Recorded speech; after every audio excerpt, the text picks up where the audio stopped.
It costs what to call the ambulance? You might as well just die. It costs money to do that too. What's that, the sound of death?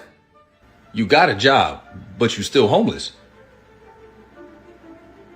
Nah, that don't make no sense. They got 100 years for protesting. God damn. I can only imagine what the people in the Epstein files got. I beg your pardon? Not one person. What the fuck? So wait, y'all use all that water to cool down data centers for AI? You do realize if you just drink a fraction of that water and think for yourself, you could get the same results. Food insecurity. What the fuck is that? What the fuck is that? I'm not familiar with that phrase. I got this. You spending that much money to give birth, then how the hell you feeding the kid after? Women like Chris Brown over here? Does he not have the same history over here, or is the bar just I that got low? this. They don't wash their ass because they think it'll turn them gay?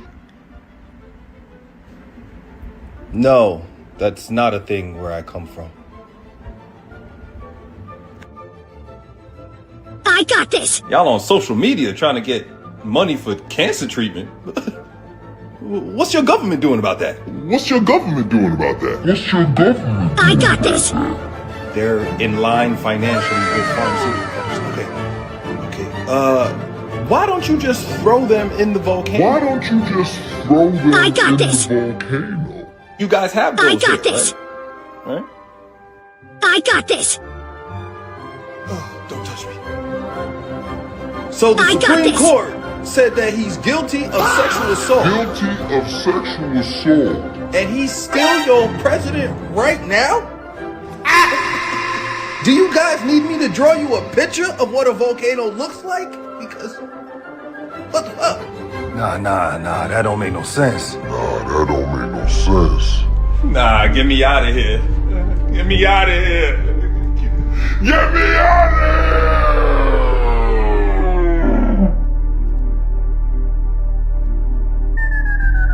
I got this. I got partners that's killing niggas, no obituary. And I'm that nigga that fuck your bitch in the same cemetery. Some say I'm ruthless, cold-hearted, boy, you dead wrong.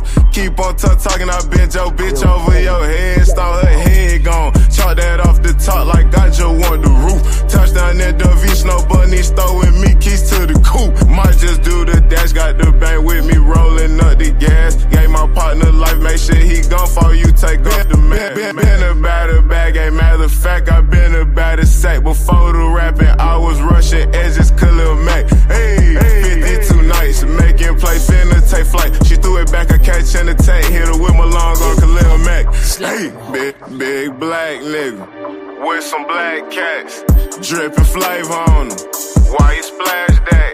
Already smashed the hoe, so you can have that. I'm a gorilla and the jungle is my habitat. I ain't no fucking pillow, so you ain't gon' sleep on me. I ain't no microphone, so don't you speak on me. I'm on my grind, nigga. I work at factories. You a peasant, nigga, approach me as your majesty. I move around with respect, I'm all about a check. I'm humble, but I flex, cause God got me, I never stress. I'm sticking to the script, to Tway, I'm moving lips.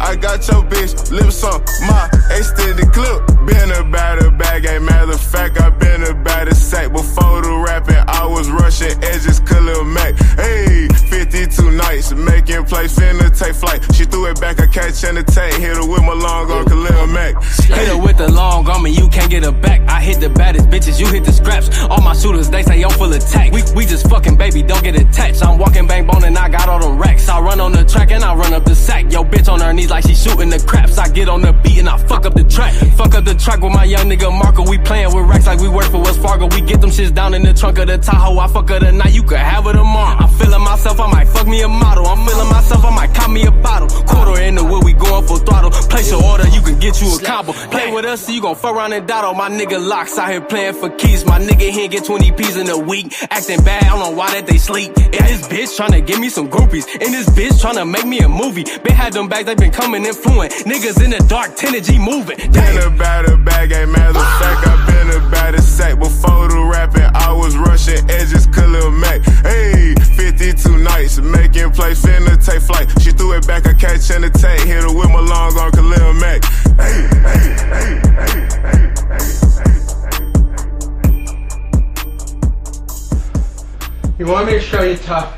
I'll show you tough. Hey! Hey! Hey! Hey! Hey! I got this! Hey! Hey! I got this! Hey! Hey! I never lose!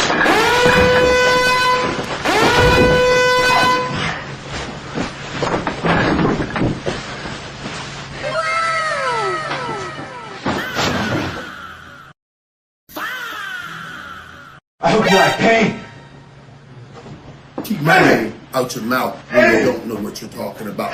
Keep my name and my image. Don't try to shit on my work when I won championships on every level. On every level. When they can knock niggas out. I call passes in the midst of pain. Y'all don't do that. Y'all ain't never had to do that. I got this!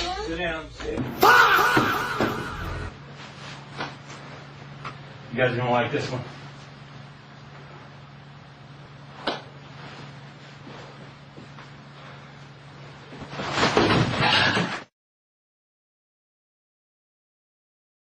You guys wanna see something? Cuz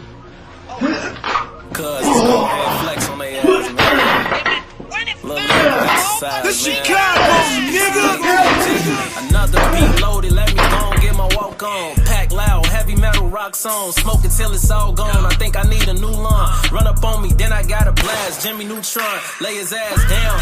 Now you can't get up. Now he can't move like a hostage in a stick up. Bad bitch calling me, fuck it, let me pick up. While she eat the dick up, you callin', she don't pick up. Niggas going outside, they be on some sucker shit. She fucking gang, you tryna get her pregnant on some other shit. That bitch a liability. Building up my assets, I'm moving with agility. Funds, body, soul on the rise, we in tranquility. Really making boss moves, now they wanna follow me in bucks. We making walkthroughs, going nuts, cash shoes. We who they ain't fucking with. On the mic, I feel as if we celibate. Another beat loaded, let me go and get my walk on. Pack loud, heavy metal rock song. Smoke it till it's all gone. I think I need a new lawn. Run up on me, then I gotta blast. Jimmy Neutron. Do not treat me like I'm average. I check the stats for the year, and that's inadequate. I get placed last, I'ma show how savage. Get niggas pulling stunts for views, this shit is miraculous. Youngers attacking shit, Gen Fag, Glock, let the ratchet spit. Last year was rubber, this year we ain't having it. If you ain't catching on, then let me elaborate. Niggas need the rest like Saturday. Put an end to your week like the day after Saturday. I'm feeling myself, no masturbate. My name in their mouth, I hope it's a bad aftertaste. And to the whole team on, I ain't celebrating. Right now I'm locked in the stew cause I'm dedicated. Money on my mind, got me money meditating. Me and the money shall never be separated. A chance ever come my way, I ain't hesitating. Killing these tracks like you ain't know that death awaited. Going off rumors, that's how things get escalated. Bust for president, I guess I'm going legislative. 556, hit him up, left him decimated. Think he a puzzle piece, how he separated. Let's get it, man. Lyrical exercise. Thank you. Now drop down, give me 20. Drop it, give 100, motherfucker. Talking about 50, nigga. Drop it, give us 100, nigga. Fuck you talking about, nigga.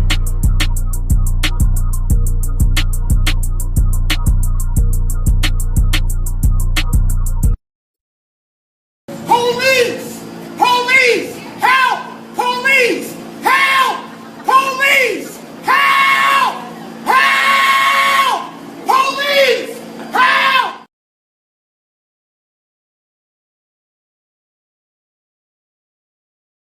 Toby be good nigga for massa. Good nigga. Don't send Toby away. Toby be good field hand, boss. Good field hand, massa. That's all right, Toby. That's all right. You be a good field hand, and you can stay here. Ah, Toby stay. Toby stay. Toby be good now. Toby be real good. Yeah. Still on spit. You know all I do is bring you that game now. It's money coming in.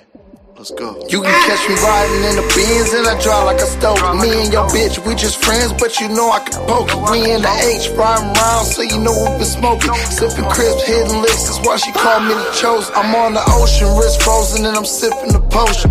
Has a little drop, so she passed me a lotion. 10 minutes later, I was dipping and stroking. I got a whole lot of game, but we don't play with emotions. Every time I see, I be like, bitch, where the money at? Ass fat, and she throw it back like a quarterback. No disrespect to niggas is riding in the Cadillacs, but I've been swinging and blowing on a quarter sack. My city feel me and love me like a running back. Being getting money, you gon' have to run it back. Had to spit shit for the niggas who be serving crack. Had to spit shit for the niggas who be pushing packs. I was in the trenches, moving, working, melon sacks. Now I'm out the game, getting paper, speaking facts. Bitches know my name, especially when they legs back at the soap and I'm stroking them. Man, you got bitches in the road. Posted by the stars, trying to break $1 out of home. 20 ounce get a phone. Shit, I just gotta get it how I know. I said we duck and dodge the foes. Trying to get rid of this last home. Yeah, you can judge if you want. Fuck it. Look, I just gotta get it how I know. I just talked to my little bro on the phone. He doing 10 years in, wish he was home. My other brother did 10, just got out. I'll be doing 10, I don't watch my mouth. These motherfuckers like talking to them people. That's why I stay by myself riding in the Regal. Trying to get rid of this last motherfucking eagle. Trying to get rid of this thing while gripping the eagle. Fuck them niggas. Fuck them, I don't trust them. Beat a bitch pussy up and dip, cause I don't love her. All about this motherfucking money. Let's go get it while I be smoking that purple like Danny Glover. Who gon' stop me? Who gon' stop me? All you can do is watch me, nigga, watch me. You niggas move too sloppy, way too sloppy. Copy my style like Kinko. I have a drink though. Posted by the stars, trying to break $1 out of home. 20 ounce get a phone. Shit, I just gotta get it how I know. I said we duck and dodge the foes. Trying to get rid of this last home. Yeah, you can judge if you want. Fuck it. Look, I just gotta get it how I know. Real nigga do real shit, man. Teach you how to break a bitch, man. Teach you how to use a head and get some bread. You dig me? Hey. Better, you do better, but you don't and you won't. That's just your problem, you gotta live with it. You know what I'm saying? This is some shit called life. You know what I mean? Get in the game. If you gon' get in the game, you gotta be full-fledged about this shit. Don't hate the player, hate that motherfucker. You I got this.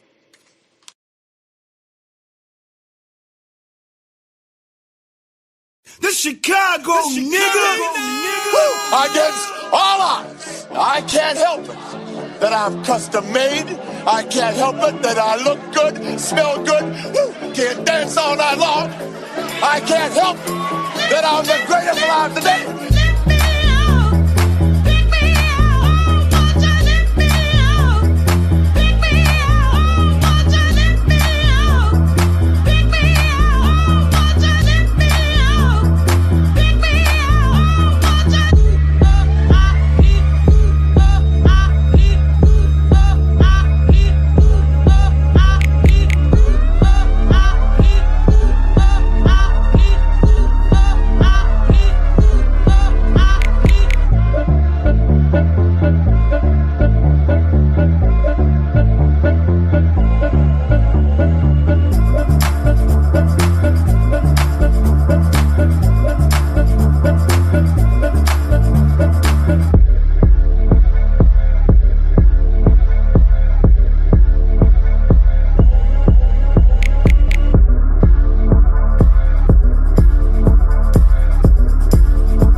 Either they don't know, they don't show, or they just don't give a fuck about what's going on in the South Side.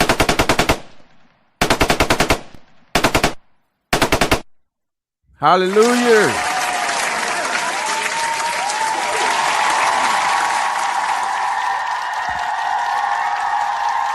Salute, salutations, all that good shit. Y'all know what time it is. Another episode of Sunday Service brought to you by Robert Nightingale. Oh, you caught me and Q Butter going in on the Negroes yesterday, huh, Lilith? Yeah. I put the link out there. We can talk about it. Before I get to it, let me shout out to the chat real quick. First one in the building. God damn it.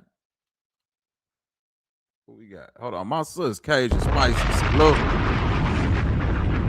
Being the first one to tap in. Salute. Shout out to Mastermind, aka Scorpion. What up, though, cuz? Solo 5G. What up, though, cuz? Yeah, my nigga Thunder Sound. What up, though, cuz? Dean the General. What up? Trip the Ghost. What up, though? J Mar, what's good with it? Salute. My auntie Lilith in the building. Salute. And all the other eyeballs out there. Salute.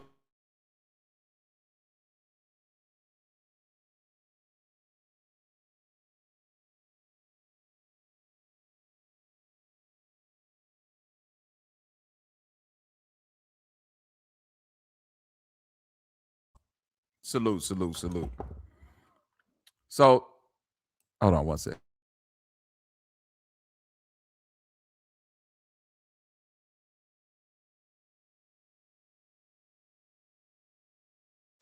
So this week, it's been a lot of shit going on. I forgot what me and Q Butter was talking about yesterday, but it's been a lot of celebrity worshiping going on, from India Irie versus Young Miami to Jaylen Brown versus the Boston Celtics and Jason Tatum. We got Brother Jabari versus Whack 100. Could you believe it or not? Whole lot of shit going on out here. A whole lot of negroid behavior.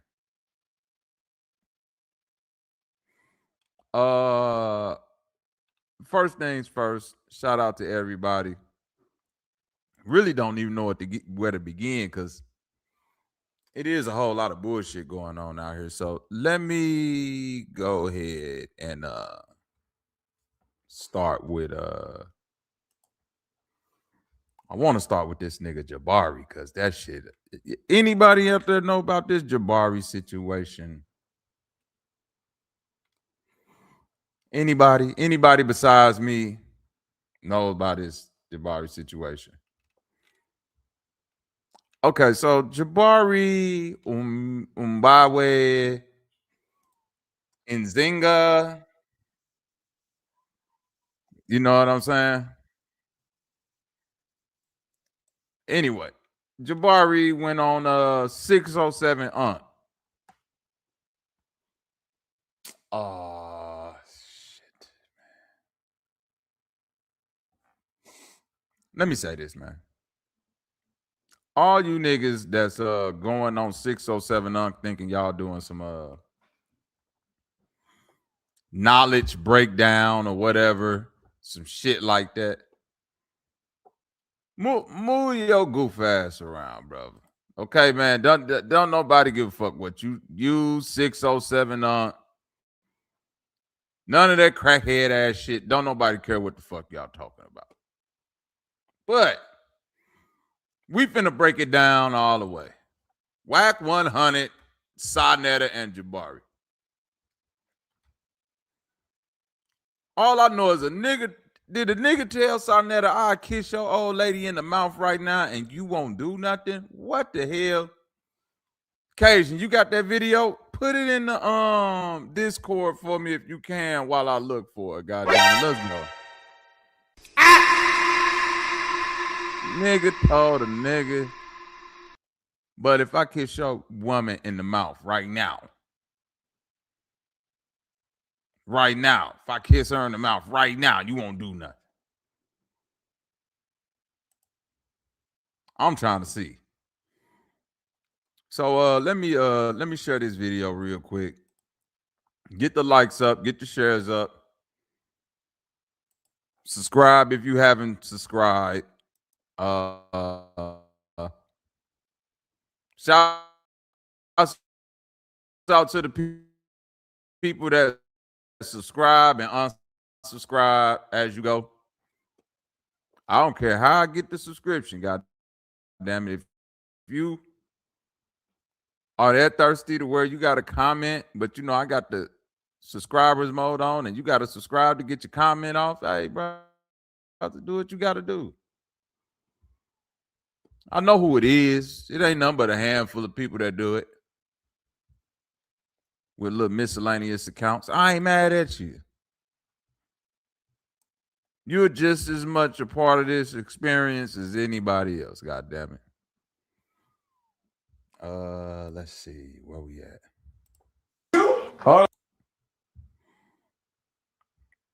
For fuck's sake, cut! Damn, what type of commercial is this? This What I just saw was one of the wildest segments. Fair use. On a podcast. Fair use, all that good shit. These scholars, right? Him and Wack, I guess, are having some type of debate. 607 is yeah. Oh, conscious is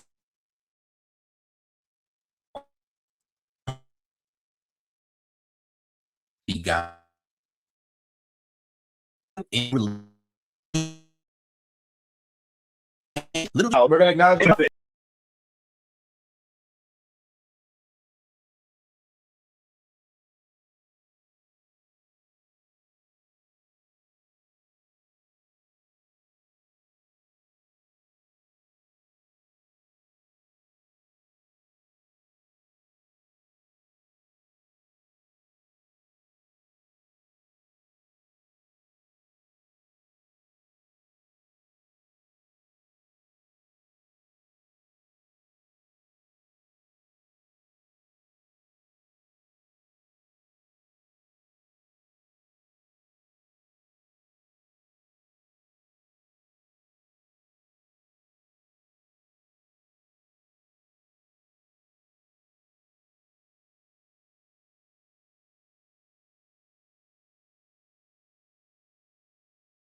Mic check, 1 2 1 2. I'm back. I had a little technical difficulty. We finna get this shit together.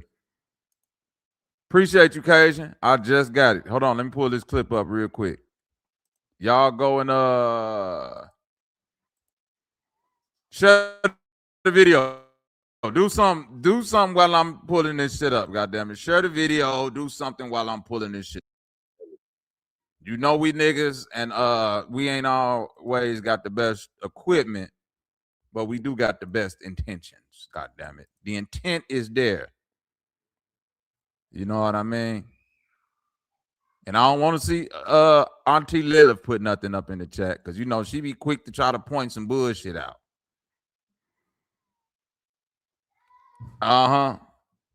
Lilith, we've been waiting 3 days for one live video, so I don't think you should be the one to oh, my bad. Was my mic unmuted? Subconscious, what's up with it, cuz? Salute.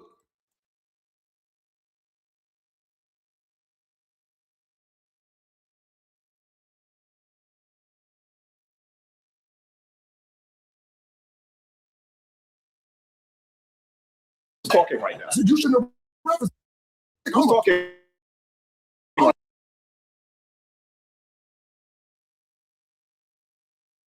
Also, 𝘾𝙢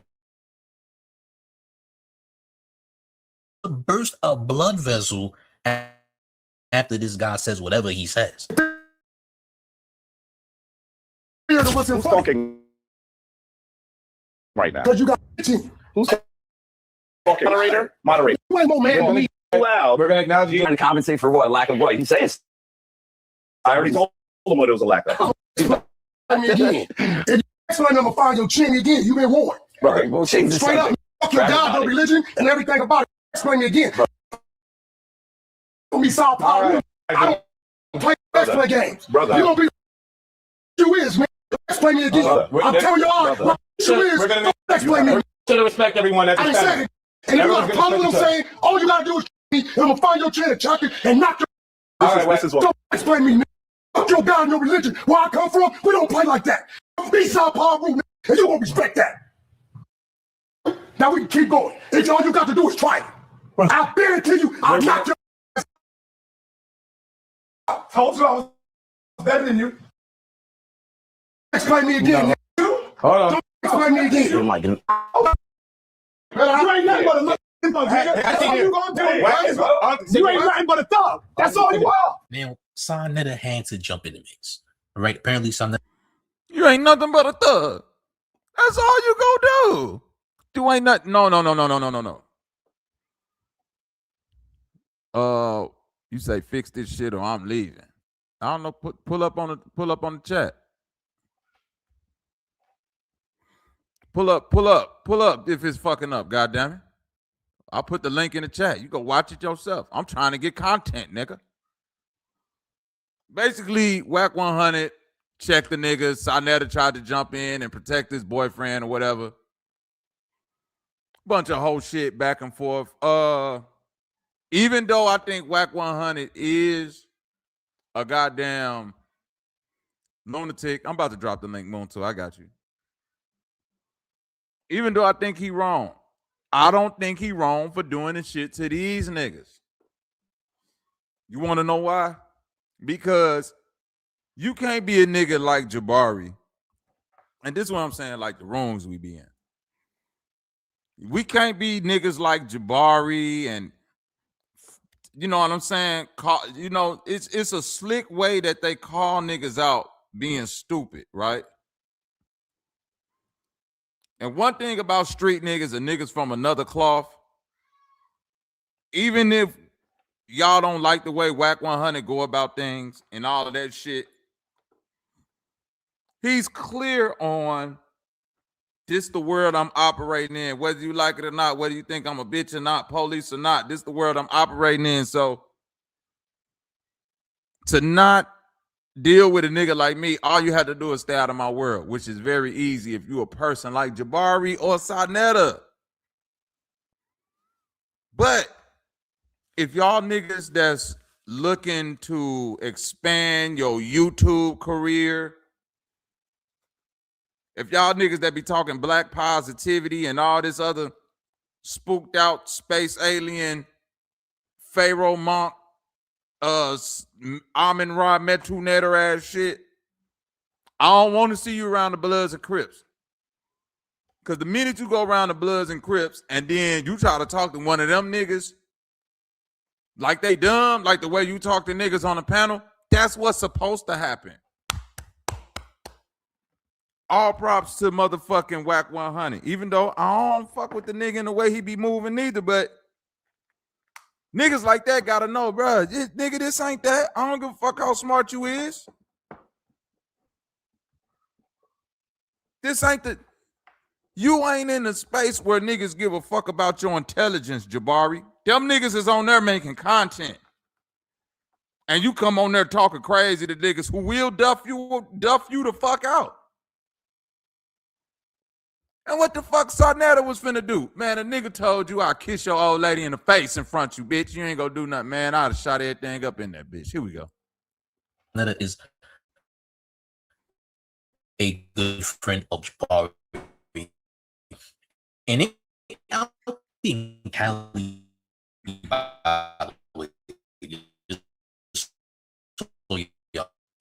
no, this is not in New York. This is in Cali. people out there, East Coast people out there, right? And so I remember it's like 60 plus years old. Man. This is an older guy. I don't know why he don't like because these guys are trying to run a play on Whack and Whack letting it slide. Basically, all right. Whack is usually the guy to run plays. If you want to mention something, clicks and views or trying to back champ, I gotta be real about the situation. Whack won't to jump in to make some sense because he didn't. Oh, man, you ain't gonna be nothing else about him, dog. You can't even take it. You can't even take no mouth. Now when he check your ass, he ain't check real information. He just not check. He just not check. Now you want to fight now. He not check. Now you want to fight. I'm gonna do you. I don't deal with that. No, we're doing this. We're all gonna take one more. Hold on, gentlemen, one moment. No one is going to sex play anybody. No one's going to disrespect anybody physically. Hold on. Stop. The nigga with the motherfucking cummerbund on and trying to dress good, fake like he's standing in between niggas talking about nobody go disrespect nobody. Whack 100 done disrespected niggas 50 times in a row in this little clip. Niggas are disrespected already. I don't know if y'all niggas know how West Coast niggas get down, but you know what I'm saying? Jabari, Sarnetta, it look like y'all fish out of water, man. And this ain't no diss the East Coast niggas. This just letting you know, man, like, them niggas out there get set off by a different thing. And if you don't respect that other places is not operating on the same type of respect level, then you in a heap of trouble. Example. Let's say this interview was in Chicago and Jabari and Sarnetta was sitting down with the old Blockians. It's a lot of shit you can get off. And let's just say Jabari would have said to one of them, you know what, that's goofy. You goofy for thinking like that. That's a goofy thought. And one of them niggas rolls up and did the same shit that Wax said to say, nigga, I'm a goofy. Boy, I'll blow your shit back, blah, blah, blah, this and that. I'll beat your ass, this and that.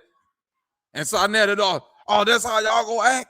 Oh, you can't take it. The man call you goofy because he challenging your intellect. No, nigga. Y'all don't get y'all ass outside enough to know how the streets operate. That's why Malcolm X was a real nigga. Because he was on the block with the niggas. He knew how niggas move. That's why he was able to recruit so many niggas. He was out there with the niggas. See, y'all in these internet spaces and forgot how real people respond to bullshit. I keep telling y'all, these niggas don't want to bump into nobody in real life, man. They just want to keep talking on the internet, man. Set up the boxing match. Look at 607 Unk. Nigga, I'm finna get paid anyway. I don't get no fuck. 607 Unk, the only one who be playing the character for real, man. He don't want to fight nobody, but he gonna end up getting fucked up too. That's what he was saying, though, bro. Whack, no one's gonna disrespect you. Whack, no one's gonna disrespect you. Okay, so there will be no more talk about that. So hold on. So that way we can continue this in a clear fashion. In a clear fashion. You ain't on the East Coast. We don't use the terminology out here. Y'all use it a lot. Suck my Frank. I never invited. Because I'm not. I never tell a nigga no. You agree? Can we say Wankfield guy was using New York disrespect, right? He understands lingo and all that. He's not having it. And he's trying to let Sarnetta know, look, I know the type of lingo y'all use. This is how I feel about the situation. I feel like... See, you tried to play the nigga like he was slow. Tried to play a nigga like he was slow, like he didn't understand what you were saying. And that, I'm telling you, street niggas might not understand the intricacies of history, math, engineering. But when it come to disrespect, they very keen. It's an energy. Dr. Famo, what up with it? Salute. It's an energy when it come to street niggas. Street nigga could be all the way in motherfucking Brazil talking to some niggas. Talking in a whole nother language, but if it start getting disrespectful, nigga ain't got to understand none of them words. Nigga go be looking at a nigga body language in his eyes and saying, nah, this nigga disrespecting me right now. And the homies that ain't from that world gonna be looking like, what? How did nigga talking a whole nother language? What you mean he disrespected you? No, I know when a nigga disrespected me. And this is what Whack 100 is trying to convey. You niggas talk that Frankfurter language out there and it's disrespectful, but you think you talking to a nigga that's not from out there that you go get the Frankfurter language off with me because I might not know. But what they failed to realize is that this nigga Whack 100 know that this how y'all niggas disrespect each other with the Frankfurter language. So if you ain't a nigga that's really trying to go there, why disrespect the nigga with the Frank stand? God damn it.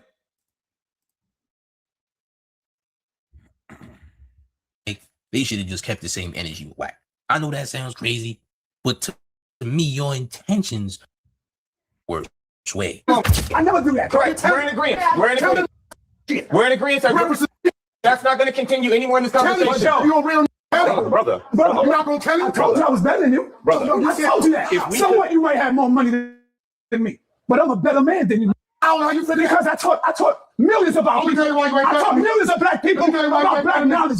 I taught babies. Let me growing up. I can stand on the street on 125th Street and kids will walk up. Grown people will walk up. You know what they're saying to me? Let me tell you why you ain't better than me. You know what they're saying to me? Let me tell you why you ain't better than me. You know why? Of course. You know what they're going to say? I ain't white. You know what they're going to say? You know can't you know when nobody talk, right? I think so too. Everybody. That's why I left a legacy. When kids come, when brothers walk by me, you know what they say? I watched you growing up. You a motherfucking legend. You know what they say about you? Damn, you a nigga with a lot of black.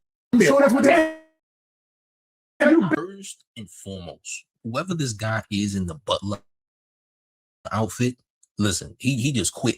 Nobody's paying him any mind. And I think he began to realize that as the argument progressed. So he just walked away.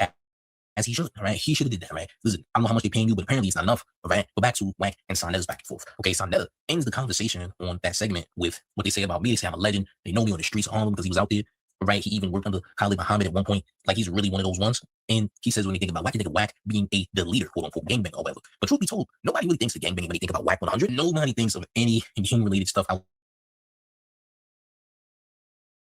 of Whack saying on power. They don't know Whack for his social media stuff. His antics and stuff he does online. That's what they all remember Whack for. They not really gonna remember him for anything game related, truth be told. And more truth is, okay, I don't know. I know he went to jail at one point he was a teenager. You know, hit that. So say, but let's continue. And by the way, if you ain't hit that like button, make sure you hit that like right now, like ASAP. All right, let's continue. Everyone said, Black man, no, I can't. You can't. Have anybody ever accused me? Have anybody ever accused me of their loved ones? I'm better. Have you ever heard? I'm better than you. Listen, bro. When it comes to our community, you have better than you. You 5 older than you. I'm 49. I'm 64. So what's 63? What that mean? Now, this is where the cap come in at. Sanetta, I know you might feel because Whack 100 is just character online and Pyru this and Pyru that and represent gang banging. Some people might feel like he represents snitching. Oh, hold on. First super chat of the day. Coming from my brother Moontu. He says, oh, excuse me. Big ups, Bobby Knight and the Shit Show. A light in the dark. Big up to the chat. You savage. Shout out to the panel. Keep it grimy, partner, by the way. I'm wearing my best surf shorts for this. Let's go. I'm going to give you a bomb because it's a super chat, but I don't know what the short part. My nigga. But like I said, Sanetta feel like because he talking to a gangster, I appreciate the support, Muntu, that he better than him. You not better than this nigga. Most people, Sanetta, let's be real, brother. You ain't teach nobody. Let's get the first lie out the way. Nobody ever learned nothing from Sanetta. Sanetta is the host of a platform where other niggas come to teach. Now, Sanetta might have been around Khalid, Muhammad, all that other shit, but all the other egregious shit that's attached to Sanetta from the people that know, not the motherfuckers that's outside, like people that's in your world, just like the people that's in Whack 100 world, bro, they look at you in a weird way. Nobody looking up to 𝘾𝙗𝙙. Most of the people from your community, which is this black conscious community shit, most of the people that's been inside of that, been online and all of that, 𝘾𝙗𝙙, let's be real, bro. They look at you as kind of a sellout.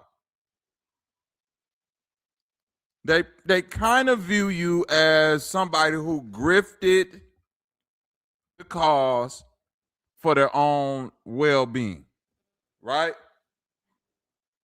We can't forget, you the person that created a platform that hosted a plethora, not a few, a plethora of scammers and PDFs.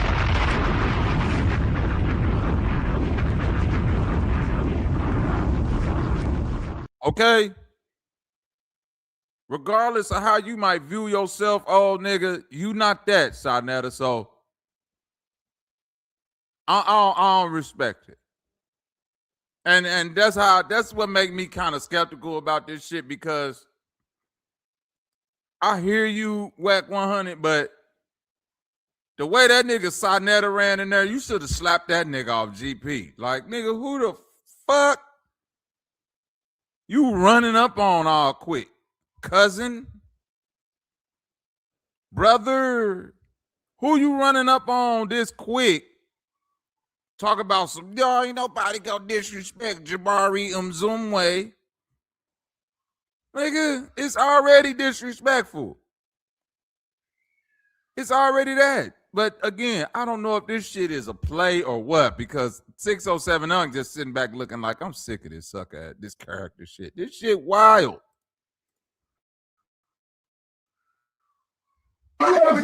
You flying 5 hours to a platform. You talk loud and you sound ignorant. You can't with him. What you mean? They don't want the information. They don't want to know what he did. Every time he did. He tried to play. You ran around talking about you ain't I'm not. We have red flag acknowledged. We're going to hold on 1 moment. 1 moment. A red flag has been acknowledged. Yeah. Imagine being able to build an app with your name on it just by thinking about it. Meet Base 4. Yeah, I strongly advise anybody being 60 and up to not do content with Whack 100, because you're gonna hurt yourself, champ. If you intend on getting into any arguments with Whack for right now, champ, you get into a shout match with Whack is not in your best interest, champ. All right, you're gonna hurt yourself, right? And Whack is gonna argue.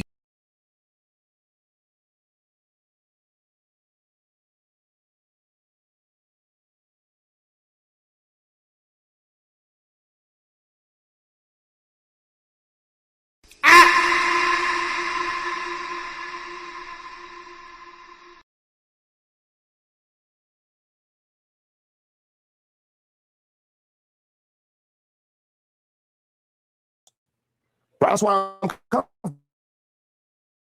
How do you know you're here right now when you can't even see your face? I can feel my face. What they say is a face. But you can't see it. Now, this is a different type of conversation for Whack 100 to be involved in. I mean, I've never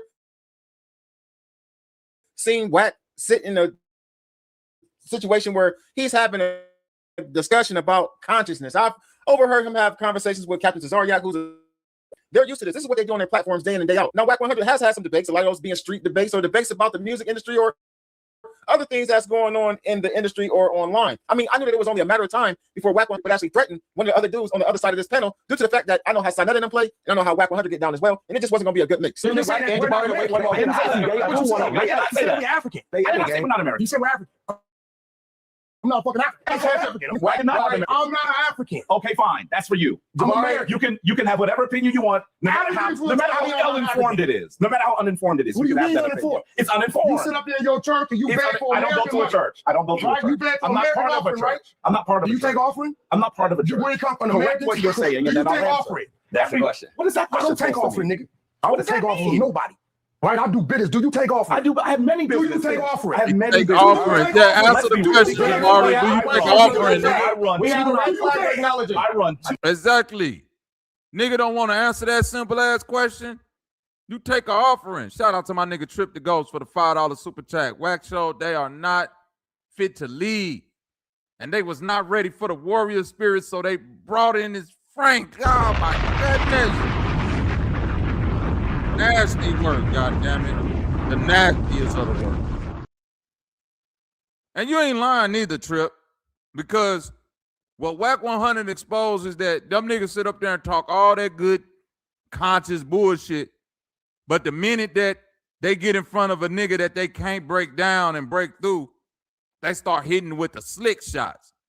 See, and I keep telling you motherfucking book learning ass niggas, when y'all around street niggas, they might not understand the books, but they understand the vibe of a nigga trying to disrespect them or play them like they stupid. And the one thing about a street nigga that you try to play like he's stupid, bro, you gonna have to show me you got hands before you can show me that your mind is on a different level, because you don't get no points telling the street nigga, so yeah, you can't beat me intelligently, so you gonna bring it to the fisticuffs. Bitch, you knew who you was sitting in front of when you agreed to this shit. What you mean talking about intelligent, nigga? I'm a street nigga. I'm not here to intelligent. Like, if we go be respectful, but don't disrespect me with your intelligence as a street nigga, and I won't disrespect you with my physical presence as a real nigga. All right? Don't disrespect me. I won't disrespect your nerd shit with this street shit. If you don't disrespect my street shit with your nerd shit, that should be known. Like, but we in this new era of no bullying. People can do what they say. Free speech. Yeah, it is free speech. But free speech don't mean that niggas ain't willing to whoop your ass and go to jail because you talk crazy to them. That ain't what free speech means.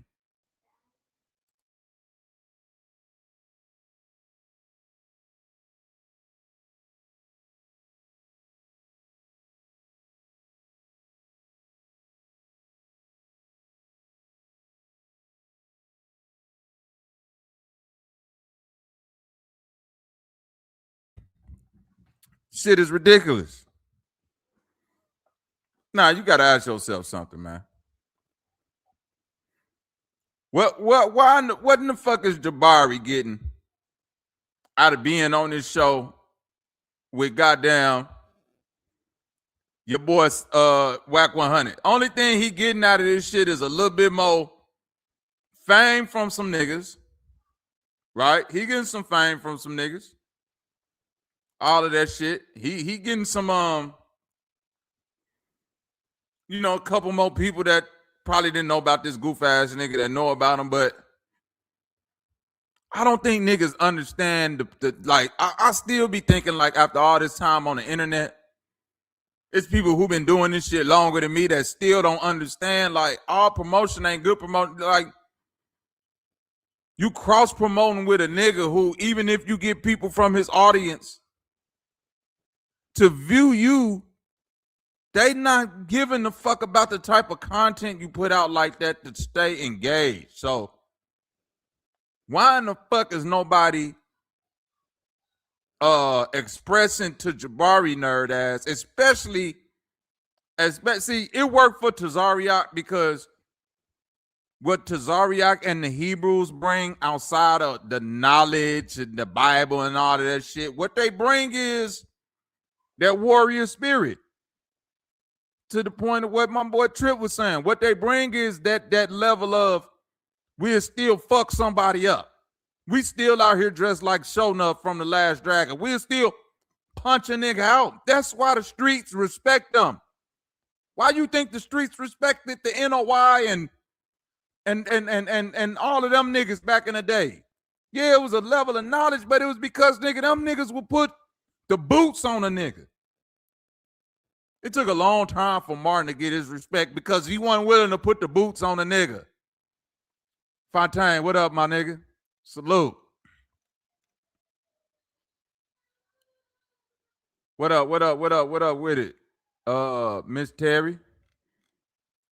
So a lot of times when you dealing with these type of characteristics, you overlooking the point that You not that type of nigga, Jabari. You not a street nigga.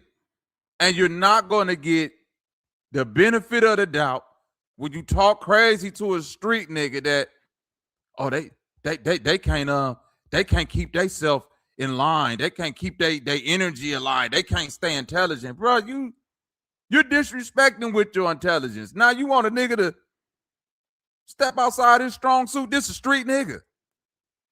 Their strong suit is, if you disrespect me, I'm putting hands on you, or it's going to get more dangerous than that. So why try to disrespect this nigga with your intelligence and then have your boyfriend Sonetta jump up there and say, oh, I'm a better man than you. See what you did? You can't challenge this nigga intelligently. That's why you got to beat him up. And you want to know what that nigga, you want to know what the average street nigga going to say to some dumbass shit like that? So the average street nigga, when you talk to them like that, they gonna look at you and say, so what, nigga? So what, this nigga intelligent, nigga?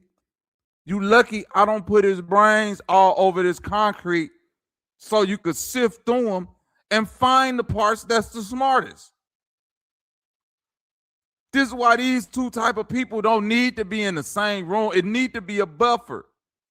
And the buffer ain't 607 dumbass niggas, but this what the fuck y'all get for always trying to do content and get the right moment. Yeah, we won't get the right moment. We won't get a moment that's go make the crowd go crazy. And all. You getting exactly what the fuck you want. Crash out goof troop. Hold on a second. Non-profit ain't no non-profit. And I'm going to say to you, I have many businesses. You get paid for the non-profit. You fucking with an educated street. You a motherfucking lie. Are you down as a position in that non-profit? Of course. And you get I take no salary. I take no salary. We have a red flag to acknowledge public. See, I'm probably the first one. Do some research. Do some research. Y'all Negroes are dime a dozen. I meant all of y'all. Y'all see that right there? I'm finna play something real quick. Watch this. Watch this. Y'all Negroes are dime research. Do some research. Y'all see how Jabari just put his hands up and did that shit right there? Watch this.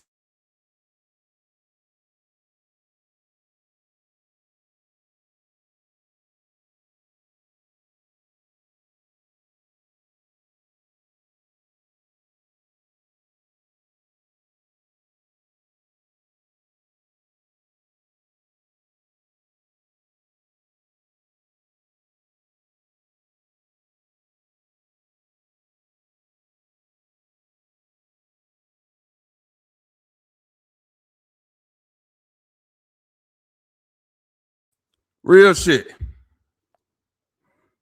What up with it, my nigga Chris? Salute. Look how crazy this is, though. All y'all niggas know this a nerd nigga right here. First of all, you want to know why 607 Unk head turned to the side? Because no matter how crazy 607 Unk play, he know when to shut the fuck up and pull it back. See, Jabari don't even understand this shit right here, that finger pointing shit. Research. Do some research. That shit right there with your hands. You see why this bitch ass nigga over here rushing in? He understand the danger Jabari putting himself in. All my real niggas in the chat, all the real niggas in the chat, keep it a bean. Tell me I'm lying when it comes to the hand movements around certain niggas. See, but a smart nigga, a so-called intelligent nigga will be like, well, all he did was point at him. All he did was wave him off. That's why y'all ass need to stay in the house and away from certain people. Y'all don't understand. Y'all can't do this. Y'all take y'all personality, build it up inside a pocket universe, and think you're going to take that shit out to the rest of the world without no social experience. Jabari, you only deal with niggas in the 𝘾𝙎 universe that let you get away with that fuck shit in a specific demographic. I'm around, bro. I'll be around niggas you can't even raise your voice to a certain, once the voice go to a certain tone. How I'm talking right now, nigga would have been ready to duff me out. I'll be around niggas who don't even raise their voice, but point at them. Stiff your motherfucking finger up around some of these old gangsters that I be around and watch what's finna happen to you. Wave a nigga off like, ah, man, you ain't talking about nothing. Wave your hand at one of these niggas like they some little boys and like you just go wave your hand at them like that. Bro, is you crazy? This how you lose your life. But obviously, we dealing with niggas that ain't from the streets, and 𝘾𝙎 know better. 𝘾𝙎 a bitch for putting them in this situation. Look at 607 up. Look at 607 up. You see, he like, ooh, stand out the way. 607 up, stand out the way, because this nigga play crazy, but he not crazy. I'm telling you, the niggas around here know cuz. He the only one playing the character. You're a dime a dozen. I met all of y'all. You're a dime a dozen. One moment. Watch this. Nigga just told a nigga, bro, I don't give a fuck how y'all niggas might feel about Whack 100 on the internet, this and this and that. I got people out west, bro. I'm not sitting up here caping for Whack 100 like he the most official gangster nigga ever and all of this shit and all of that. One thing I know is that I'm not no scary nigga. But I'm not finna be on the West Coast talking crazy to Whack 100 while he talk about on Pyru telling that nigga, you a dime a dozen. You a dime a dozen, man. And I know I'm not on no gangster shit. I'm out here on some, I'm supposed to be intelligent, debating niggas with my mind ass nigga.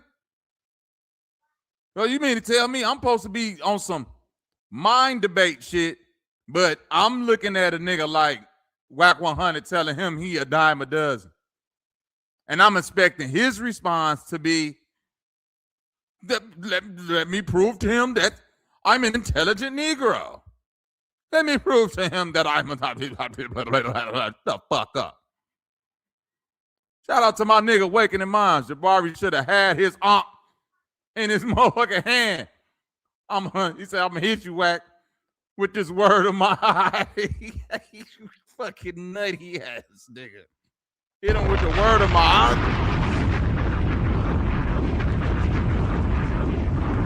Hit that nigga with the Anubis hammer. With the Mech-2-Netter machine gun? With the Osiris machete? What we got going on out this motherfucker goddamn? He go hit that nigga Whack 100 and that nigga go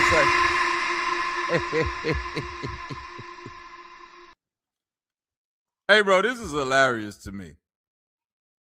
For me, it's hilarious. Man, what just happened to my screen? I should just did something. Funny bunny moo money shit. Hold on.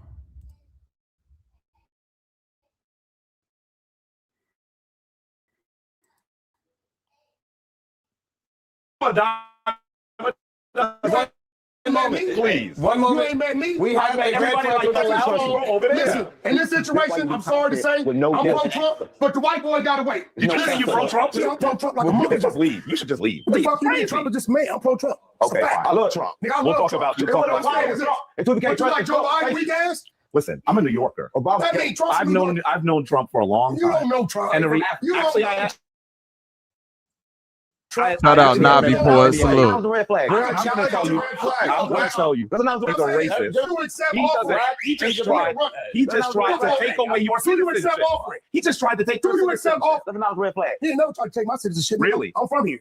Do you accept? I think you're confused. Did you see what happened at the Supreme Court? Did you see what happened at the Supreme Court today? Did you see what happened at the Supreme Court today? Did you see what happened at the Supreme Court today? Did you see what happened at the Supreme Court today? Wait. Answer the question. What you mean? Did you see what happened at the Supreme Court? Did you see? I'm born here at the Supreme Court. Oh man, I got it. Hold on real quick. Let me refresh my page. Hold on.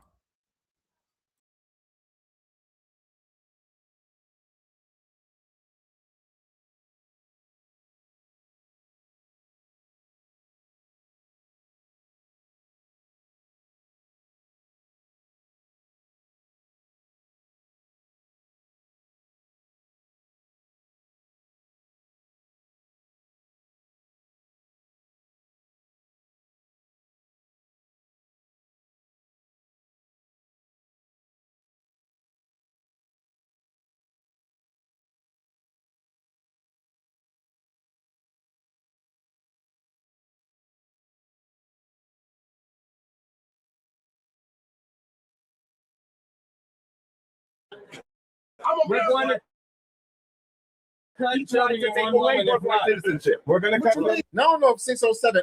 He might in his mind it might have symbolized like religion or something, but these guys aren't religious, so there's no church, there's nowhere that they can take any type of tithing or offering. But even with that being said, though, I mean, the writing is on the wall, and only a fool couldn't read the room. I mean, when you have these type of conversations and these debates, you can't have them with just anybody. You got to have them with people who are used to engaging in these intellectual battles. Now, Wack is used to being in a more aggressive setting with people on Clubhouse as well as YouTube. You know, he's used to going back and forth with either, like I said, industry niggas or people that's from the streets. Not necessarily somebody who considers themselves to be somewhat of a scholar in the conscious community who ain't gonna bust the grape, but will try to beat you up verbally with wordplay. Now, although none of that's going on, like I said, the writing is on the walls, and you can tell it's only a matter of seconds before Wack blows a gasket. Did you read the filing? That's empowering. Did you read that? That's a yes or no question. Can you say yes or no? When I'm telling you, read the filing. Do you take offering? Did you read the filing? Did you read the filing? Did you read the filing? Do you read the filing?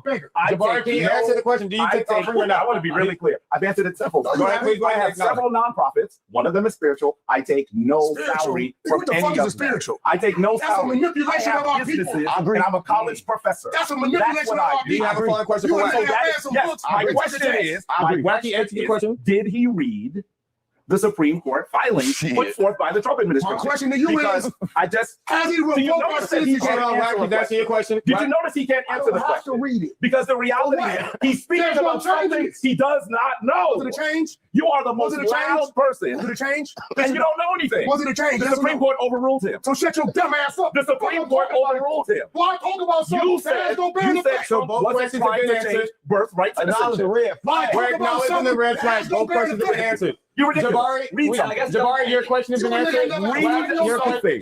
Your question has been answered. 3 women in lecture. All wrong. You guys are scared. All wrong. You guys are I can tell you good. Hey, I'm finna be real with y'all. What up, with it, Cortez? Salute. I'm finna be real with y'all. I'm on Wack 100 side because I don't care how smart you are. I just can't trust the nigga who walk around with a loan for unk all day on his wrist like the key to the goddamn pyramid or some shit. This nigga is walking around with this goddamn Anubis unk key around his wrist. Like, goddamn, yeah, when I leave here, I gotta go open up the tomb to Tutankhamun when I get about this. What is he doing? Why is he walking around with that bitch on his wrist like that? Yeah, man, you know, I got a meeting with 𝘾𝐼𝙎𝙃 when I get about this motherfucker, man. This motherfucker opened up the doors to Ed Pitt. What the fuck is wrong with Cuz? What is going on right now, man? Why did this nigga got a big ass unk hanging off his wrist? Made of aluminum foil. And he telling me he's a college professor? And you have a that's why you like this. That's sad. All right. And look at the white man. I just love it when niggers argue like this. Look at the white man. Well, would you look at that? They all really can't get along. Look at it. Look, yeah, we got a gang banging nigger and all intelligent nigger up here. Like still can't get along. Nigga finna call his friends. I told you these niggers can't get along. Yeah, Billy Bob. Billy Bob, you won't believe what I had on the podcast today. But one nigga come up in there Say, talk about on Pyru, the other nigga fella that had a goddamn aluminum foil master key to the pyramids. Well, I can't make this shit up, Billy Bob. Okay, we will settle on that point. No one. Out of a conversation got nothing to do with that. To say you got a little. I'm sorry. You talked about women I was involved with. You said I was. I said you had a little. That's what I. When I think about all of the things that Wack 100 has been accused of, which Jabari probably has no idea of, this is why Wack is reacting the way that he's reacting. I mean, the dude is basically explaining, and like I said, there was just like that video that came out that was allegedly AI. I don't know, but at the end of the day, though, Wack 100 went all the way in when that was said. Not only about all of the other things that Jabari said, but about the size of his manhood, which is crazy because I mean, as a man, I'm not about to be sitting up talking about nobody's manhood. And I want to say he was, I didn't heard people say this before. And this is another reason why Jabari was wrong. Because as a so-called intelligent person, you should see when somebody who you are assuming has a lower intelligence IQ level than you, you should be able to see when they're spiraling, when they can't keep up with you in the conversation or don't have the breadth of knowledge that you have about a particular subject. You should be able to see that. So it don't behoove you to continue to pick at that. You should leave it alone after that. But the fact that he keep going in, telling the nigga, oh, you got a small dick and this and that. Brother, again, this is why I hate about intelligent niggas, because they feel like, well, a street nigga said something to me and I said something back, but you not a street nigga. You trying to respond and protect your ego, but you not like that. So you should leave that shit alone. You should have been the one, bro. Listen, y'all niggas can't claim intelligence when y'all around people that y'all claim are lower IQ than you. And then you can't claim intelligence when you're not able to diffuse a situation, de-escalate. Because that's a real sign of intelligence. Right on. If you can't de-escalate, you know who y'all need? Jesus.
comfort into, you know what I'm saying, getting down with the get down, I got a counselor for you.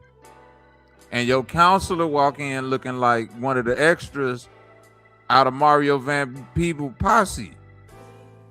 Nepal walk in with the tombstone. What do you want on your tombstone? She walk in with that shit on. What do you want on your tombstone? She got on the "this town isn't big enough for the two of us" vest on. She got all that. I'm sorry. Hey, fire, right? I think she got the wrong logic. Right. Yeah, man. She got on her, "this town isn't big enough for the two of us." Nepal looked like she done rolled up a loose cigarette with tops paper and lit that bitch with a bullet. This is crazy. And this who finna teach you about polygamy. When you talk about contracts, there's a lot of ways to get a contract. There's a lot of ways, right? You agree? You can get a contract. There's only one way that stands up in the court of law. Exactly. So you said you heard there's a right way to do it, remember? I know, I know. Okay, so I'm going to hand the mic over to you. Tell us the right ways that you can tell people right now. See, Sonetter, I don't want you guys to get heated. You're Aries. No, please, go ahead. No, Sonetter, wait. I can't. This is the thing. He said help me out. He said help me out, but you don't really. What kind of contract do you have? Great. No, I will worry about it because you said help me out. Don't say no, baby. You said I'm being exposed. No, this is the thing. You have. Okay, this is the thing. When he says help them out, he's being facetious. We have contracts where I'm covered with all my, because I'm not going to ask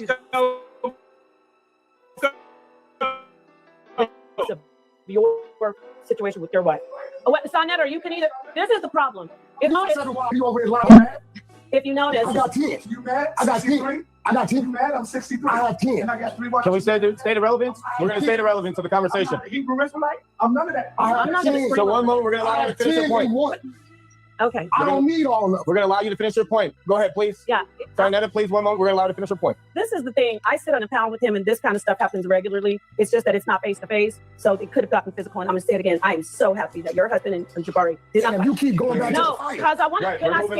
It doesn't matter. I want to say what I have to say, sir. Of please. Course. Please let me. I don't need to get involved in something like two men arguing. I don't do that. I didn't rush up here to try to get up here to get involved with my husband arguing with any men. What I want to do is get back on track and talk about polygyny. You can do things, and I was trying to give the mic over to somebody, say, yeah, this is what you can do. You can get contracts. You can get contracts. You can do. Did you say you were doing polygyny? You just hit it again. Weren't you doing? Because you want to talk. Did you? No, you keep running your mouth. Yes, what's up with this little? Weren't you doing polygyny again? Did you tell me you're doing polygyny? You didn't think I She won't answer. You don't know me. I'm gonna ask you again. This is my point. You are addressing in the world. Everybody know what we do. No, I don't want you to tell me. I don't know. Your wife is trying to argue with me for some reason. I'm the wrong one, boo. I don't want to hurt your feelings on camera. Oh, I don't want to do that to you because it's not about us. Why you keep? I don't want to argue with her. Why? Okay, so are you finished with your point? I couldn't even finish my point, but it's okay.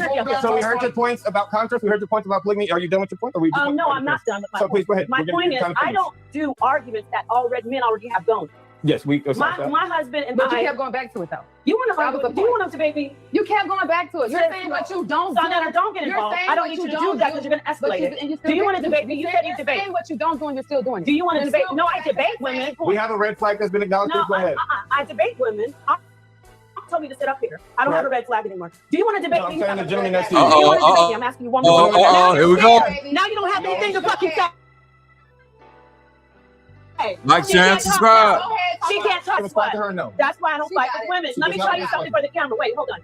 You know I don't fight with women because I don't like to embarrass them on camera with their minds. Not her. She won't. I said you want to debate me. Debate what? What we debating? Anything. I'll kill her in a debate. She's my daughter. Your daughter? My daughter. And I'm going to tell you what. And that's love. Listen. You are a third wife. Oh, baby. It doesn't matter. Intellectually. That's smarter than your wife. That's smarter than your wife. Intellectually, that's fucked up. Smarter than your wife. In what way? Let's get it. Let's debate. Smarter in what way? Can I go real quick? No, you're not smarter. Because you keep saying it's contracts and you ain't explain what contract you got. So you can't be smarter. Set up the debate. We're going to debate the size of the jeans. No. You don't mind to go real quick? Oh, I ain't so far that's all she had. I'm just gonna go real quick. She's coming out here. We're gonna get in time. You don't have to move. You can Yeah, still I'm sit staying there. here. We So can please, debate. we're gonna acknowledge his I time got because you. he has I dedication. got you. The gentleman has waited patiently. We've allowed everybody to talk. One moment, we're gonna let you go ahead and speak. Go ahead. All I wanted to say from the beginning, right? Number one, all y'all have great valid points, and I'm glad. For sure. I'm glad I put this together. One moment, we're gonna acknowledge his respect. Now you're quiet.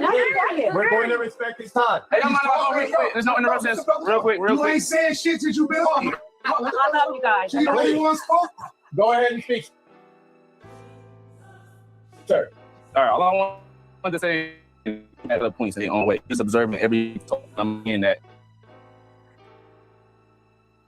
point of the debate. It's like, do y'all want this to go back and forth, or do y'all actually want to understand it? Because everybody did this unconsciously. Like when y'all was all arguing, it's like all it took was just one receptiveness, but it's like everybody wanted to talk, and that's normal. That's why I brought that notebook down to just bullet point your points and let people finish their 6 minutes out. At that point, you can have your time, the other person can have their time without talking over each other. So the only thing that was just making me uncomfortable, because I've been dealing with this my whole life, is that talking over and trying to not debate to understand, but to debate to argue. So my whole thing was, can we have like a little more order? Because nobody is really mad at each other. Y'all mad at what's going on, the intensity of the conversation. So I just wanted to just, sanction up the conversation. And can we reset emotionally and just have more of an open mind so we can really come to an understanding? Because everybody can prove their point way better if we just listen. That's it. We appreciate your insight. We appreciate your insights. That came from the youngest right now. Now we're gonna go ahead and we're gonna continue on, and then continuing on, we will give everybody 3 minutes each. It's 6 minutes.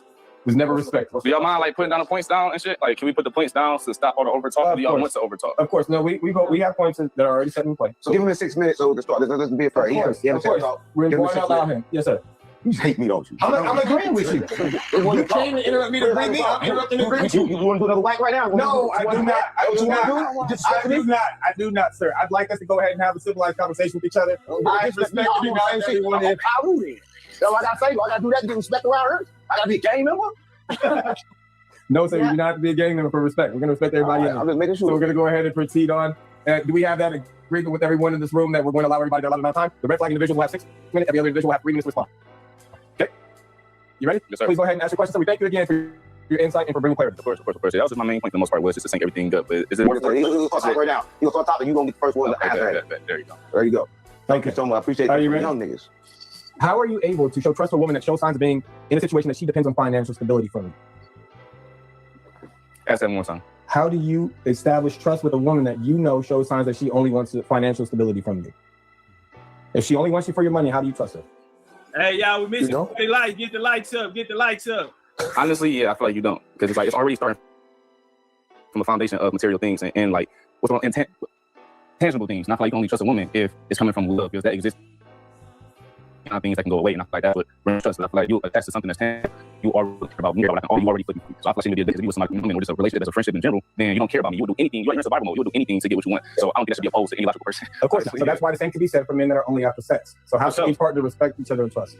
Hey, the link to the cleanse is pinned at the top of the chat. Look at the top of the comment section. The link to the cleanse is there. We need 10 people to support. It's 400 people in here, man. It should be 400 people supporting, but we just looking for 10 to support. Hit the like button before the like down. Honestly, I feel like if you're in survival mode, that can be changed. Because a lot of people are not even on the same conscious level as the average human race. People literally think that we're supposed to only take from people and not really build a relationship and see what's in that relationship. So I feel like that can't even be taught or changed to men or women that just grew up and let me see what I can get from life, rather than let me enjoy life. Let me bring to the table. Let me share with this person. It's like a whole different type of frequency that people is on. So I do feel like in that sense, there's no changing, there's no teaching, and it is both you're ways. in survival mode, and she's in survival mode, and y'all can both assist each other to survive. What's wrong with that? I feel like, honestly, there's nothing wrong with that in their reality, but that's how you get the DVs, the ones that kill their wife or stab their man, because I feel like they don't even know what love is to survival with my man, in the sense of you don't want to solve things. You don't want to do too much. You just want to know where we're going. I could be wrong, but just for the majority. You were saying a lot of good stuff, but not using your brain is absolutely wrong. Women use their brains all the time. Of course. I used my brain. She used her brain today. What are you trying to say? Actually, it was more effective than, if you want to have battle of the sexes, than how the men use their brains. You can still have conflict and not let it go to where it's just, men have the instinct to just fight to the kill. Women sit back and say, I need something out of this, so I don't really want to destroy it completely. Is that manipulation? That's being able to say, I'm going to plan. We're planners. We are house. We're literally called housemakers. So yeah, the whole you're not using your brain. You need to stay off that social media. Wait a minute. How is she a housemaker? Literal, that's not. How is she a housemaker and she the third wife? You see, Trip, I've been telling niggas to get that black walnut, clean them goddamn tapeworms and fluke worms out your ass. Hopefully you buy some of that Top Cat shit. It don't have your ass throwing up over yourself, huh? Let's get it.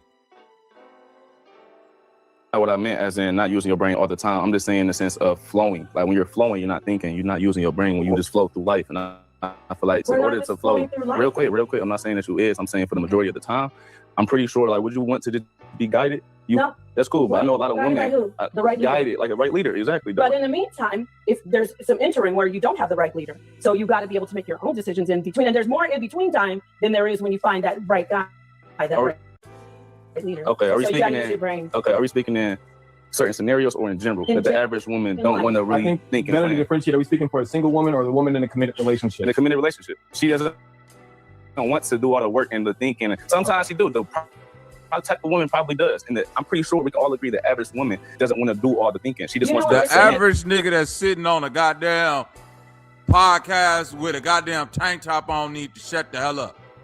I'm sick of young niggas. No disrespect to the young nigga. I'm sick of young niggas who ain't been with more than 2 women sitting up here talking about, well, you know what women do and all that. Nigga, you still in your mama house. Man, some of these niggas that be on here talking every day, going back and forth with me, talk about what they doing with women and this and that, what type of trips they on and all. Man, them niggas still in their mammy basement. Straight up. And some of y'all know who the niggas is that's in their mama basement. Some of y'all know these niggas. Ain't nothing wrong with it. I even respect you if you was in your mammy basement with an old lady trying to work your way out, but you just there. You just there living with your mama. Getting on a fucking podcast, talk about what some women need to do and this and this. Shut your garbage ass up, nigga. It's real quick, a prominent leader. If you trust this man, if you respect this man, I feel like it's no problem to just submit because you trust him and you feel safety in him.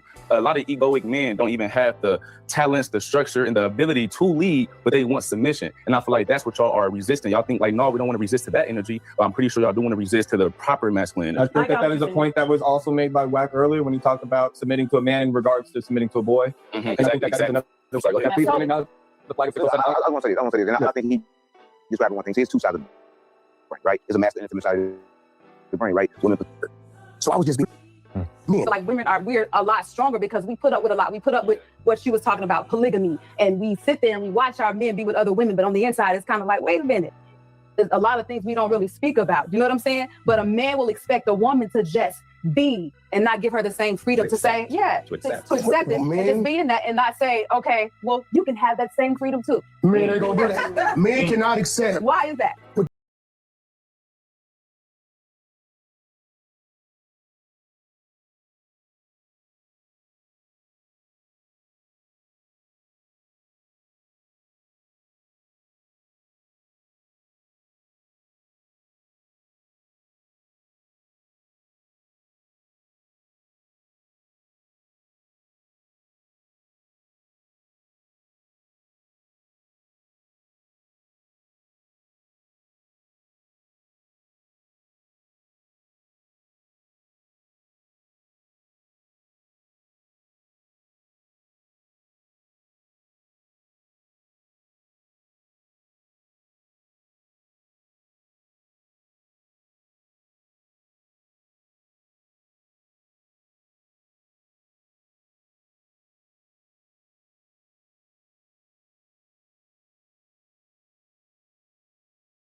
Nigga, hey, Wall Street, nigga tell you I kiss your old lady in the mouth, nigga, you ain't gonna do nothing. What's your next move, man? What's the next move, Wall Street? Nigga Trip, did what's what? the next move? What you say, Nigga Wall did Street? what? You ain't hit it? Yeah. Whack 100 told Sarnetta, nigga, I kiss Nepal in the mouth right now, nigga. You ain't gonna do shit. Am I lying? I know you didn't. Yo, No, Trip, am I lying, didn't. Trip? Trip, am I lying? Yo, he told that nigga, I kiss your lady, and if I kiss your lady in the mouth right now, what you gonna do? You ain't gonna do shit, nigga. They face to face? Nigga, they all on the ass, nigga. This ain't on the motherfucking StreamYard. This ain't on the goddamn. Nah, nigga, I sent him the video, man. He said if I kiss your wife in the mouth, what he gonna do about it? That nigga saw nothing, didn't say nothing. And the pa said didn't say nothing about it. They kind of tried to gloss over that. Nigga, if you actually go back and watch it when we watched it earlier, the pa didn't say he gonna do this and that. She said, well, I'm just glad you guys didn't fight. Hey, hold up, bitch. That ain't the question. That means I ain't come and do that, and you just gonna sit there and he just gonna be like, hey, bro, that ain't right. See, that's one of them Intellectually, examples, I though. think we You should can't talk take your about it. bitch everywhere with you. Thank Man, that bitch look like like he said, a rhinestone cow nose. Nigga, fuck you. Who wearing a cowboy hat? And that's why you shut the fuck up from the gate, bro. Because if you ain't no street nigga or you're not doing no street shit like me, I don't hang out on street niggas no more. Because I know, nigga, one of them niggas is gonna try me. And I'm not willing to go to jail, nigga. I got too many kids. I got a wife to take care of. Man, I'm not about to do all that with these niggas, bro. It's levels to that shit, K. Gomez. I hang around young street niggas because they respect my, respect me. But if you get around young street niggas or old street niggas and you got respect, it's certain levels of certain shit. Wax realized early in that conversation, you's a bitch, and you know how that shit go. In the streets, it only take about 5 to 7 minutes of talking to a nigga for one of the wild boys is gonna say, this nigga a bitch. And then after that, it's up. Like, you know what I'm saying? Because you gonna joust, niggas gonna like throw shit, niggas gonna do certain things where he like, hey, this nigga soft. And then once you soft, shit, nigga, get the fuck away from us, so we gonna make it to where nigga get what you gonna get but that's the thing. That's the thing. I can control. No, for real, but that's the thing. I can control myself. You feel me? But let's say I'm hanging around a whole bunch of niggas. Some shit happen, bro. I can't control these other niggas, bro. And to be honest, I'm not in the street no more, so niggas really don't know me no more. You feel me? Niggas don't even know me no more. So if some start popping, some niggas ain't gonna look at me. I don't care how big I am, bro. Them niggas don't care. They're trying to try you because they don't know you. You feel me? But Jabari said he know 15 types of African jiu-jitsu, ninjutsu, and then it came to that shit. Then with that gun come out, nigga. That nigga was gonna go. That nigga Jabari. Hey, listen. Hey, Trip. Jabari was gonna jump up and put that unk in the sky and say, "By the powers of Greystone, I command you." Right the fuck there, dude. That shit don't work with the pyro. Remember what he said? That's why Wax said, about to bring fuck Baba your God. Spirit Fuck up what you... nigga, they was gonna jump. But you see what Jabari said? Spirit. I mean, but did you hear what Wax said? Wax said to a nigga, fuck your God, fuck what you believe in, all that shit. Cause Wax knew that nigga standing on some, I could throw my unk up and become Thundercat. Nigga, he's like, nigga, fuck that. I don't believe in it. Nigga, bring that it nigga to me Wack then, know nigga. that. Nigga, it's 100 West Side Pyrus right around the corner, nigga. God. All I gotta do is nigga, brrr. Right, Yeah. unless Armin Rodnam got motherfucking Mac 10s and AKs and shit on him, he could get ugly. Yeah, he can't save you. He can't save you, nigga. Motherfucking Mum Rob was gonna show up like, nigga, you in Compton fucking with the Pyrus? I'm out this bitch. I thought you had a problem with him. Like that nigga stood up for his blood, nigga. That's crazy, right? That nigga stood harder for his blood. Go ahead, Willie. You said he put the unk out on niggas. Nah, go ahead, Trip. Hey, Baba Haru, wait till Baba Haru come out the motherfucking unk on you niggas, man. Y'all better stop playing. Wax stood on his blood shit harder than they stood on they motherfucking Heru shit, nigga. That is what it is. Them niggas look Because back. Them niggas not fit to lead. Cause let me say this: Malcolm was willing to go to the hood and still be Malcolm. Khalid Muhammad was willing to go to the hood and still be Khalid. Like, even though he might have been on, but these niggas don't got no war. When the warrior spirit meets the soft internet intellectual, the warrior spirit win every time. And I mean, because when you think about when you think about Malcolm and Khalid Muhammad, for as intelligent as they are and were, it's like they innately understood that at a certain point in time with the type of people we going against, words ain't gonna cut it. So we always got to keep that part of the mind, you know what I'm saying, exercise, because it could come a point where nigga ain't no talking. We got to get physical. On God. I think with a lot of these other niggas, especially on the internet, they don't even want to address physicality. They like, I listen to them. They like, ain't it a bill we can sign, a petition and all? When you get to talking about, at a certain point, we might have to get our hands dirty. They like, nah, we ain't gotta do that if we just lobby with the right people. And you be like, nigga, that ain't how shit go in the real world, nigga. That's the niggas that Nat Turner was talking about. He had to splay with the other side.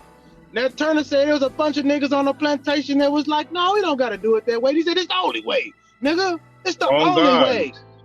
Nigga, you wanna still be these niggas? Somebody's getting whipped, nigga. Y'all niggas out here. Nigga, nah, that ain't. Remember that nigga Malcolm? That nigga Malcolm was a thug before he was anything. That nigga was a thug before anything. A lot of our great, bro, niggas don't like Bumpy Johnson because the street element of what you call the dark side. They want. I don't know what y'all want to call it, but the physical element, the warrior. And there was a time where the warrior and the intellectual ran hand in hand. Bumpy Johnson protected a lot of those sus ass painters in Harlem and all them people and all them dudes that was on that uplifting shit. And they from New York and they should know that. Bumpy put money to all of that, but Bumpy was a motherfucker. You fuck with me, the Italian mafia don't want to fuck with me. I got 100 niggas outside. Nigga, we go hand in hand. Once you leave me and to say, be honest, I don't want to deal with your nigga treat. Nigga, you not us no more, bro, because the warrior and the intellectual has to, but they proved Sodnetter and him that they ain't got it. Man, to be honest, that nigga just was looking for an easy lick, man. Shit must have been slow for Whack 100, so he needed a good, easy, conscious lick. That would make him look like he's doing something. Because let's be real, you ain't really doing nothing by disrespecting 𝘾𝑼𝙎𝙃, nigga.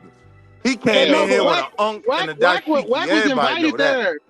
Wack was invited there by 607 Unk, which I think was a great play because 607 Unk did some shit to me that was like, this is one of the greatest moments in internet history to me because it shows that like there's two sides of everything. Like there's these smart ass niggas. Because you don't have to no more. You don't have. And that's like before. Like before to be conscious.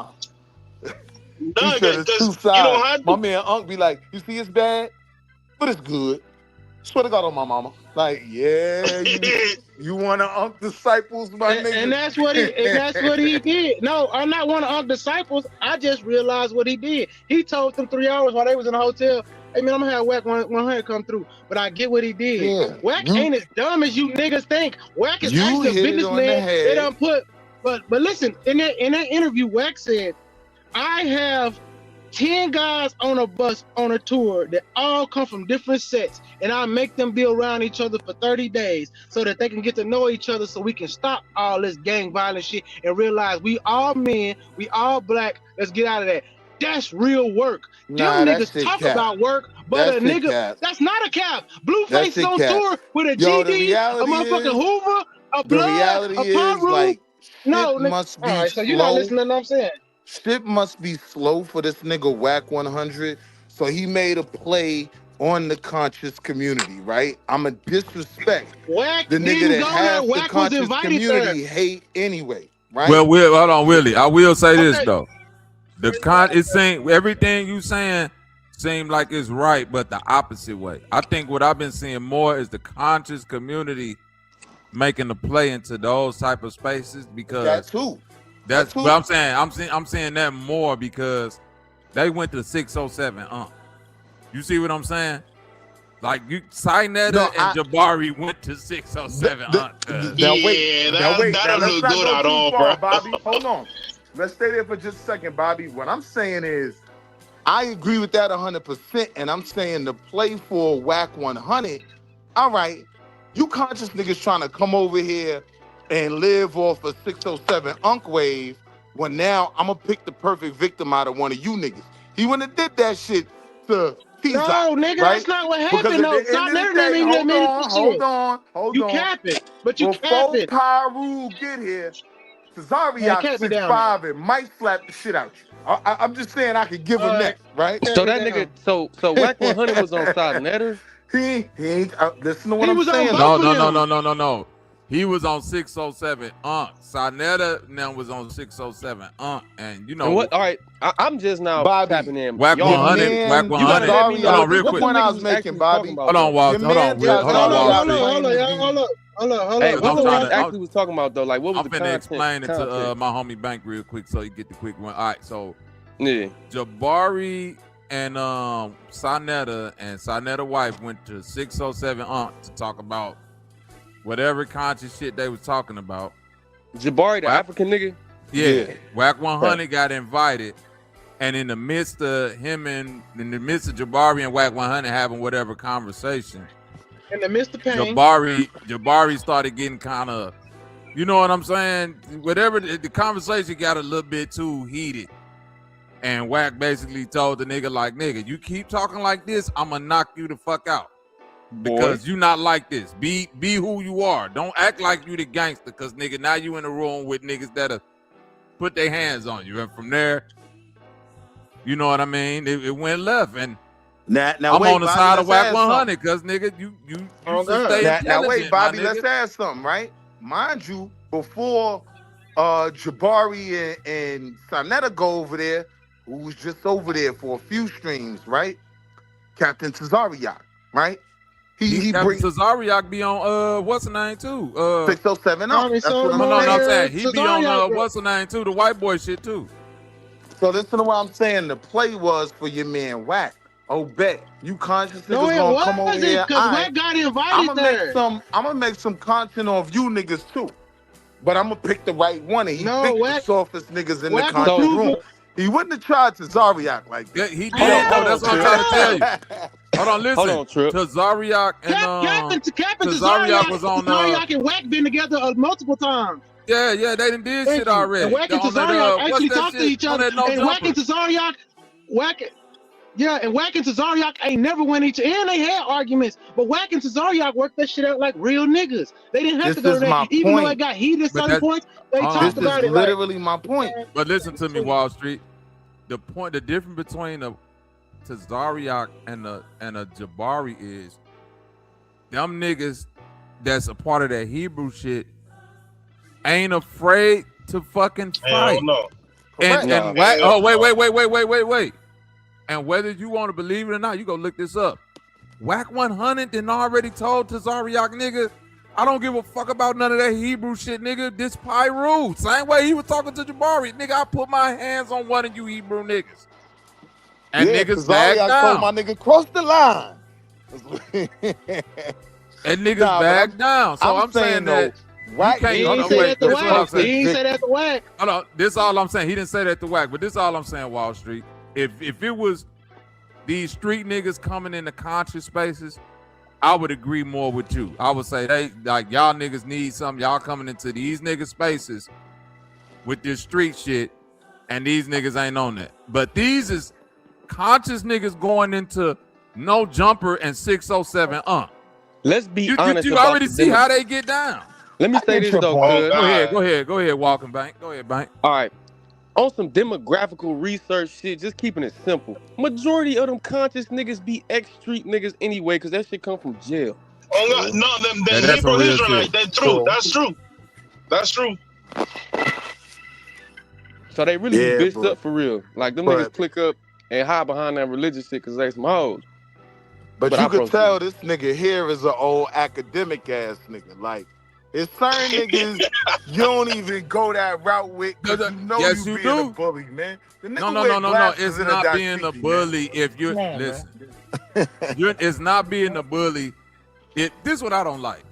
Because everything you saying is right, Wall Street. But what I don't like is but it's wrong at the same time. No. It's wrong when the nigga that's he not like that, and he know that a nigga not finna bully him, but he used that as an advantage to feel like he could equally talk shit on the same level as you. You feel what I'm saying? I got you. Like, I got a homie, bro, nigga, shout out to my OG Muja. This nigga was locked up in the ADX with Jeff Fort and motherfucking Larry and them niggas, bro. This nigga only got out because of the Trump shit a few years ago. You understand what I'm saying? This is a nigga who I know for a fact, nigga, bodies. Mm-hmm. You know what I'm saying? And so, but if you're around him, cool, mild-mannered, talk with respect, and he'll have one of these little intellectual debates with you. Right. So I'm saying, if we all in a room and a nigga like Jabari get to talking to Muja like he was talking to Wack, a nigga's gonna tap Jabari. Bobby, hold on. Wait, I'm saying happen. a nigga, yes, it could. Nah, that's my point. I'm saying, it could. And this is what I'm saying, the play was. Listen to what I'm telling you. You ain't watched the video. The disrespect came from Jabari talking slick and assuming Wack wasn't picking up on him trying to shoot at his intelligence. And Wack was saying, nigga, hey, you not finna keep on pressing this line when you not like that, and I am. Because however much shit I'm talking and getting louder, I'm willing to go to at the end of this sentence. And you not. So maybe you feel what I'm saying? Maybe you should fall back. Because whatever at the end of this sentence, I'm willing to do. And if you not, you should be the one to de-escalate. That's my problem with niggas like that. But now wait, when you broke down your homeboy just came back from ADX, what I'm telling you is the reason why him and Jabari will never get that far with it, because there is that mutual respect of, yo, you an academic nigga, you a real street nigga that's getting his mind right. It's the mutual respect there. I'm saying Wack came for the dumb shit, right? He came to escalate the dumb shit. He didn't come with no genuine intentions whatsoever. He came to go viral. Wait. Let's say all that's true. That's still making my point, Wall Street. Let's say my homeboy, let's say everything you saying true, and my homeboy this nigga just got out of ADX for doing 27 years, and nigga, it's a couple bodies under his belt. And now he in here on bullshit. And you're not trying to de-escalate. So who dumb after that? Because your ego make you feel like, oh, I ain't gonna let no nigga that's no Pyro gangster 27-year killer talk to me like that's the fuck you is. Now, but wait a minute, and you better de-escalate it. That's another problem I got with this shit. Niggas gonna stop acting like Wack is Kaiser Sosa. Wack done got caught out here with his pants down, paws looking goofy a whole bunch of times when he tried to take it somewhere it ain't. Like he be trying to bully niggas with the always been that type of nigga to take it there though. No, but Wall Street, by other gangsters. Yes. By another nigga that can match that energy. True. I'm saying, I look at Wack, let's say Adrian Broner, AB, right? It's the same difference. Another nigga that's a former boxer or a boxer that's like, oh, drunk ass nigga. He could talk shit to him, but AB you will talk, knock you sit your dumb ass up there and talk shit to sleep. AB, and he go whoop the fuck out your stupid ass. With the pot belly, he will put you to sleep. That's my point. Like, yes, yes, you can talk shit, but you got to deal with the consequences. Yes, I guess Jabari, I you ain't can with it talk because shit, I my nigga. know. I guess I ain't with it because I know his level of troll, and you went there to troll the most hated in the conscious community. You know what I mean? Like, you know, niggas want to see him get You slapped don't in the know mouth. Jabari, bro. You ain't watched that. You Come must ain't watched on, the bro. footage. No, I He did don't know watch the Jabari. footage. You believe that, bro? You really believe that? Yes. Come The on, only reason Bobby. I believe, listen, Bobby. the only reason I Bobby. believe that, bro, the only reason I believe that is because me being on the internet as long as I have, I done bumped into niggas that done randomly click my link, and the nigga be like, you don't know who Cuz is? He got 200,000 subscribers. Nigga, I don't know the fuck, nigga. Bobby, And I done talked to Bobby, niggas Wack straight like got an analytics team. He's getting a memo, a breakdown. no. I'm saying exactly before he got there, he got the rundown on who Jabari was. Like before he actually said. But I'm saying probably before that interaction, before they said, "Hey, you finna go to 607, and sit down with Jabari," he probably knew who Sarnetta was, but I doubt that he knew who the fuck Jabari was. That Bobby, ain't his see, word. I ain't wanna divulge this he ain't know who information. Jabari was. I ain't want to divulge this information, right? But I was with Wack before the interview, right? Wack told niggas this a week before. Ah, man, I'm That's about to, on hey, y'all, this Pyro. Out the Mud podcast. Hey, yo, we out of get me a conscious nigga to slap the shit out of. I'm going to slap the nigga glasses and Koofy. I'm going to slap the nigga Koofy across the room. Niggas came back to him, well, we got a nigga with glasses. He ain't got a Koofy. But yeah, you can smack this nigga. Niggas don't like him anyway. They want to say, I bet, get him on the show. You know what I mean? Oh, this what he be talking about? Oh, so he one of them Amun-Ra niggas, huh? He one of them Mum-Ra niggas. Bet, I'm going to smack his glasses across the stage. Get him on the show. Like, come on, that nigga a troll, man. Well, shout he out came to Wack. in there on some bullshit. But Wack showed, like I said, Wack showed something that I think the niggas is missing because I do community work like Bobby do it. Bobby and me, the only reason we can get off some of the shit we can with them young niggas, they respect our fucking gangster.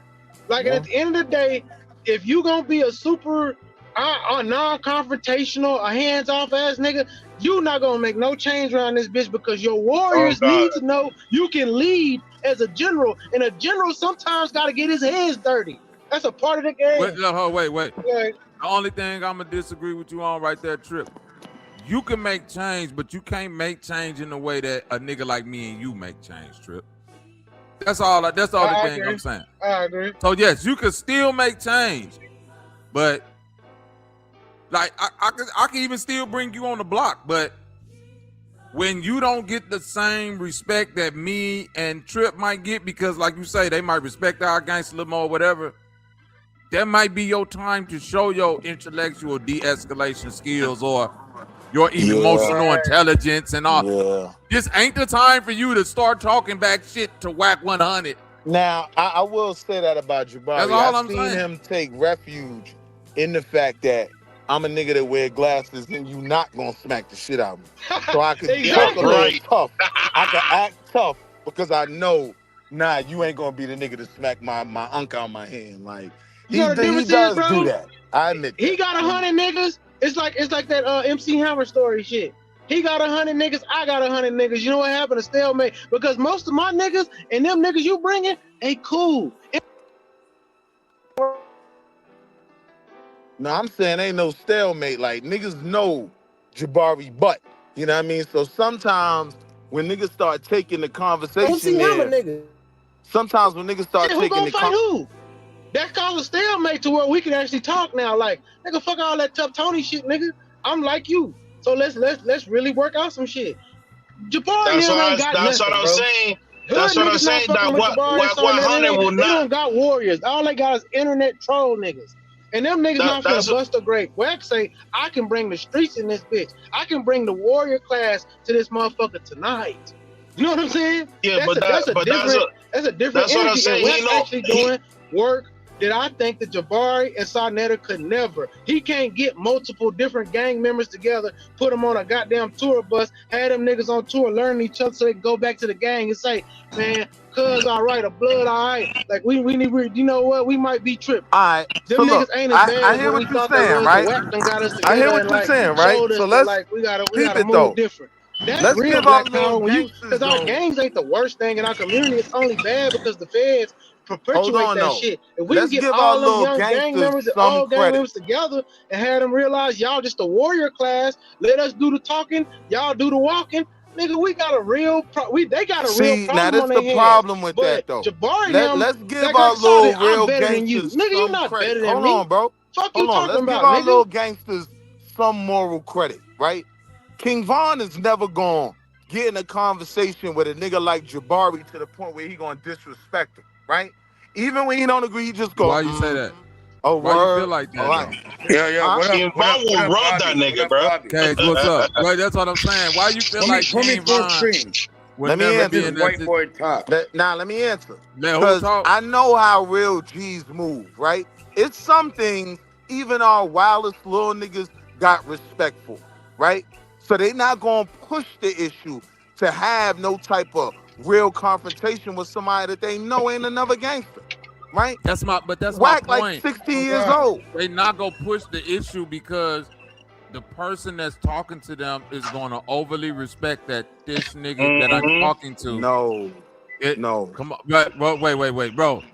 Wall Street, you lying if you telling me just because a nigga is a nerd and intelligent, he could come to the hood around the most gangster niggas, talk loud, clap his hands in their face, point his finger at him and all that, and niggas gonna be like, man, he a nerd though. He ain't that's the first nigga they gonna make an example out of. Like, nigga, you so can't talk to me like that. I agree with that. I agree with that. But from what that's I the watched, whole point that I'm making. That's not how it went from what I watched. Like, you know, nah, that's Wack exactly was how throwing it little went. disrespectful shots, and That's Jabari what was a trying to gangster's respond supposed back to. like he was tough, but he That's not my tough. point. Right. And But that's here's the what point I'm saying though. If I'm Here's the point I'm disrespecting making you though, as a- Bobby. Okay, Let me go ahead. land the point, right? The point I'm making is real niggas is not doing that. Only bitch ass niggas is trying to push someone conscious and soft to a point where now I get to make an example of you. Real niggas ain't doing that, man. Real niggas I ain't doing agree that. with you with that. I agree with you with Only, that. hold on, wait. If you All right, notice yo. Can I show I'm you noticing. something? Hold on, Cage. I'm noticing what. Look at me. Hold on, Cage. Look at me. I'm Put me full screen. Look at Hold me. on, Cage. I'm noticing what Wack is doing, right? What Wack is doing is this. You're getting loud, and I'm in so many ways letting you know through my speech and language that stop doing what I'm doing because I'm the gangster. You feel me, Wall Street? I'm talking like this because look at me. I'm talking like this because I'm willing to end this motherfucking. I'm willing And to that's end some this whole problem. ass shit. It's not, bro. Not if this how I handle it with everybody. That's some whole ass shit. Wall Street. If this how I handle everybody, it's not. If you see me handle the gangster niggas like this, to the weak niggas, to the this and that, you can't say. Only thing you can say is that's how I am. Yes, You you're can't just say a it's whole goofy. shit if That's it's my just point. how I am. That's my point. You're just a goofy. Right? Like real gangsters do separate how they deal with citizens, how they deal with white folk, how they But deal when with the other citizens gangsters. start talking crazy to the real gangster, what the real gangster do?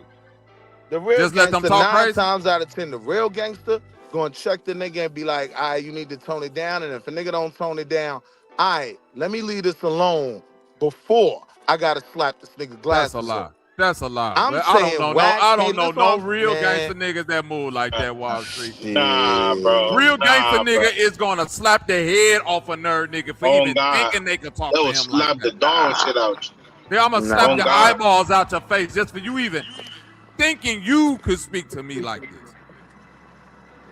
Bro. You That's how weak. street, You can't bro. talk That's to how, me. bro. You Right? can't That's how. talk to me like you That's how one of you me, lose. one of us. That's how you lose respect in the streets, Wall Street. Like Oh, nigga be like, God. oh, that nigga let Jabari talk to him like that, and he just did what?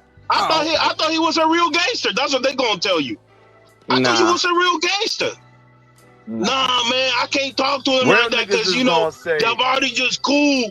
Nah, Real and niggas gonna say, yo, I respect niggas him. in I'm the glad street. he didn't slap When you the go shit out back to that the nigga. hood, listen to this. When you go back to the hood, bro, them niggas ain't gonna hear none of them excuses that you gonna give them. Like, nigga, you just gonna be like, nigga, talk you let Jabari, crazy. you let a nigga named Jabari Oh, talk God. to you crazy. Get your weak ass You out just- my face. Oh God, you just talked to this nigga that had 3 murders on his back, crazy, and you let Jabari talk to you like that? Man, you a bitch, bro. That's what they gonna tell you, bro. Point blank. Nah, I'm telling y'all emphatically, and that's where I think the confusion is. Real gangsters ain't getting down like that. So when I keep hearing warrior class, when it comes to this documented lame ass nigga, I don't think y'all understanding the play that he was just looking for somebody to take advantage of, and they gave him. You know what I mean? He caught a Vic. Jabari's stupid ass played into it. When, to y'all point, you right. Sometimes if you're not like that, you should just fall back. But Not sometimes, at all times. And every time, if you not like that, you should fall back. It ain't no. You a dummy if you not like that and you expect to give niggas that's gangsters and killers the benefit of the doubt that they not gonna put their hands on you because they assume you pussy or you weak or something. Like, nigga. Not if you up there talking crazy to no niggas. You the first nigga that's finna get slapped. Nigga go slap you I think with the the open way hand palm. They ain't even gonna punch you. They gonna slap you just to let you know how weak you is. Nigga, get your weak ass about the pop. I think Move it's around. about the approach and the goal in the approach. I think for a lot of real niggas, once they accept, a nigga's just passionate about the issue we talking about or whatever, but he don't mean me no harm. He's in no way no type of enemy. The conversation don't become, I gotta defend my manhood with a nigga named Jabari. If you think you gotta defend your manhood and can't come to your hood because you let a nigga Jabari get loud, you weren't a real gangster from the gate. This is all I'm saying. You know what I mean? If you're a real gangster, what the fuck is somebody gonna say to you when you come back to your hood anyway? You niggas ain't gonna say nothing I don't anyway. think it's about that though. I think that shit ain't nothing you turn off and turn on, gang. You say some shit I don't like, I'm about to get on your ass, boy. Simple. It ain't nothing you turn off and turn on. Nah, bro, that was some hoe ass shit in my opinion, man. I think he just wanted to embarrass a nigga. I think he picked the right niggas knowing it was Sonetta and Jabari and they kind of repping the hood. They got a lot of smut on it. And he used it for content. No more, no less, man. I ain't finna defend him pushing the nigga, right, with some gangster shit saying, I could talk to you gangster, but you can't talk to me gangster just because I'm around gangsters. Nah, that's some whole ass shit, nigga. Like, at some point, we could just both be men. You know what I mean? So cool. If you're gonna smack my glasses off, then Jabari might be willing to just get his ass whipped in some good old-fashioned fisticuffs. So fine, my brother, I will lay it Yeah, but my unk down and we can shoot it the fade, right? you just said it. You just said it, bro. You said So wait. So listen because what of I'm a saying. man, right? If Jabari is What? willing to Look, shoot it the fade, right, and get his ass right, whipped, then he can talk like that, man to man. right. Like, No, because we talking about man to man, but that what told him that too. What said, man, I'm a man before anything. He ain't even bring the gangster shit. He said, man, I'm a man before anything. I don't give a fuck about no gangsterism or none of that shit. What say, I'm a man before anything. So now he's standing because of his manhood. That he was overly doing it. I get it. I get what you're saying. He was actually overly doing it because at the end of the day, bro, you shouldn't even be there because that's not even the fuck your you bringing space. to the table. You Right. feel me? So I get what you're saying. But at the end of the day, nigga, that's how he handles shit, bro. Like if you know the nigga is like that all the time, like the best thing for you to do because you're not like that, it's just, bro, I'ma just let it be. If he's smart like he say he is, he should have let that shit alone, bro. On God. Cause I'm saying this, Because like even when I put my gangsterism down, right? And now I'm working and shit, and I still got, relationships with the little niggas in the hood. So now some of these little niggas getting active, right? But they know I watched them grow up. Where you I want to got go love to? for them. So I can talk to them aggressively, right? Knowing, yeah, they outside still putting that pain in and I'm not, but they have that respect for me so they don't make it like I'm testing a gangster. Like, nah, nigga, I'm trying to save your life, little nigga. And they recognize that, so they don't disrespect me, even if I get a little, forceful. Like, you little stupid niggas out here, and you know what's gonna happen? You gonna get locked up, Best and then thing to your do mother, is just your make mother sure you ain't keep got no your shit bail money. clean and put everything back where it goes. And that side right there and all the shit that came with it, you should be good. No, but get what I'm saying, though. I can get excited and be like, so you little stupid niggas gonna put your mother in a position when you know she ain't got no bail money? Now, the way y'all saying it, the little nigga could just say, hey, yo, Unc, watch how you talking to me, man. I'll slap you in your mouth. Nah, I'm giving my little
you, nigga. I'll make you love me. I'll knock you the fuck. Do you think dude was like, nigga, who the fuck you talking to, nigga? Well, dude was like, all right, Mike, we're gonna have to cut this segment short, and hey, we'll be back.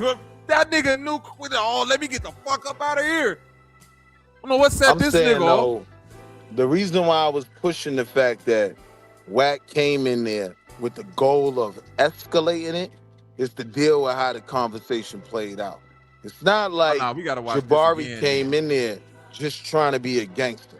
Nah, Wack pushed some gangster shit, forced Jabari into the element of that conversation, and now you ready to triple violate him because you know he not like that. You a sucker ass nigga for that. To me, my street ethics and morals that I was raised on, to push a nigga that you know ain't like that into that type of conversation, which is what he did, and then use that as your reason to say, well, now I'm gonna violate you because I knew you couldn't do nothing from the gate anyway, you a bitch ass nigga. You on some bully shit. Straight up. Yeah, he couldn't handle no intellectual conversation with him like that. So that's why he took it that way. But so now, being a nigga that's like, hey, I'm not finna just go out like that. I am still like a nigga. So look, peep it, bro. When they say that niggas need to respect gangsters on gangster shit, so now, if this man is having an intellectual conversation, you should respect the intellectual conversation and sit your gangster ass down at his feet and learn some shit that might elevate you, that might bring you into consciousness. He didn't come there with that. But you see, that's what corny dudes like to do too, though. Like when they get, that's what I'm saying. They like to say borderline gay shit, and that's my point right there. What there is. Shout out to my nigga Lou. It's a thin line between you teaching me versus you're disrespecting my intelligence and you don't think I can peep it. You feel me, Delaney? Like at a certain point, Wack and anybody in there started to pick up on the shots. So they as also it starts picked up on those hand movements, Bobby. Right, that's right. Your hand. Like the way you move your hands around certain type of niggas. You feel me, Delaney? Like if you talking to a certain type, like you might got an uncle or something that's a street nigga. Put your hands in your pocket, nigga. You got in my face. You got people that street niggas, pocket. Wall Street. Can you just go? Can I just go around them niggas and get to talking and point my finger at them like nigga? Pocket, nigga. You don't know what you talking, nigga, yo, nigga. But that's what the gangster nigga gonna tell you. You get your ass money, nigga. Yo, a gangster nigga gonna save you from yourself. Put your hands in your pocket, nigga. But that's not, but I'm saying, but hold on, but I'm saying the reason why I gotta go back and play it because Wack is giving Jabari all of these clues. He literally say, be yourself. Play it again for You're me. not like this. He literally tell that nigga, stop being me. This me. You be you and I be me. Like nigga, you pushing it too far. Lou, go ahead, my nigga, before I play the video. Lou. Go ahead. What's up, hey, peace. Great conversation as always, family. Peace to the panel. Peace. Yo, we gotta find a way to have the conversation. Wall Street, let them talk, cuz. Hey Willie, you already know I'm gonna look at it from a, Bobby know me too, man. I'm and then for a great conversation to be coming out of this situation and everything, I'm cool with it. Right. And I can definitely enjoy that. But I just want to put my niggas on notice, man. I don't trust none of these niggas involved with that shit. All these niggas performative as fuck. Right. So I don't have no way of not knowing that this ain't no Corey Holcomb, Anton Daniels type of shit. You feel me? Trying to do a skit or some shit. All these niggas is suspect. That's trying to do that type of shit.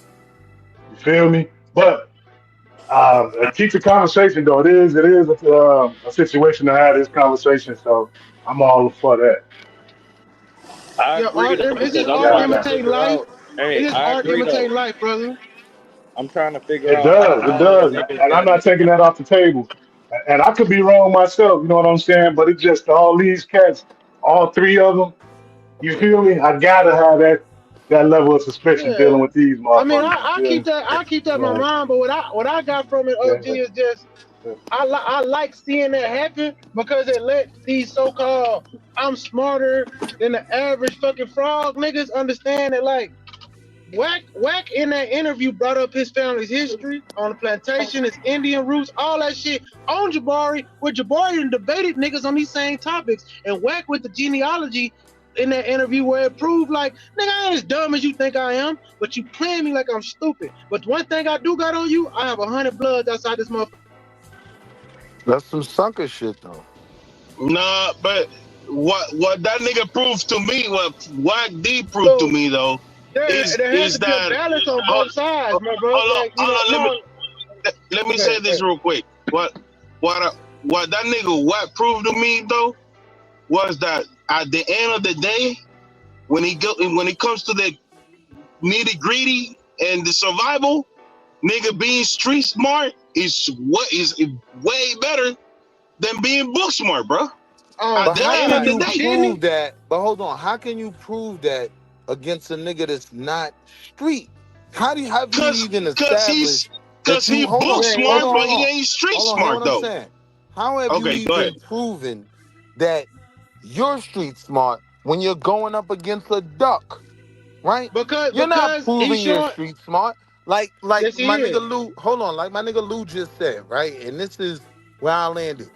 I don't trust none of the three of them either, right? So it could have been totally performative. But the one thing I know is that Wack 100 came into it strictly with the goal of going viral and violating a nigga that he couldn't even protect himself.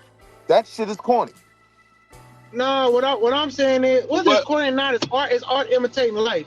And that's what I'm telling you. This shit that happened on that panel happened in real life way more than y'all know. If you ever been to college, because I was a street nigga in college, there were times that I would take my football team playing niggas to the hood to go to hood clubs because they wanted to talk to black women.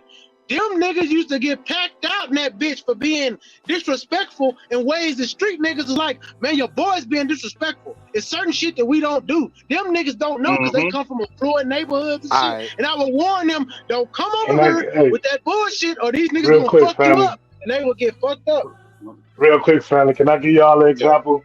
Back in the day, like when this type of situation would come, like at least one huge one that I ran into and I saw it happen time and time again is when the Tupac niggas arguing with Biggie fans about who was the dopest and all of that shit. And then, you know, Tupac had a real serious street, you know what I'm saying, fan base and a loyal fan base. So even if you was just a hip hop lover and you wanted to discuss, okay, I think Biggie a better rapper, them Tupac niggas would get with G-Check niggas was trying to say that shit and trying to test their gangster. And I saw that situation happen more than once. So in that situation, go ahead, bud. And Lou, you absolutely right, because I come from that era, and the thing that the niggas who, even if you weren't really a Biggie fan and you wanted to have a conversation, the business decision you had to make is this worth it with a nigga who I know go push it to this level, and unless I'm willing to de-escalate, I know I'm finna get in the fight. You feel me, Lou? That's why I'm saying. And there weren't too many fights. The Biggie fans would always de-escalate. So yeah, de-escalate the shit because they don't want to. They ain't got time for that dumbass shit. So let's deal with I'm saying Jabari wasn't doing no de-escalation. Now wait, let's deal with Tupac. So Tupac and my man, what's my man name? Motherfuckers, and I will send you to hell. What's my man name? Samuel Jackson. Samuel, right? Him and Samuel was in Juice. So Pac backstage at Juice while they filming, he's back there wilding, calling women bitches, bugging out. Samuel wife jump up, run down on him. She don't know this a rap nigga. She don't know you're a superstar already. She like, young man, come here. Like, I know if you had a mother in your life, now a nigga could take that as disrespect off top, right? But she says, if you had a mother in your life, I know she raised you better than that. You don't be saying them words, Now, she not gangster. You know what Pac said? Yes, ma'am. I apologize. Guess what, though? You know what I mean? Did you see how Wack 100 treated Napa? That's another sign of a street nigga. He backed down when Napa was up. All the energy that Napa was bringing towards his wife, he kept directing it back at Sinetta. And my line trip, he didn't come at Napa sideways at all. So if you add the female element into it, yes, they get like a female. Nah, is but I always wasn't. But Bobby, hold on. I wasn't going to the female element. I'm just going to the You element got of to if you if adding you in, hold if you on. I'm saying just his going to wife the though. element of if you not like that, you can't approach a street No, nigga. that's a woman though. That's a woman. That's a completely different situation. That's a woman. Complicating it though, because No, I'm saying saying that's a woman, I'm saying, bro. listen, Bobby, hear what I'm saying? When I was like that, when I'm in this life and I'm running around with my 40, right? I've been checked by older dudes that watched me grow up, that barely even spoke to me growing up, but saw me on some bullshit and pulled up on me. Working man, you know what I mean? Like, and when he did that, I showed him the respect he deserved because I had respect for him. And Yeah, so but a if that lot of nigga this would have becomes told about you, respect. if that nigga would have pulled up on you and said, all right, you little Frank having ass nigga sitting out on my block, I would have violated the fuck out that nigga. Oh God, they wouldn't. I would have violated that God. nigga. Come Oh, on, God. Willie. He on way with Willie. You just Willie. You comparing yourself something. You doing comparing that. the older person that you got respect for talking to you sternly versus them disrespecting you. 9 Stern times ain't out of 10, disrespect.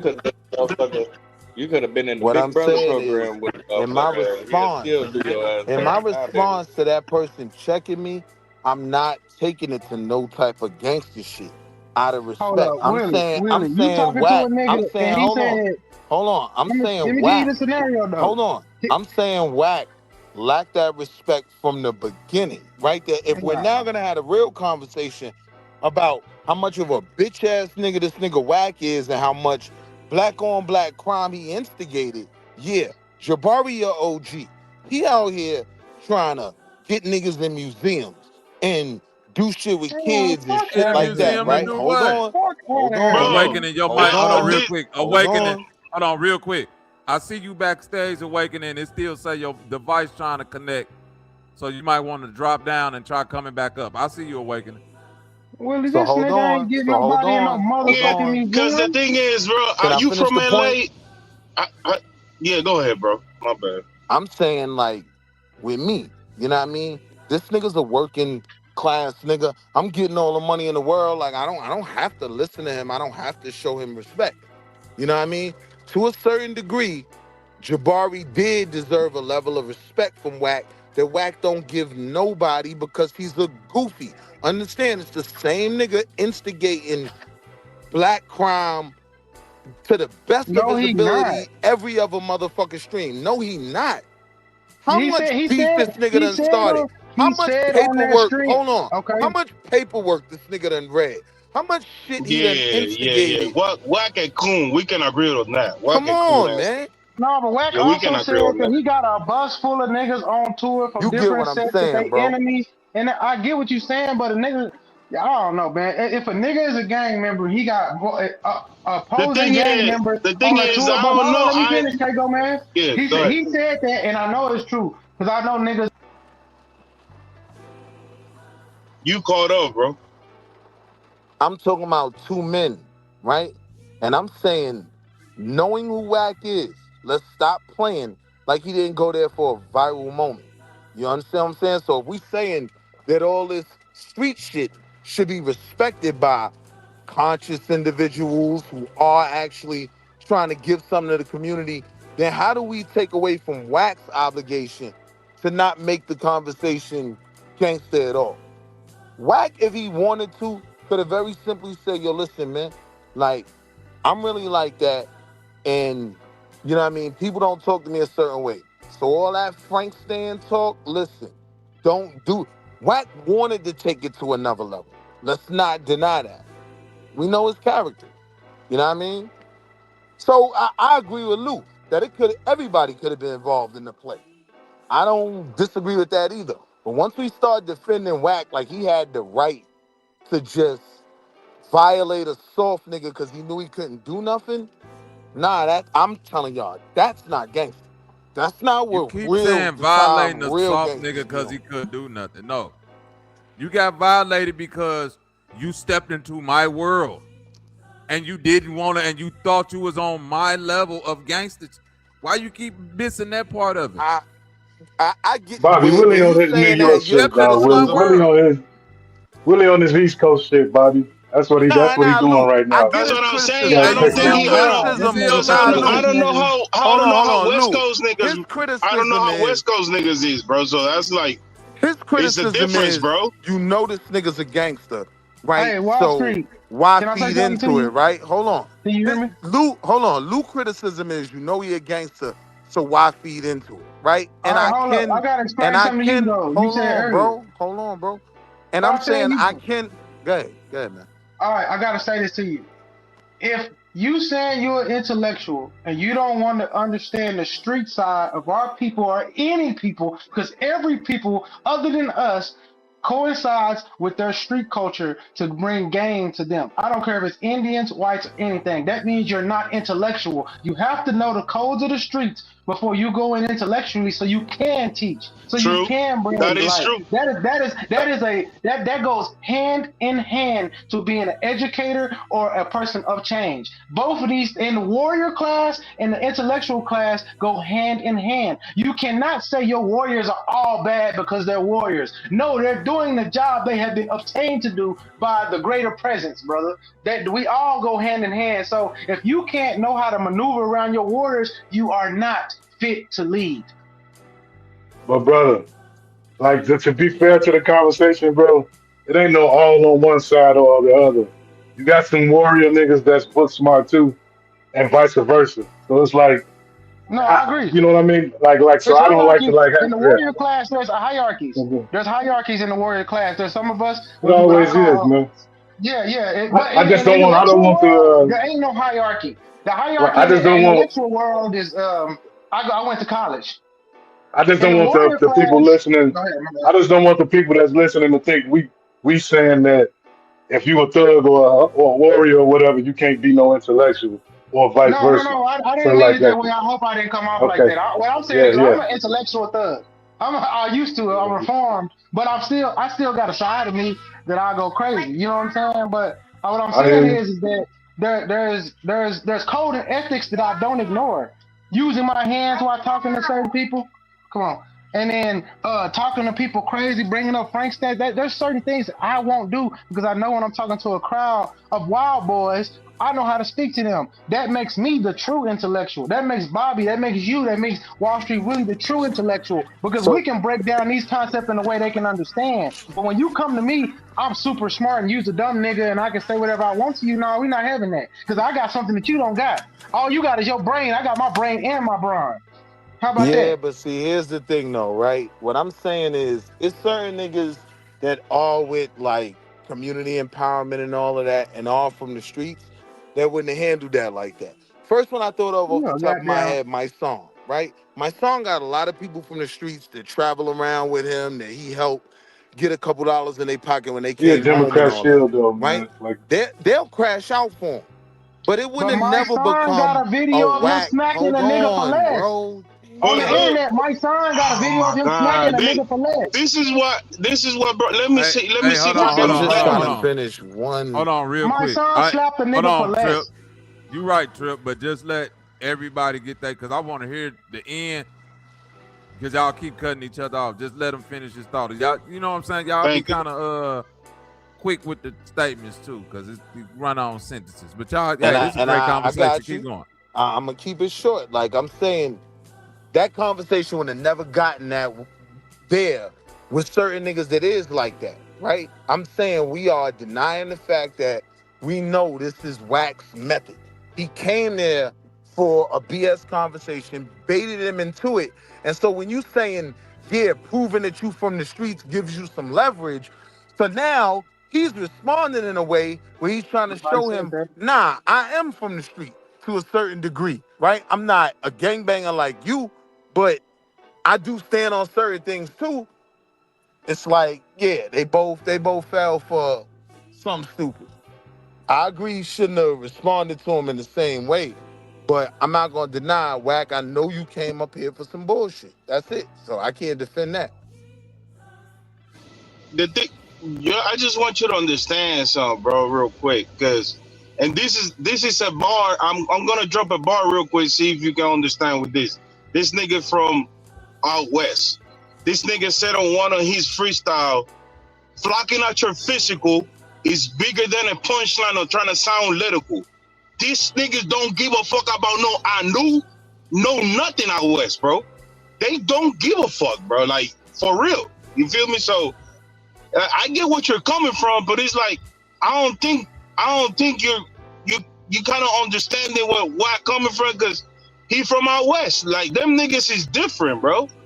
A nigga from out up north, he probably will let you slide with that shit. Like, all right, nigga, I'm gonna let you slide because you feel me. I got some respect for you. But them niggas out west, bro, they do not give a fuck about let me give you a bar nothing. though. Let me give you a bar though. Nas said, I don't respect killers, I respect OG knowledge. Codes of the But streets. that's a nigga Hold from up on. north, Codes though. of the That's streets. Hold on. Codes of the streets got new rules but no guidance, right? So now listen, certain shit, like I done traveled all over. Like, I got homies in LA that take care of me when I pull up. I pull up with the Yankee hat. Them niggas tell me, man, take that shit off and leave it in Or your you get us hotel room smoked. before you get a shot, right? Yeah. But there are certain core tenets that we do share. I don't care what coast you in, whether you in the South. It's certain things we have a level of respect for. You know what I mean? And this ain't the nigga to hang this hat on that the streets can challenge consciousness. Nah. Like, The this was streets a is street nigga. consciousness. That's yeah, what I'm but telling the you. thing is, you're talking about a nigga from up north, my boy. That's Nasi's from up north. The nigga that I'm giving you the bars from is from out west. That shit is mossy. Them niggas But don't you're give a almost fuck saying that about your niggas out knowledge, west. bro. That's what So I'm the saying. question is, are you saying that niggas out west have no moral compass and nothing they stand on that's A actually lot of right, them, or that thought, niggas in New York is just pussy? What are you saying? no, I'm not saying that niggas in New York is just pussy. I'm saying that there's two different nigga up north, like where I was at, nigga. Like, I'm close to Cleveland. I'm in Columbus, Ohio, up north, middle west. All them That ain't niggas, north, but yeah, niggas. good. But I'm asking you, Well, we what's the call it north. difference? Well, it's well. At the end of the day, niggas where I'm coming from, they do respect niggas that got that knowledge like that. They'll tell your ass, all right, you just go home before you get your ass beat. I understand what you're saying, bro, but I'm Like, saying, nigga, I've never been out west, but I deal with niggas from up out west, and nah, them listen niggas what I'm don't give telling a you, fuck right? about nobody. Listen what I'm telling you. I be in Cali. I be out west. You know what I mean? Got a couple homeboys. They take care of me when I come. But my point is this, right? That conversation would have never turned into that with a nigga named Nipsey.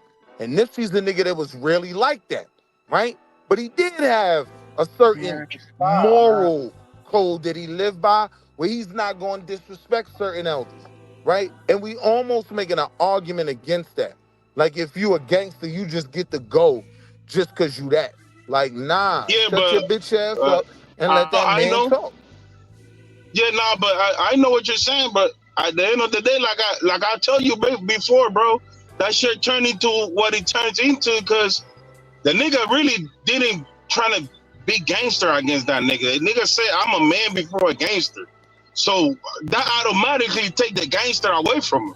Because if he really was on that gangster shit, he would have just hit the phone and they would have beat the dog shit out of them too. And there wouldn't be no Yeah, listen, conversation. let's But put they this on had the a table so we conversation. can understand certain things, right? Let's put on the table so we can understand certain things.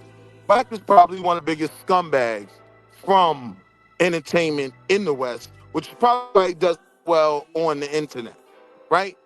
Like, we're dealing with a Yeah. scumbag. We're not dealing with a Scarface or OG Smackwater, right? OG Smackwater the type of nigga who did big time in the penitentiary. As he says, he probably could have gotten to a whole screaming match with Jabari, but it wouldn't have went past a certain thing because of a certain real gangster's respect for the citizen. You get what I'm saying? Wack don't have that. Wack is simply a pop star, Can we be on with the art Calabasas, imitate life? agent, provocateur.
though to decide niggas they wanted to be in that environment or not.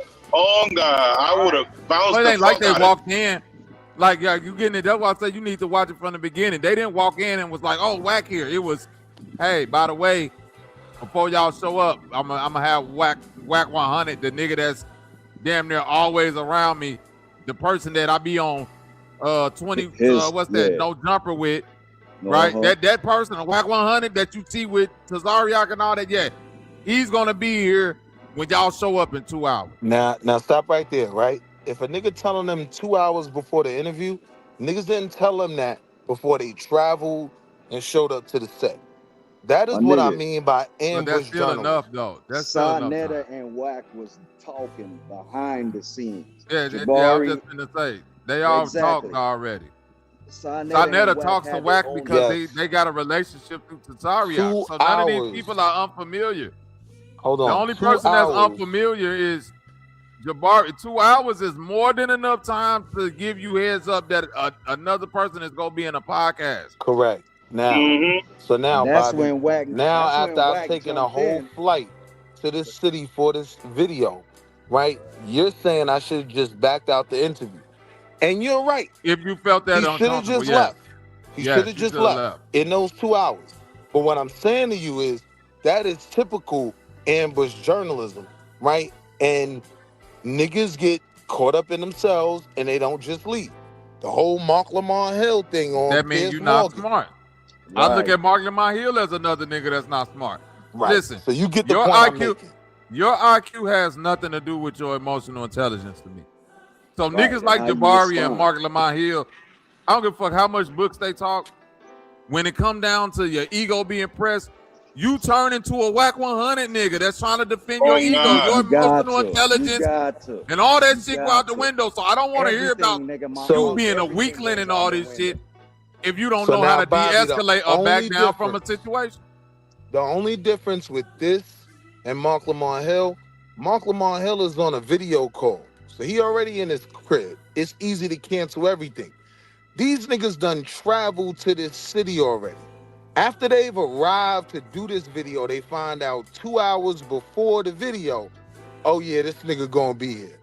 Yeah, they probably process, all right, we know, they could act like they don't know us, but we know them, right? He probably is gonna crash and get a little disrespectful. But I think he thought he could just handle the video and it wasn't gonna go there. Like, why would anybody go full no jumper on me? I'm just 𝘾𝑼𝙎 𝘼𝙗𝙃 walking around with my uncle. I'm saying whack from the gate, plan to do that. And that's some whole ass shit. Nothing about that was missing the point when on a level I respect. You missing the point. Him and 𝘾𝙎𝙎 was going at it, and then Jabari said something, so Wack walk over. Now they start going back and forth. You know what I'm saying? Then Wack told the nigga, I go over there and kiss your girl, nigga. Right away, you gotta match that energy. Ain't no nigga can tell me that shit, bro. The whole conversation is out the way, nigga. The whole flat earth, everything is out the way, nigga. God. Even if he came in, let's put it your way, bro. Let's say he came in without intentions. You the intelligent nigga in the room. Right. You supposed to de-escalate that shit quickly, bro. You ain't on that level, nigga. Or just leave. Else you better say, nigga. Ain't shit but else that's you some better whole say, ass shit when we asking somebody like Jabari, right, who don't really have no real smut on his name outside of being strange and not being gangster, right? To now be forced out of leaving when he was tricked to travel to a city for some bread. Now niggas ain't gonna pay him, right? It's corny to say that he should have been forced to leave because Wack want to come up here and go viral and violate. And I don't think that last part is the only part y'all don't get. He kept talking in his soft way and how he kept escalating it more. You see what I'm saying? It ain't like Jabari just like, okay, cool. I'm a committed ass nigga. I don't got this, you know what I'm saying? I don't got to handle this nigga. He kept talking back. He was pointing at the nigga. Nigga, what? He was pointing at Wack and everything like, hey, yo, Bobby. Even if he, I'm about to crash out, Bobby, because niggas making the Carmelo argument. Look, forget everything that started it. Forget the bad intentions it came with from the gate. It's just about the way he responded. He tried to poke him. It ain't, but listen, if Jabari would have defended himself like Carmelo, niggas would be on Jabari's side. Oh, Don't get God. it. See, you taking it somewhere else. Don't get it. You No, know I'm that's not saying where I this. was going. No, you saying that? No, I'm just saying how we dealing with the argument. We saying that every way he responded was wrong. You get what I'm saying? When the truth was, Wack came there on some bullshit, started some bullshit, and it ended how it ended. Now, you could even make the argument that the nigga did Carmelo, because I think way more people know Wack and now know 𝘾𝑼𝙎𝙃 name than My nigga, you missing the Wack point, my benefited. nigga. Wack ain't come there no bullshit. Wack and Sarnetta was in the back having a debate. Yeah, going back and forth. that You had missing nothing to do with point. that. You missing that point. You saying Once like them cameras come on, niggas turn into whole different niggas. I'm going on what I've watched. Right, And but from that's what wait, I've watched wait. so far, Wall Wack Street. is on some disrespectful But Wall bullshit. Street, he like that with everybody. So if you say when the cameras come on, people turn into different niggas, the only person that would apply to is Jabari. He wasn't like that when he came to Sarnetta. You know, Wack rocked with Jabari on Sarnetta. They was kicking it. Just Jabari listen to what I'm goofy ass saying. thought he Wall was Street, good. acknowledge what I just said, because I've been acknowledging you. If you're saying when the cameras turn on, niggas get different, the only person that got different is Jabari. No. Wack always like that. No, listen to what I'm telling you. Wack used to go on Sarnetta. I'm saying Jabari goofy ass thought they was good. He never thought it was gonna go that far. Right? Wack changed up. When he used to go on Sarnetta, him and Jabari, him and everybody was cool. So when niggas is even making the argument, You seen Wack 100 on Sarnetta channel before. Yes, he went up there a few times. Well, I don't know how many exactly, but more than once, right? So niggas is even sounding crazy to me, who follows this space, not knowing that he But been on that's this what I'm show telling you, though, my months nigga. ago, That's damn what near a I'm year telling you, ago. though. Even Then, when hold he was on, real Sarnetta, quick, they was real going quick, back and then I'm forth gonna about land. the African shit. You Real ain't quick, nah, and then I'm nigga. gonna You land. not listening. Hold on, real quick, because you cut me off 3 times. Let me rock I'm right gonna cut now, you off right? again, my nigga. So That's number what I'm one, telling you. niggas sound crazy when they're acting like Wack don't know about this market. He been over there. So this is where I'm trying to let you know I'm looking at it from. He picked them for a reason, right? You on your African shit. This FBA is catching some traction, and a large, understanding of the FBA community is it's that lion-hearted hip-hop type. It's the youth, right? So bet. This perfect for me. I come from no jumper, right? I'm going to crash out on you, Jabari. I'm going to be King FBA for a day, right? And then I'm going to have niggas that should be logical talking about street mentality should determine how black men deal with each other, and that's going to have good results. We ain't agreeing Yeah, with street that's what happened. mentality. You missing the whole point of the shit, And I my nigga. appreciate y'all letting me get that out. I'm going to go on mute. Okay, good. Mute. My fault, Now pause, listen, my nigga. for to get that out. The Pause. nigga did come on Sarnetta. But even when he was on Sarnetta, my nigga, they was going back and forth about shit like that too. Now Right, him and but Sarnetta brother- in the back on this stream, they was going at it. And he But went out brother, there when Jabari. before you came up, nobody knew he used to be on that channel. I want to be clear, brother. So I don't want to. Wait. I had to go look this up. He never been on Sarnetta. Sarnetta been on his Been clubhouse, on his, and I remember yeah, that. on his shit. Because Exactly. I'm like, I remember them talking, but He has been on no. Sarnetta's show. He never been on Sarnetta's show. Sarnetta and them niggas used to come on Wack 100 Clubhouse, bro. What Sarnetta I'm looking did at it was- now. I'ma That drop the nigga link. never been on House of Consciousness. What Sarnetta did, Bobby, was play the video from Clubhouse. Because Right, he played the Tazaria- Clubhouse video Yeah, on the because shit, but them niggas was Tazaria- on Wack not pulling up on Sarnetta. That's what I'm saying. He's bigger than them. Right. And then him and Tazariak was going at it, and they sat down and did an interview. And then they sat down at No Jumper, another bigger platform. He not Exactly. going to their platform. This is all about content. So y'all got to come to us, the bigger content creators. No And matter that's how why we feel Wack about was the talking message to- that these niggas giving, 607 Unc is bigger than Jabari and Sarnetta. Wack is bigger than them niggas. So y'all coming into our space. You fit that? Well, hold on, real quick, Awakening Minds. Go ahead, bro. You in Atlanta, right? Remember Eric Yeah. Andre? Yeah. If you come on an Eric Andre show, do he give a fuck what type of person you is or how you can? Bitch, if I throw a fucking, I'm throwing midgets at niggas, I'm blowing up the style. I don't give a nigga, you know how my show is. I don't give a fuck how buttoned up a person you is. And you know, Bobby, that's why Sarnetta was telling Wack, like, no, nigga, I told you I'm better than you. I'm better than you. Because they was talking about how to, you know what I'm saying? I can reach more people than you. I'm reaching more people. So they was having an argument in the back. And then Jabari said something and Wack walked up there, nigga. They ain't had a seat for him, nigga. He literally walked up there to address Jabari, my nigga. And then the shit went left. But Jabari should have known how to, he ain't no street nigga, he ain't nothing, but I'm a man, my nigga. Ain't no nigga about to just talk to me a certain type of way, my nigga. You know what I'm saying? So that's the point of me coming in. I ain't agreeing with Wack, nigga. I don't give a fuck about Wack. But when it comes to two niggas arguing on that type of shit, my nigga, you gotta stand your ground. You can't let no nigga talk about, I'm gonna kiss your woman in your face, nigga, and all types of shit, you know? And that's even when they. I'm gonna say this, and a lot of people gonna hate me for what I'm gonna say. But I'm gonna be honest with you. Sarnetta, he looked like Sarnetta, and at this point, to me, he looked like Sarnetta is really good at calming down and making pedophiles and scammer friends, but he can't even calm down a situation with a nigga that is on the street and had never have allegations of touching children or anything. Hell, Bobby, so help me.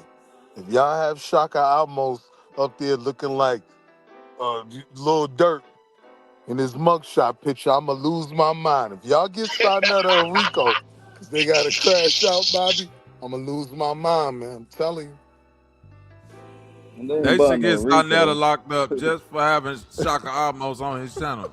I know. My nigga Shaka gonna be up there with the lock, looking like Lil Durk, man. This is what y'all want to see. God. Yeah, like how can you have a Muslim and a Christian in your show, and you can calm the situation down, and them niggas is pedophiles and scammers. Now here go the biggest part, though. But you can't sit down with a big dog and just calm the situation. Hold on, real quick though, Wall Street. Here go the biggest. Let me say this real quick. Here go the biggest hypocrisy with this internet shit.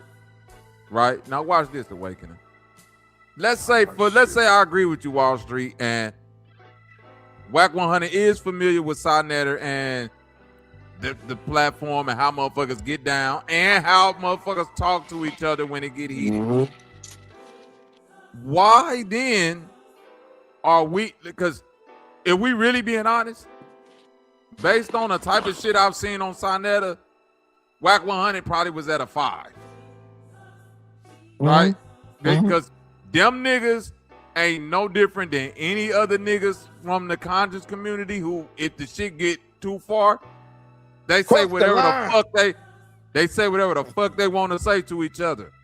Up to, I'm gonna pull up on you and beat your ass, shoot you, kill you, maim you, your kids, your mammy. Am I lying, Awakening?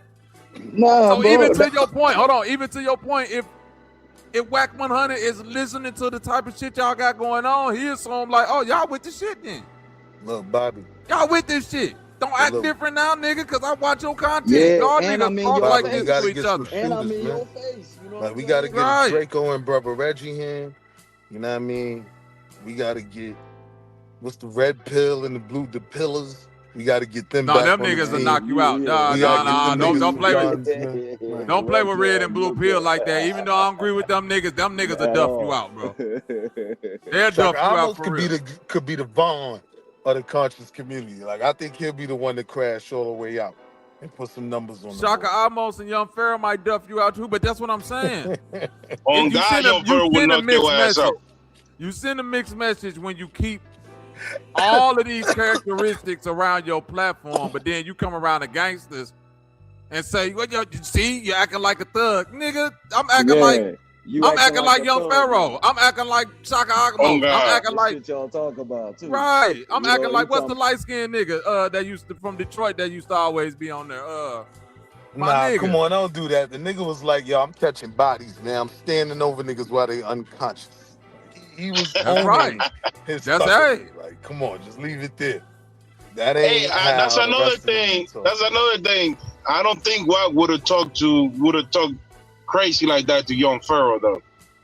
I'm telling you, that would have been a criminal case right there. Man, yo, Young Pharaoh. Y'all bugging out. He is from upstate New York, not even New York. Yo, listen to what I'm telling you, man. Hey. Well, you keep talking about where niggas from, and I'm saying all them niggas that's conscious, that's in that community, Young Pharaoh duffed them niggas out, man. I don't know how crazy he is. He'll duff them niggas out in real life. In real life, this nigga professional. Because this nigga professional multi-fighter, bro. And he know how to knock niggas out for real. Especially when a nigga tell you, I'm gonna kiss your girl in the mouth. Nigga, 𝘾𝑜𝑑𝐷𝐼𝐴, I really had to talk Captain General 𝘾𝐼𝐻𝐷 down. Like, 𝘾𝐼𝐻𝐷 was about to pack you and Young Pharaoh up. All right, Wall Street. All right, so let's say you 𝘲𝑁𝑒𝑡𝑎, and 𝘲𝑁𝑒T𝑎 look at you and say, nigga, I kiss your old lady in the mouth right now. You won't do nothing. Let's do the interview.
Believe in none of that goofy ass looking up at the sky shit. He told Jabari, oh yeah, I can feel the spirit. It's heavy, but I can feel the vibration. Right now. You know, he trolling the nigga to his face. Nah, and Jabari sitting there, yep. Nah, I'll be saying that shit too though. You know, but I like Unc be bullshitting you niggas, man. Unc out here trolling. Nah, I ain't saying he right or wrong, my nigga. I'm saying he be on that type of shit. You know, the nigga be talking about dimensions and all types of crazy shit too. You know, so all I'm saying is that it was an interview, my nigga, between him and Jabari, but 𝘲𝑁𝑒𝑡𝑎 and Wack in the back was having a whole nother conversation. And then when Jabari said something, that's when Unc sat down with Jabari now, like, okay, now let's talk about it then. I'm right here, my nigga. What you gonna do? What you gonna say? What you say? I believe this, nigga. And I ain't from no fucking Africa, nigga. Fuck your Unc, nigga. You know what I'm saying? So it was one of those situations. He lined him up. Yes, he lined him up. Bruh. Them niggas you know how I know. Them niggas there. You know how you can tell? I'll be there. Oh God, you know how you can tell that Unc is the smartest one in the room? Because when everything was happening, that nigga was quiet than a motherfucker, just watching everything unfold. He knew that shit was gonna happen. I'm telling you, bro. And you know what that nigga smart as fuck. You know what Unc told 𝘲𝑁𝑒𝑡𝑎? No, I didn't know. You know, I should have known because I felt the vibration, but I really didn't know. You see, I thought the good side was going to overcome the bad, but the bad is good. So this was good.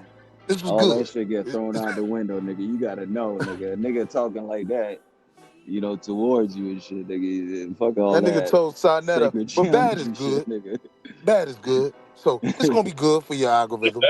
That nigga got up and got a water. God on my mama. Got a water for Jabari. He didn't get one to the Unc. He was just telling, hey, bro, just don't say nothing else now. Look, I'm looking up at the moon roof like 607 Unc, nigga. No, that nigga said, oh, by the way, 𝘾𝐼𝐻𝐷 about to be here in 2 hours. He slicked that in there. And then he say nothing. So Unc was like, bingo, I got content, nigga. They lined that nigga smart, bro. And then 𝘲𝑁𝑒𝑡𝑎 and Wack sat down. They was talking too, remember? You know, Nepal was there and all that shit too. They sat down, they was talking, bro. It was just the match energy, bro. Fuck that shit, bro. You ain't gonna be talking to me no certain type Well, of way. niggas gotta understand, man. It was no 607 line. Unk ain't no motherfucking street nigga no more. You know what I mean? That nigga's a red carpet nigga. He's a part of circles that are in play right now. I'll stand on it. I'll make the prediction. He gonna have a show or something sponsored on YouTube. You know what I mean? He gonna either host something and be like that goofy, you know, MTV kind of character type thing somewhere, or he gonna have a major YouTube sponsor. But yeah, they line Jabari goofy ass up. And Jabari believed in his people more than he should have with his dumb ass. He should have packed up his unk and knew, you know But what I mean? that nigga dumb as fuck, cause I would have never believed in Unk. Look, Never in believing life. your people just gonna be cool and believing you can have a conversation with your brothers and not get your ass whooped. Nah, nigga. Pack them unks the fuck up, like fold the dashikis and get the fuck up out of there, man. They coming to slap your glasses off. I'm gonna use in my line. unk though. Fuck that, nigga. I'm gonna keep that shit in my hand. I'm gonna hit that nigga with the word of my Hit the nigga with the left arm, nigga. By the way, 𝘾𝙗𝙎𝙃 is on his way. He's in 2 hours. Oh yeah, I'm out of here. Hey, Unk, I'm gonna see you tomorrow. Hey, I'm gonna send you the link, bro. We can talk about it through live fan lab. Yeah, on God. Put out. We out of here. Word. He got lined up, man. And he did what a lot of scary niggas do. Instead of just getting out of there, you try to prove you like that by just staying. If I could just stay. Nah, just that's like wrong. them. You know you can't do Scary nothing if it niggas go don't left. do that. Huh? Scary niggas try to find an exit first. Yeah, you right. Scary niggas do. Scary niggas is the last niggas that's trying to prove their toughness. All right, so what's the category of the nigga I'm talking about? You know what I'm talking about. Fake tough niggas. I ain't even gonna Jabari say is a fake tough nigga. Hey, that's the point you missing. It was nothing about no. Bro, any nigga that's like, bro, I don't give a fuck how much you try to disguise it with intelligence. Any nigga that's like, yeah, yes, I studied 75 ancient African martial arts. You trying to tell me in a smart way that you's a tough nigga? That I can fight, nigga. Like you feel me? Hey, yo, you being he slick. specialized at that. And a nigga that's a real pyro is saying, oh, okay, I got one. Oh God. Let's get When the jiggy nigga- then, my nigga. Even when Jabari came back with that gay ass shit he said to Unk, you know, and then Unk hit him back with some gay ass shit talking about sex play. Like, what is y'all niggas talking about? You know what I'm saying? See, Uncle troll that shit. You'll fall into a troll you wasn't even ready for. Uncle be like, oh no, wait, no. The difference between Jabari and Unk will come out of that character in a minute when they go too far and say, I'm just playing. Quick. Please don't really push me. Please don't really do this. Unk will drop all of that act and say, That's a I'm fact. a civilian. He'll hit you with I don't know martial arts. I don't know. I've seen it too many times. With him and your man Yellow. Oh God, he do it with King Yella all the time. No, he do it with King Yella. He do it with the niggas he be around all the time. He did it with that nigga 4 Extra. He do any and everybody who done really been like, nigga, I'm about to put my hands on that nigga. Be like, whoa, hold on, gangster. I'm just playing, man. I ain't on that. You know, Bobby, you made the perfect example when the nigga is cracking too many jokes.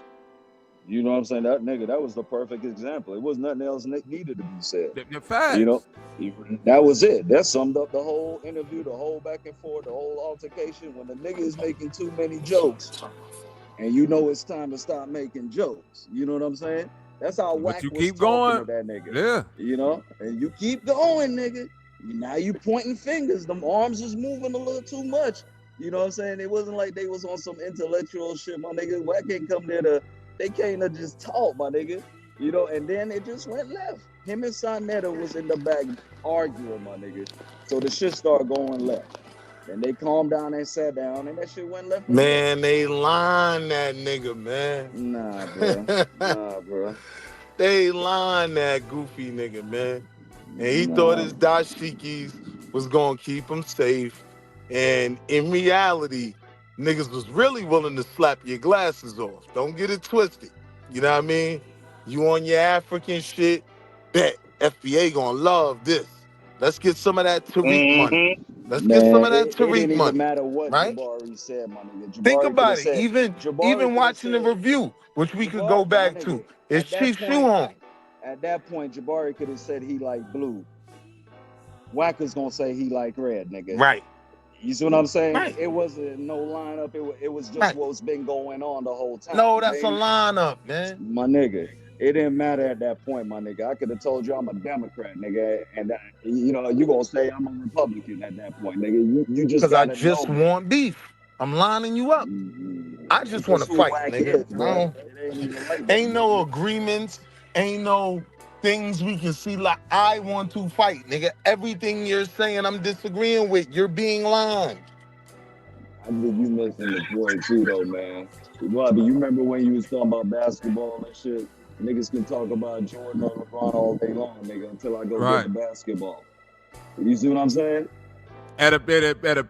Right. It's natural competition, like to prove your physicality between men.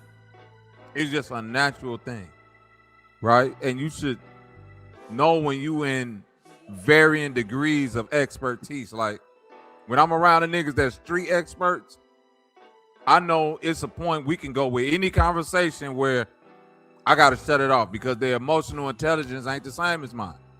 They ready to fight for real or get into something for real. So it's like, you should know when to cut it off. If you don't, if you feel like you finna get your point across on some, this is what the Ankh mean, or this is what consciousness mean, and not, man, them niggas eventually finna go through, nigga, I make niggas unconscious. Right. And you gotta deal with that. What you gonna say after that? Because at the end of the day, you're a debater, you're a conscious debater, and all this, you trying to prove a point. What point are you proving by telling the nigga he got a small dick, bro? Like, yeah, nigga, there ain't no point on that, bro. That was, You feel me? That's wild. It's up after It was over. It was over, my nigga. And then you talking about the laws of my eye, nigga. I go kiss your girl right now, nigga. What's up with them laws of my eye, nigga? I go kiss my eye. I go kiss my eye right now, nigga. What you talking about? You call her Nepal anything, nigga. Whatever her name is, nigga. I go kiss her right now, nigga. Yeah, we keep jumping over that point. He disrespected Jabari and Sarnetta. And Sarnetta is a nigga who always say, I'm from the Khalid Muhammad, FOI, this and that. Nigga, he wasn't gonna take that FOI ass whipping. Nigga, there was only two of them niggas. There was two of them niggas in the Unk. The fuck was they gonna do?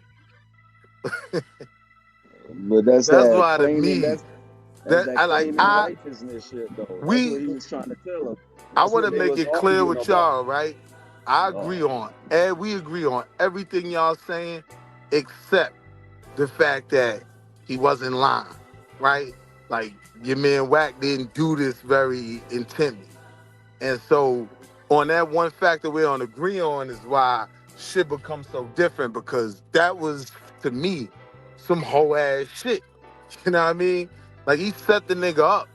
So I can't blame Jabari for trying to fight back, even in the midst of saying, all right, you know what? I might just be willing to take this ass whipping and wake up in the hospital.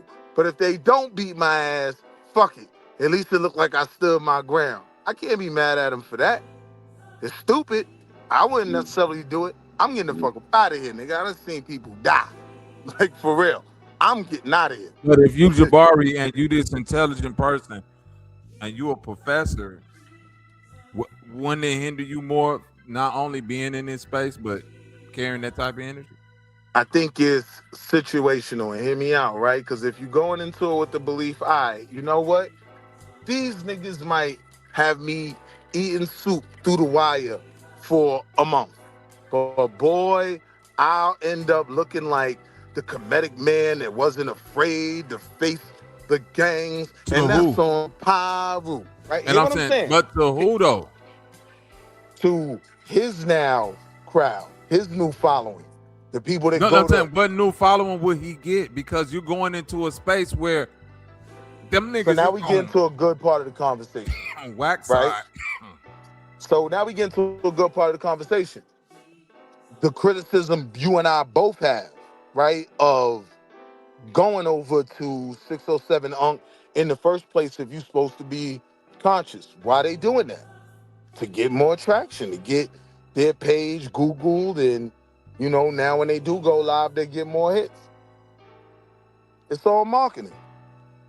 But again, what I'm saying is, what you're making sense that it's marketing. Where it's not making sense is you're marketing to niggas who don't fit your demographic at all. But that's not so always who are you true. going? How are you going? It is. So but think if about, you say wait, if you saying that ain't understood, then we got to take intelligence away from Jabari. Well, no. Let's slow down. I'm not saying that's not understood, because I'm saying I do think there are adults that chooses that Unc's platform because of the way he kind of shits on religion, right? And I also think it's kids, younger dudes, that just have some level of wanting to hear something thought-provoking, right? All of that could be What's Jabari thought-provoking and Sonetta's marketing. About 607 To a child? To a lot. Anybody that consume that. We keep saying here. Hold on, wait. We keep saying children, but bro, children are not watching 607 No, I disagree. Children love my middle school son. He loves 607. How old is your middle Just school graduated son? middle school. Huh? And what age? What age? 12, 13? 14. So he's a teenager. 14. Just graduated. And he middle watches school, going to high 607 school. Thinks the nigga's hilarious. Swear to God on my mama. And it's the funny shit, right? So now when I got 6 or 7 little niggas from the AAU team at the crib, and I come in the room, yo, y'all making way too much noise. Chill out before I hurt one of y'all. Swear to God on my mama. They all laugh. Why? I mean, because they watch them. Hold on, because they probably watch them little clips. Shorts. His primary demographic is 18 through 34. Then his secondary demographic is 35 through 50 plus. So now the primary demographic, I'm calling them little niggas too. 18, 19, you know what I mean? They just want to hear something that's talking about something, right? I do think a lot of us just want to learn shit at certain points. No, it's not all about they think he hilarious and the shit they picking up on him is swear for God on my mama and shit like that. Like, that's what they getting out of him. An extreme character who just on there saying the wildest shit. Yes. That's what they're getting. But it ain't but if you Jabari, ain't no not like, if you Jabari and you going on there and you trying to be serious, you look dumb. Because ain't nothing serious. They not taking none of this shit serious. He's a character. Nah. I think 607 Unc is a character, bro. Trust me. That I do know. Listen, we 100% know that, right? But I'm saying in that character, there is something that makes people who just want to know more about certain topics or don't want to believe in shit and like seeing him shit on everything, right? That's what I'm saying. Those He's people, the draw. He's the character. Hold on. Those people can be steered from that. Like, no, they can't. That's why I disagree with you at. That's why, bro. That's where we gotta stay right there. Listen. I've done this YouTube shit too long. From having a channel to watching other people with channels. If you're gonna grow your channel based on demographic, like cross-platforming and shit like that, like, all right, for instance, I'll be over there with my nigga Psycho, Q-Butter, all of them, right? You feel me, Wall Street? That will work for me if I'm really relating it to channel growth, because we kind of align with similar things as far as what we talk about. I'm a little bit more jokey, but the subject matter of what it all kind of come into. You feel me? Bobby, if I was to go to one of these white political shows or one of these all sports shows and think I'm gonna draw their audience or anybody from their audience, They might come over and watch 30 seconds and be like, but Bobby, this nigga watch ain't this, talking about right? sports all day. I'm With gone. the broad stroke of conversations that they have in this niche, right? You can find people that will hear one character that they see on the 607 Ump. So now a nigga seen 𝘾𝑼𝙎 and like, nah, I know this is a clown show, but I like homie. Let me go see what his channel. And then 3 months later, he ready to cross the line and become a whole Hebrew, right? You like some of these niggas running cults. You Jabari probably don't get need like 5 niggas. Jabari don't need 20,000 of them viewers. He need 10 niggas with some money to join the shrine of It ain't gonna happen. 𝘾𝙤𝙤𝙃. It won't happen. He might get 2. Shit. I don't know, man. We in a climate right now where niggas want something to follow. You know what I mean? No, I agree with you there, but we also in a climate where niggas don't want to leave their house. When they talk about something to follow, they talking about from the comfort of my own home. Yeah. But I mean, niggas the cash app from the comfort of their own home. So I'm not you know disagreeing with niggas a cash app, send money to a cause and all that. I'm saying the cause that they go send it to would not be a Jabari because he don't fit none of the demographic of what them niggas come to. His personality ain't even the type of personality that attract most of them people over there. They like loud, boisterous. You feel what I'm saying? Most, I would probably agree with you. All of them, right? bro. They're on Nah, 607 bro. Wait. Most, I would agree with, right? But even if he could grab up 5% of the market share from a 607 Unk, right? Yeah, that's up for him. That's probably 600 times what he's got going now. You understand what I'm saying? And when it comes to like those religious conversations and shit like that, nah, Bobby, I do believe a lot of them niggas is looking for something to latch on to. I think it's a lot of opportunity there, man. I just don't be having enough time to Nah, they start my looking cult. for something to latch on to, but it got to be a part of the same demographic. It got to be. This YouTube, bro. These niggas need the same thing. It's a nigga that was doing his show for I don't know how long. He literally had to do my show in order to get traction. Bobby, think about this, right? Think about even You ain't listening to what I'm saying. Nah, I hear you. But I'm saying, think about this for a second. It's not a one-on-one, right? But think about how niggas get locked up and then come out, they don't curse, they mad at they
But I know, and what about that Stephen A part of it? Have you got to that? I mean, Stephen A. always a weirdo, so I don't even like. Can you hear me? Can anybody hear me, or is my mic fucking up? I can hear you. I can hear you. Okay, cool. Stephen A. always, he always doing some old coonery ass. Like, I don't even like speaking on Stephen A. Smith when it comes to these players because it's like giving this nigga too much shine. And to Jaylen Brown point, like, he don't respect the fact that his word do affect how these players get viewed and then judged moving forward. He don't respect that at all. But Bobby. When it comes to them white boys, he respect it though. And you know, remember when him and Jaylen Brown was going back and forth, and he about, clearly. If you know what I know, nigga, tell me, nigga. Scorpion, is you trying to talk? Right. You know what you mean? If you know what I know, Yeah, I know people in the organization. You know, if you just know what nigga, tell me, nigga. You know, that's why I agree, Bubba, for real. Right. What you mean if you know what I know? Like, all of this, like, if the anonymous source is saying his work ethic on the court and all, that's one thing. Like, you niggas getting these anonymous sources that's like degrading this nigga character based off of what? Off of him not being light skinned. Right. There you go. What y'all basing this there off you go. of? He think he the smartest person in the room. His daddy's a 7 foot tall boxer that'll knock everybody out in the fucking room. Yeah, that's what I was just gonna say. This nigga father is a world champion boxer. He grew up in a 2-family home, not like Jason Tatum. He there ain't nothing that Jason Tatum, my nigga, St. Louis, all of that. But you talk about Jaylen Brown, you talking about like an MIT level genius. Right. How this nigga not being promoted as the face in it? Oh, I got it. This nigga too smart. I never heard that shit, mastermind. Like, nigga, you too smart? You too? Oh, this nigga think we too good for niggas. Get the fuck out. They don't want that dark-skinned nigga to, you know, they want him just to shut up and play basketball. That's what they want. Just shut up and play basketball. Dribble the ball, nigga. What you say, Wild? They rather give LeBron $1 billion. That dumbass nigga. Right, because the books that LeBron claimed he read, Jaylen Brown actually read them. Don't do that, Trip. You know you're gonna get. Trip, don't do that, so you know they're gonna come for you. LeBron was over there going through the foreword, trying to act like he read the book. Jaylen Brown said, "I can actually break it down page for page." Trip, remember he was reading the book upside down at the same time too. But we ain't gonna talk about that. But anyway, let's get back to Jaylen Brown. Let's get back to Jaylen Brown. That nigga LeBron opened that book up and read Alex Haley and closed that bitch back up and said, "That's enough for today." But it was upside down. That's my LeBron the greatest though, so y'all stop that. Okay, I'm starting to think Shaq's smarter than he's dumbass. But did you see the shit with did y'all see the shit with on Gil's Arena where Rashad and Kenya was going back and forth about that topic with Jaylen Brown? No, I don't really watch that show no more. Or his people.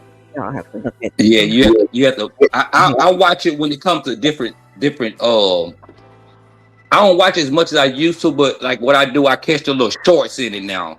Yeah. And they was going back and forth about that topic, and I couldn't believe like Kenya was like, niggas shouldn't be talking. He shouldn't say nothing to Stephen A. about, you know, what he was saying about Jaylen Brown, but Rashad was like, "Nah, nigga, that man got a voice. He can say what he wants to. If he feel disrespected or he feel like he need to say something to defend himself, he should." I'm like, damn, Kenya, you the motherfucker that always, you know, standing up for yourself when another man do it, it's a problem, you know, tripping off this shit. Like, bro, now I agree with Rashad on this one, bro. But Kenya ain't really stand up for himself, and he wasn't a nigga that went back and forth with the media.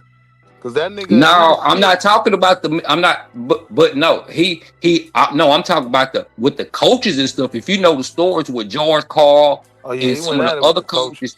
Yeah. That's what so you still standing up for yourself. That's what I'm referring to. So if regardless if it wasn't quote unquote publicized to a certain degree as much as this, he's still standing up for himself. So he should be the first one advocating for Jaylen Brown. Like, yeah, you supposed to do that. You see what I'm saying? So, but he was going against it. Your Like, point, but I'm saying Kenyon Martin, a nigga that stutter, man. Like he ain't want no smoke. See, here we go with that country shit again. Nah, hear what I'm saying, man. Bro, they had. Hey, but hold on. Hey, respectfully, he was just the homie. nigga that didn't go back and forth with the media. So I'm saying That's not the point. His opinion. No, that's not the point I'm making. The point I'm making, if you're gonna stand up for yourself, no matter who or what it is, that's what you should be able to do. I agree. You see what I'm saying? So if Kenyon Martin still bucking on the coaches, what is that? What would be the difference of Jaylen Brown bucking against Stephen A. or people downplaying him? It's the same thing. True. I'm saying I think when we get to the fact that it's media, I understand why Kenyon Martin got the opinion he got, because he's not a rogue scholar like everybody said. He's not articulate. The nigga can barely get out a sentence. He get the but that has homie, respectfully, that has nothing to do with if he can talk or stutter or none of that. No, I get your point. You leaning to the side with the conversation, and we trying to go straight forward with it. That has nothing to do with what we speaking on. If he can talk, stutter, sign language, or none of that. I'm saying he still stood up for himself, no matter what. Right. Against the coaches, against the staff, or none of that. I'm not talking about if he stuttered completely. And minded his business on the media conversation. Who should have? You saying Kenyon should have just stood down? No. You have to listen to the content of what I was saying from the start. I said, when they was talking about it on Gil's Arena, that him and Rashard was going back and forth. Kenyon was saying Jaylen Brown shouldn't have been saying nothing. And Rashard was like, he should have been saying something. Peep this, Scorpion. That live that Jaylen Brown had was like almost 4 hours. That one snippet they took was 30 seconds of that entire live. And all he said was, this is one of my favorite seasons playing basketball. Niggas ran and said, oh, that nigga disrespecting Jason Tatum, the white savior. I mean, the black savior. I mean, whatever he is. And they just ran, bro. And then but out of 4 hours, they took 30 to 45 seconds of that whole thing and just made it sound like he was the worst motherfucker in the world. And now they disrespecting his game. They disrespecting his money.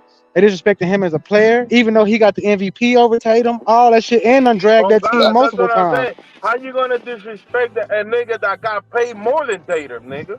The oh God, about, bro. But now that pressure finna really be on Tatum. If you can't do what that man did when he wasn't around, and he wasn't around, he took them boys second in the East. Tatum, that pressure really on you. They was number one last year, wasn't it? They were first. I think they were second. Were they second? No, New York was first. You're right. They were second. New York was first. Yeah, New York was first. First, I think they were second or third, because I think Cleveland was in front of them. No, they were like the number 2 seed, bro. Right. That's why I said one or three. Niggas just don't like his game. Like, outside of the fact that he's a genius and everything else, niggas don't view him as a killer. Right? I don't know about that. When you factor in the fact that him and Embiid have had beef their whole career. You know what I mean? Will it gel and be productive? I don't know. I'm just coming at it as basketball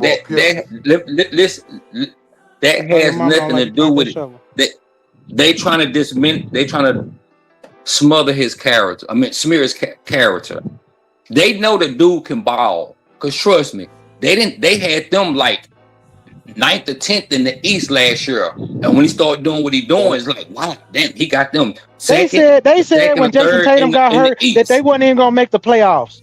Everybody wanna be fake. They said that when Jason Tatum went out, everybody wrote the Boston Celtics opposite. They probably won't even make the playoffs. It's not about his basketball game, homie. You got to overlook that part. They know that man can ball, because if he couldn't, he wouldn't have got the Eastern Conference MVP and then the Finals MVP. Right. So They what know I'm he can saying ball. is, If he I can would have known how to acknowledge he can ball, he hoop. would have had 300 million. Nigga. Like, So I'm saying I who can Exactly. gonna give that acknowledge that he nigga can hoop. 300 million if you don't know how to ball? That Shit, nigga's a beast. exactly. That boy So, can ball. so I'm saying I can God. Offensively and acknowledge he both could sides hoop, of right? the court. At that. Go ahead. Shit, do y'all remember when Giannis was going up against him? Jason Tatum didn't hold Giannis. Jaylen Brown held Giannis when the shit got Yep. rough. Everybody forget True. how cold he was in them runs. Like when Boston won that goddamn championship, Jason Tatum guarded every player that was like after every major player on the team, they sicked him on him. Not Derek White, Yep. not Jason Tatum. Brown, go get him. And then he still was scoring 25 plus on them niggas. Yep. In a weird, Nah, and it's Derek not That's White God. guarded a flashy, lot of and them it's niggas. not, you know, they call bag work, but to me it is bag work because he gets to his spots, he make his shots. That's the bag. Nah, You know what I'm Derek saying? That's the White Fuck bag. all guarded a that lot tricky of the shit. niggas that Like, season. Like I remember he was the one that had to deal with Jalen Brunson. You know what I mean? Going crazy because they beat us to knock us out. The yeah, that year, and who was holding Jalen Brunson? Jalen Brown. Jalen Brown shut no, down it was Brunson that Derek year. White. No, remember that? No, he It was wasn't. Derek White. Derek White was Okay, guarding. okay, whatever you say, bro. No, it has nothing to Hey, do with his. At the end of the. a lot of Go people ahead. Go ahead, saying that homie. Come on. my bad. I was about to say this. A lot of people were saying that the Knicks wasn't supposed to win that championship for real. Or you can, hey, Right. You're right. That them niggas ain't follow the protocol. I don't know I how said it true before. it I is. say it again. The Knicks, we won that chip by having the only fairly dominant front court in the league. Niggas front courts be soft, Swiss cheese. You know what I bro, mean? the So when Knicks niggas start built their comparing entire players now team. to players in the past, I never respect it because I don't see the front court play. Knicks But just had bro, some strong big men that held it down under the basket. no, the Knicks built their whole team to stop Brown and Tatum, but mostly Brown. That's why y'all got OG. OG was y'all answer to Jaylen Brown. He's a little taller, a little bigger, can move a little bit, and that's why y'all built. The Knicks knew that the only people that was gonna stop them was the Celtics. And when the Celtics got hurt, they knew they're like, okay, we got the green light. But that entire New York Knicks team was built specifically for that team. That Yup. Knicks team For the was built Celtics. around Jalen Brunson. The whole team was built around him.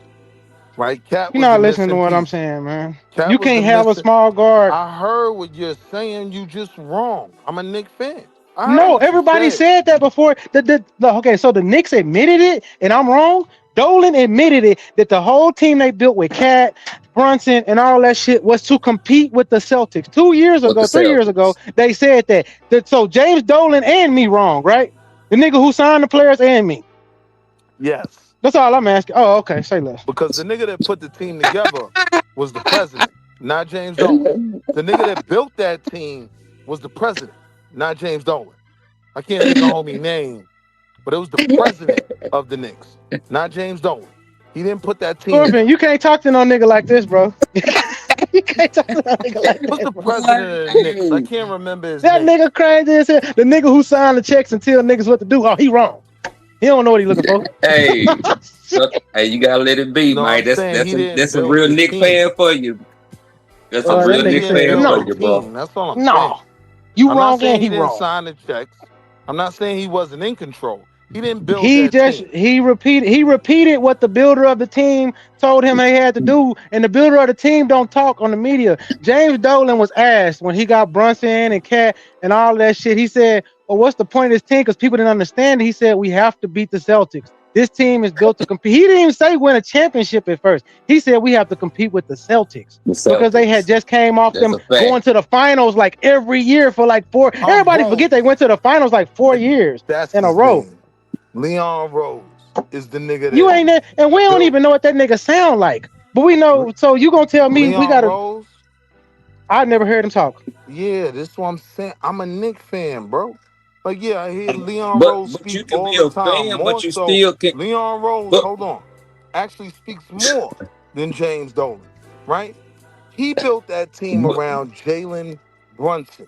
He said it multiple times. If you look at Everything from his father being made assistant coach to bringing in 3 players from his championship team in Villanova, right? I'm not saying you wrong that we had to beat the You Celtics. did just say I was wrong. That's kind of like, duh. That's an extraordinary grasp of the obvious. That's what I call it. Yes, we have to beat one of the top teams in the East. But that don't mean that team was built to compete with specifically the Celtics. Nah, that team was built to win a chip. That Who team was was gonna built beat the to Knicks? beat the Look, West as Who was well. gonna beat the Knicks? Because the Spurs damn sure wasn't gonna beat the Knicks or Yeah, that team was built to Boston. beat the Spurs. no, That no. team was built to He's win a talking chip. about within the Ass compared to conference. Boston, nigga. What did you talk about? You said what? Spurs was He's talking. ass compared to Boston, nigga. Super ass. Wait, what? He said the Spurs were ass compared to Boston. Yeah, they What were are you ass. talking? In that time Look, span. from the west side, there wasn't nobody competing with Boston or the Knicks. I got your point. Swap out Oh, OKC. okay. Yeah, that's Swap cute. Yeah, he's out saying in Okay. that the time period. Timberwolves. Yeah. Yeah, Swap okay. out. But we It was know from only right shit. Oklahoma Detroit City, this and that year. came later. Right. We didn't Yeah. know They Oklahoma City built was that gonna be who team to that's win gonna a be. chip. But Not if that's just the about no case, Celtics. That's my crazy. thing is this. Because the Celtics If weren't even as respected as being totally dominant over the East. But they still wasn't halfway respected to get chips over certain teams. Nah, they built that team to win a chip. It wasn't about no Celtics. It's bruh, about at that OKC. time, yes, it was because when you go back and look at it, they ask every year, giving predictions. Who y'all got coming out the East? Celtics. Just like who coming out the West? OKC. And see, me, I'm willing to admit, Yeah, give me a second. we had to construct our team I'm a Spurs fan, to beat who? OKC. That's what happens. Each conference, you see we see who the big dog is. And you have to construct the team to sit up there to beat them But bro, or if I'm match honest, them. for the last 2 seasons, It's Philly is probably more of a threat in the East than Boston. For the last 2 Who? seasons. Philly. Who have? Philly. How? Hell nah, Philly you has been tripping, bro. more of a threat. Are you in the tripping, East. homie? Are you tripping? Right now, You tripping, homie? Nobody said Philly, besides Philly fans and Philly lovers, said they was coming out the East, bro. It's been Boston. Go replay these tapes when they go give their predictions. Who is coming out the East? Boston. Who's coming out the West? OKC. Maybe a few for the West may have said Denver. Other than that, those are the 2 names that's mentioned the most. Come on. What? Philly? Spread all around, don't let it run. Nobody wasn't even threatened by Philly. Nah, that's not true, bro. Oh, and I don't even nobody's scared of disagree Philly, with you bro. that most people saw Boston as front runners in the East. I don't Tell even me, disagree with that. tell me somebody. Hold on, real quick, Scorpion. If you're talking about this year was the Knicks, right? So the last 2 years before this year is kind of crazy statement to make when Boston has won a championship in them last 2 years. Last year, you think in the playoffs, Boston was no. I'm saying, no, listen, it ain't more of a front runner. I'm saying if you're saying before the last 2 years, that means before the Knicks won, it was OKC, and the year before that, it was Boston. Yeah. That's the last 2 years. They've been the front runner. They've been the front runner the last 2 years. I'm saying everybody didn't expect Boston. Everybody didn't expect Boston to win that chip. Coming into that year, they was the front runner in the whole entire NBA to win a championship. That season, two seasons ago, I give you that. But after not two. Wait. Before OKC won, the year OKC won, they was the front runner again coming into the year.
LeBron need in order to win, Scorpion? He needed some shooters and a score. He need them shooters. Yep. That's why I agree with Psycho. It make more sense he go to Cleveland because at least they got some level of the type of shooting. Okay, I get you. Yeah, I ain't mad at that. No, I ain't saying you wrong. But Bobby, they let Garland go, bro, and that was a really good. I would let Harden listen. I would let Harden go just because I'm superstitious, and I'm on a bandwagon. You really can't win with that nigga. I agree. No, I agree with you. I'm saying in the consensus of what the team is saying. That's what I'm speaking of when I say that. I agree. If he go back to Cleveland with Mitchell and Harden, that would be fucking crazy. Just let him run the point. I wouldn't be mad at that. I'm not saying he can't win, but just looking at it, that's why I say he would have to take a major pay cut with just hypothetically all three of those teams. So he would have to. So what would you do, Bobby? You bring Garland back and let Harden go? Yeah, I'll let Harden go, man. I'll try to turn Harden into another. Who you bring it? Do you bring 3 and D. Garland back? Nah, he gone. You need somebody that's a 3 and D wing defender. You know who they should if they do, let's say hypothetically they do that. They get LeBron but let Harden go. Let me tell you who you need to go search right now then. Klay Thompson. Yeah. Klay would be dope. I'll bring Klay there. Right. There you go. What about Garland though? I'll go after Garland not coming back. He's not coming back, bro. He gone. I forgot who he signed with. I swear to God, I will bring Garland back, bro. I swear to God, you can't bring him back. He's not coming back. He's not coming back. He even did an interview with Lonzo. Said he glad he up out of there. I know one thing. I know. Hey, no, I know. I saw that interview too. I'm gonna tell you a trade that might sound weird. If they happen to get James, if they happen to get LeBron there, and they got to move James Harden, man, I'm going to knock on Portland though and say, what y'all doing with Jrue Holiday or Scoot Henderson? That part. Which one of them y'all want to come up off of? Yeah, that's a good one. I would prefer Jrue Holiday. Well, yeah, exactly. But, Yup. You know, if you want to come up off Scoot or whatever, but if we talking about like trying to build a championship one more year, yeah, give me a year. What's that kid that used to play with Portland, but he played with Boston last year, but he got hurt? It's not Scotty Barnes, it's Anthony Simons. Anthony Simon? No, he got signed somewhere. He with the Bulls. Oh, he got with the Bulls. Okay, never mind. I was about to say he could go. Yup. I tell you somebody because like, Bobby, remember what I was telling you before when we talked? It almost happened, but it didn't go through. You know, when Kawhi was up, he said there's only 2 teams he would go to. That was Toronto and Spurs, but Spurs didn't want him, so he went to Toronto. But anyway, the Spurs didn't want him. Yeah, but I said we end up getting Tobias Harris. I don't know what the fuck for, bro. Who got Tobias? The Spurs? Yes. That's a great pickup. Great pickup. They need him to calm them down. They really won the finals, bro. They inexperienced killed them. I don't. They had Tobias. That's go ahead, Bob. Bro. Yeah, the one that just came from Detroit. Yeah, you know what Tobias Harris can play, bro. Yeah, but no, he didn't. He can play, but he don't show up when it counts, bro. No, when Detroit lost this year, he showed up. If you watch this year, he showed up. It was Jalen Duren who shit the bed this year. Yeah, and he done showed up with Philly. Like the last couple of games, Tobias showed up, bro. Yo, he played great. Them first series and a half, like first 2 series. I give him that. But when it came to that last one, he started. I'll tell you who. Because go ahead. They got him in a position. Well, because they got him in a position that don't really suit him. See, What Tobias Harris is gonna do is take over Harrison Barnes' spot, but actually give you production. Okay, I can see that. I can see that. You feel me? No, I can see that. Harrison Barnes, except when you put me in the game, I'm gonna be able to do something. I'm gonna be able to hit this open three. I'm gonna be able to hit this open three. Right. I'm gonna be able to give you rebounds. I'm a real vet. You dig what I'm saying? I've been around, blah, blah, blah. I might not be this champion that Harrison Barnes is, but a lot of that shit be overrated. If you know, depending on who you is, all that championship experience shit, you know what I mean? If you just a nigga that was there, that shit dead. You know what I mean? So he can get in there and do what Harrison Barnes did and actually give you production.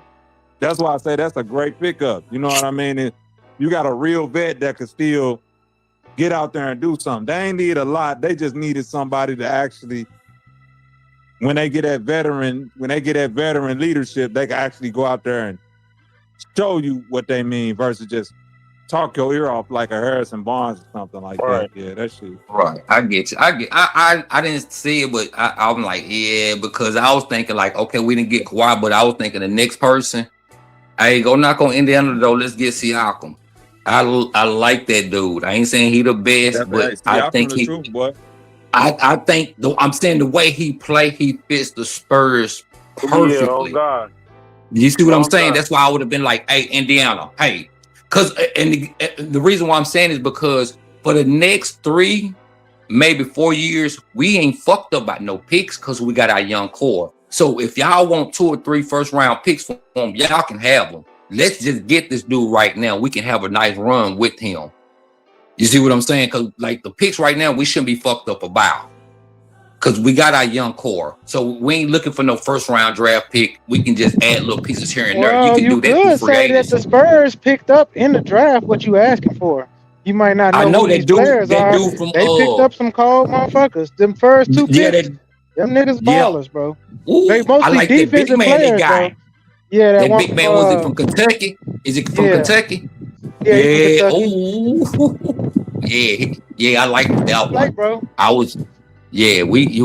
think if he get in there and can give us some production, he ain't got to score a lot. Just hold down that paint and we'll be out there. At this point in y'all dealing with Dylan Harper, you don't need scoring. It's only one ball. You need role players. And Tobias Harris fits that need of until these guys come along, we got a guy that's going to get rebounds. If needed, he can bust a 20 every now and then, but he going to do exactly what he's a great role player. Like he said, Rob Roy.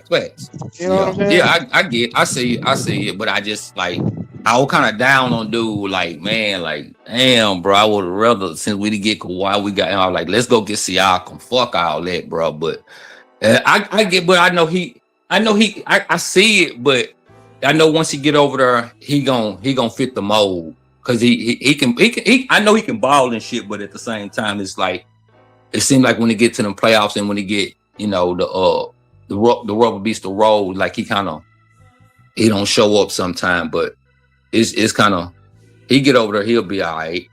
He gonna be all right though. But and another thing we got too now, we picked up an assistant coach that's been around for a while. Damn, what's dude's name? Billy Donovan, I think. That's another. That's a. Billy Donovan is y'all assistant now. Yeah, and that right there, to me,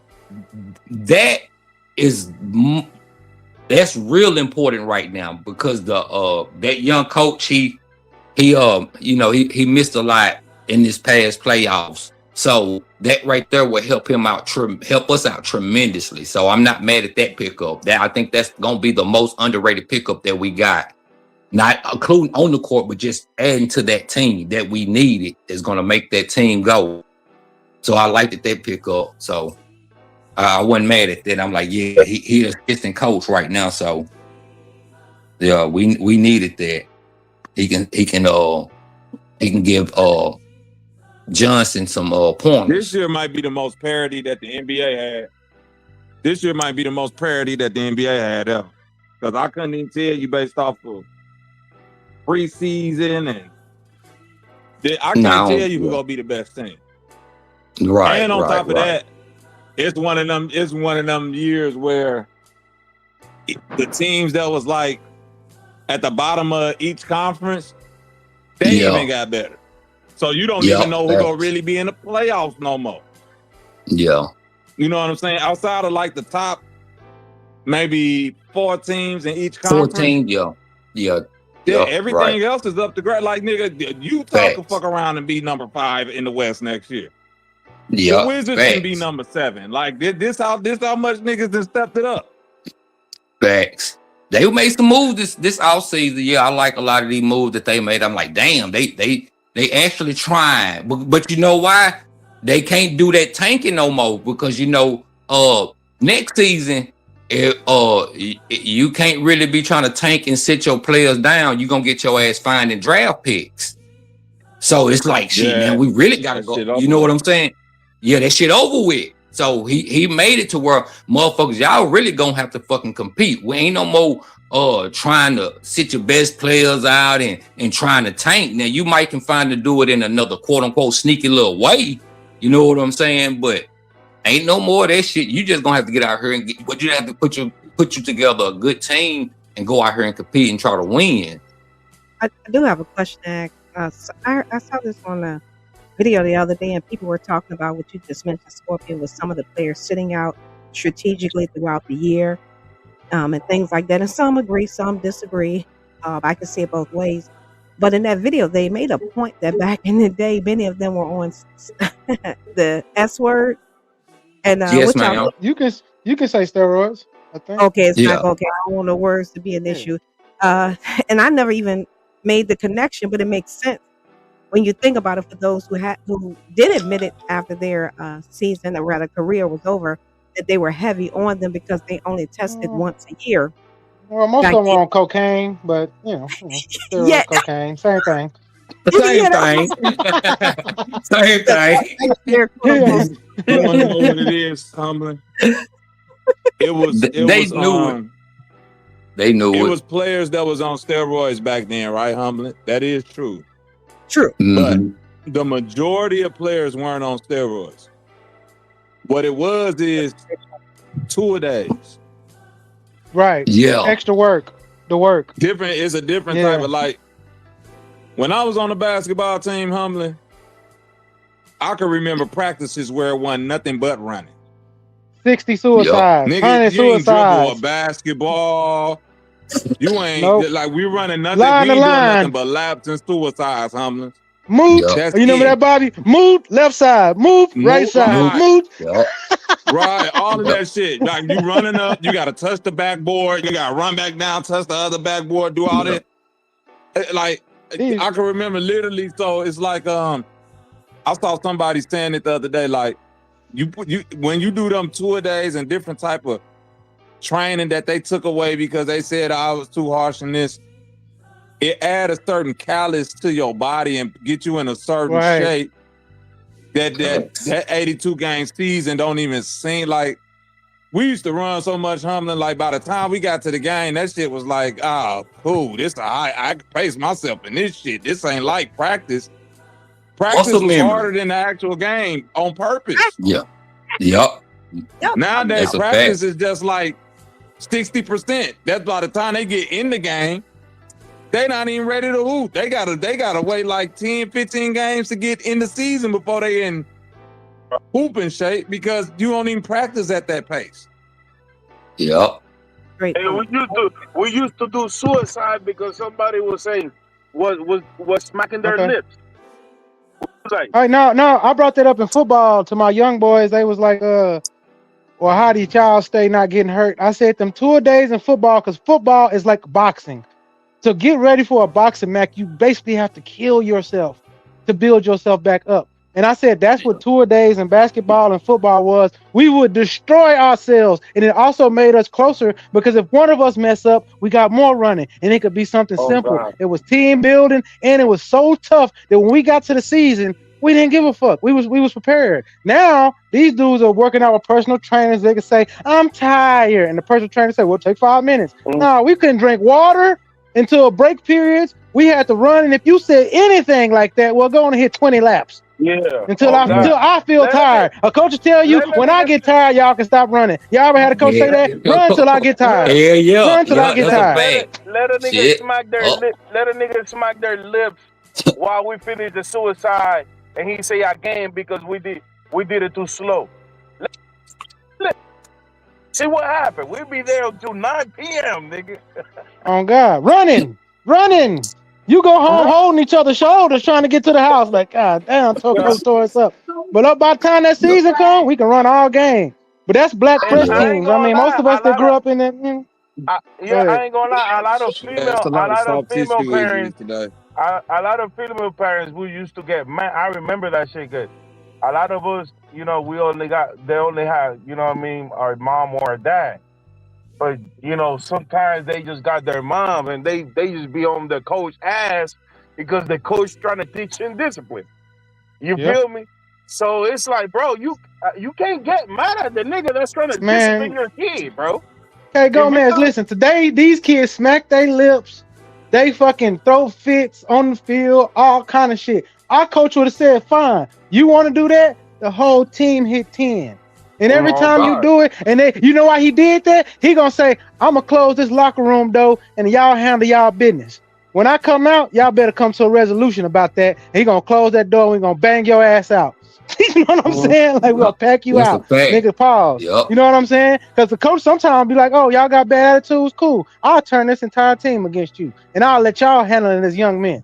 Nowadays, you can't do that to these kids. They be in here crying, calling the police, all kinds of shit. Calling the mama, their own parents, and whoever. Like, oh, it's just a sport. It's just a sport. No, it's discipline. What are you talking about, bro? You know how many times the coach done closed that door on us and we all look at them niggas like, so what y'all want to do?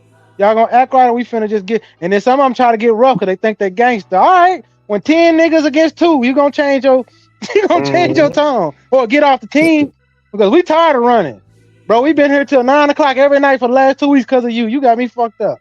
You know what I'm saying? Oh, God. The coach sat down one of our best players. He sat him down for 2 games, man. And we was running the whole. We didn't learn nothing about basketball, bro. They say we ain't got no basketball today. Ain't no basketball in the court. Yeah, when the equipment guy, he say, hey man, put them balls up. You know it's a bad day. Them white boys roll out with the balls. He say, the girls, hey, put them up. Oh, we already know, like, oh fuck, we finna. Yeah, but they don't do that. But that save you from all these soft tissue tears come from you not willing to put your body through what I call a kill zone. And I know boxers, shout out to my nigga Blu-ray and shit, to really get prepared for a championship fight, 12 rounds and all that shit. Them dudes basically have to die before they go in the ring to die. And that's football, that's basketball. We all had to die to be who we were on that field. That's what they call it, Trip. It's callousing your body. Right. It's callousing your body. It's literally putting your body to the, you know what I'm saying, through these stresses that you gonna, like, actual game speed, actual game hit. And that's what two-a-days was. Remember, Bobby? The first level of two-a-days was the workout. The second part was full speed, hit everything hard, do it fast, but you did this for a week at a time with running, with all this shit. So by the time you get there, if you are hurt, you'll eventually wear that out of your body. You'll get all that fucking bad shit out your body. Nigga, the only thing we could do is go home and eat and go to sleep. They made it to all we could do is drink water, eat, sleep. Now think about this, Hamlin. Think about this, Hamlin. When you really think about injuries back then versus today. People back then was getting injured because of contact, right? The last 5 superstars that I probably saw get injured, it wasn't even contact. It was Achilles. It was Achilles. Yeah, it was not. They call them non-contact injuries. They tried to take off. They tried to take off and run, and Achilles just gave out. Right or wrong? Pop. Damian Lillard. Yep. Pop. Damian Lillard wasn't doing shit. Just tried to move. Halliburton. Achilles gone. Halliburton. Achilles just. And my uncle used to grab my Achilles when I was a kid. Achilles just gave out. Yeah. My uncle. Go ahead, Bobby. My bad. Well, I'm just gonna say that just come from not training at the same speed that you're gonna play at. Yep. Right. That's a detriment. That's a detriment even Like they trying to save the players, but they don't know that they're detrimenting them more, because what you essentially doing is you trying to extend their career. But if the extension of their career come at the behest of they still got to sit out 2 or 3 seasons from injuries, right? They playing essentially the same. You feel me? Yep. Right. Kawhi Yep. basically they playing the same years time. as Jordan, if you really just add up the years, right? Yep. Because I'm gonna tell you even this, though he played longer seasons, but they probably played the same amount of time. But Scorpion, before you go, I want to say this. Those coaches that we grew up with pushed us to limits that because that's why you can't work out by yourself. You can't work out with your friends, because you only gonna go as hard as you think you can go. Those old coaches would say, I believe that there's a level above that, and I'm gonna make you go there. And if you don't do it, I'm gonna make everybody around you hold accountable. But when they work out with these personal trainers and they homeboys in the off season, they only gonna go as hard as the man next to them. They don't have nobody sitting there saying, you got a little bit more in you. You know what I'm saying? You got a little bit more to get. Squeeze that orange until ain't nothing left. No pulp, no nothing. You know what I'm saying? So then when you come into the season, you like, man, this ain't shit. You know? Because most of the time, like he said, Bobby, back in the day, it was broken legs and shit. It wasn't a lot of non-contact shit. Like when they did, it was usually the jumpers. And most of them was able to recover faster than these guys. There was a few guys in the league back, you know, that surgery back then killed a lot of niggas. But a lot of niggas today don't come back like Jason Tatum did. But I think he actually worked with an old school trainer to get back as fast as he did. You know what I'm saying?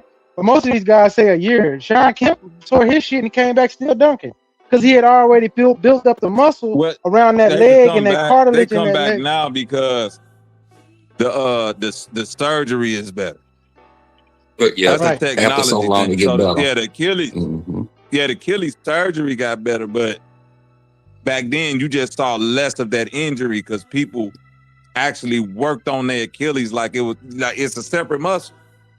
Well, actually, there's these two muscles on your knee. Everybody reach down and hit your knee. There are two muscles on the side of your knee ACL that actually hold. Shit. Yeah, you worked on that. You did. There's these little muscles. You got it. Right. Right. And let's take this into consideration too. How we grew up, riding bikes for miles, climbing trees, walking, playing basketball the whole fucking summer, still going to practice, whether you was doing football, basketball. So our body was already the perfect thing. They played multiple sports. Yeah, but no, I'm saying even when we was younger, just growing into it. I know, that's what I'm saying. But nowadays, these kids don't play nothing but one sport. If they in basketball, they play nothing but basketball. They in football, they play nothing but basketball. Our parents would put us in everything, but why do you do that? Because your body gets worked. Hold on. Let me say this trip. What I'm saying is outside of the sports, we just had active lifestyle, period. We had active lifestyles, right? Remember, we getting kicked out the house. We can't come back in. We out this motherfucker from 10, 11, 12 o'clock in the goddamn summertime, coming back by the time the street lights hit. And that's in the summertime back then, that's damn the 8:30, 9 o'clock at night. So we out riding bikes, walking. We probably don't walk goddamn 10, 20, 30 miles. We don't even know riding bikes. How many miles? So as we got older and started hitting middle school, high school, our bodies were more conditioned than these guys now at the same time. Right. You see what I'm saying? Then we out there playing basketball. We playing basketball the whole fucking summer. Sometimes two times a day, morning, night, whatever. Yeah, we was building up our bodies, not even knowing it. But now, what they doing? They doing podcasts. They sitting up in the house playing games, and they body not like ours. You know what I'm saying? We didn't have that many severe injuries like that. I mean, what you say, humbly? In my opinion, the shoes make a difference too, especially with the Achilles. We had the support of wearing high top shoes. That's almost Yep. You definitely wasn't seeing them low. I mean, and even with the sucker Chuck Taylors, they still had ankle support. It was minimal for their support, yeah. So it reduced it to your point, reduced the Achilles. Not taking anything away from the having active lifestyles, but I mean, right on that. We wore high tops. I mean, it was just normal for the Jays or the Ewans or even the Dion's. Hey, you know, LeVar had an interview with Neon, right, Humble, where he showed the ankle injuries are due because you know LeVar think he's crazy. He went to a shoe person like this guy. They helped him develop these new shoes he got. He said ankle rolls come from this part of the shoe, and then he also said that's why I make LaMelo. I told him to make his shoe a mid or a high top because it helps with the stabilization of all that. Because he learned from making them low tops for Lonzo, that's not good for their basketball shit. Exactly. They think it gives them more agility, and of course, you can't tell an individual player otherwise. But just it's a reason why it's always been that ankle support for basketball shoes. Because again, when we were growing up, if you said basketball shoe, by default, regardless of who the player was, you knew there was going to be a high top. Right.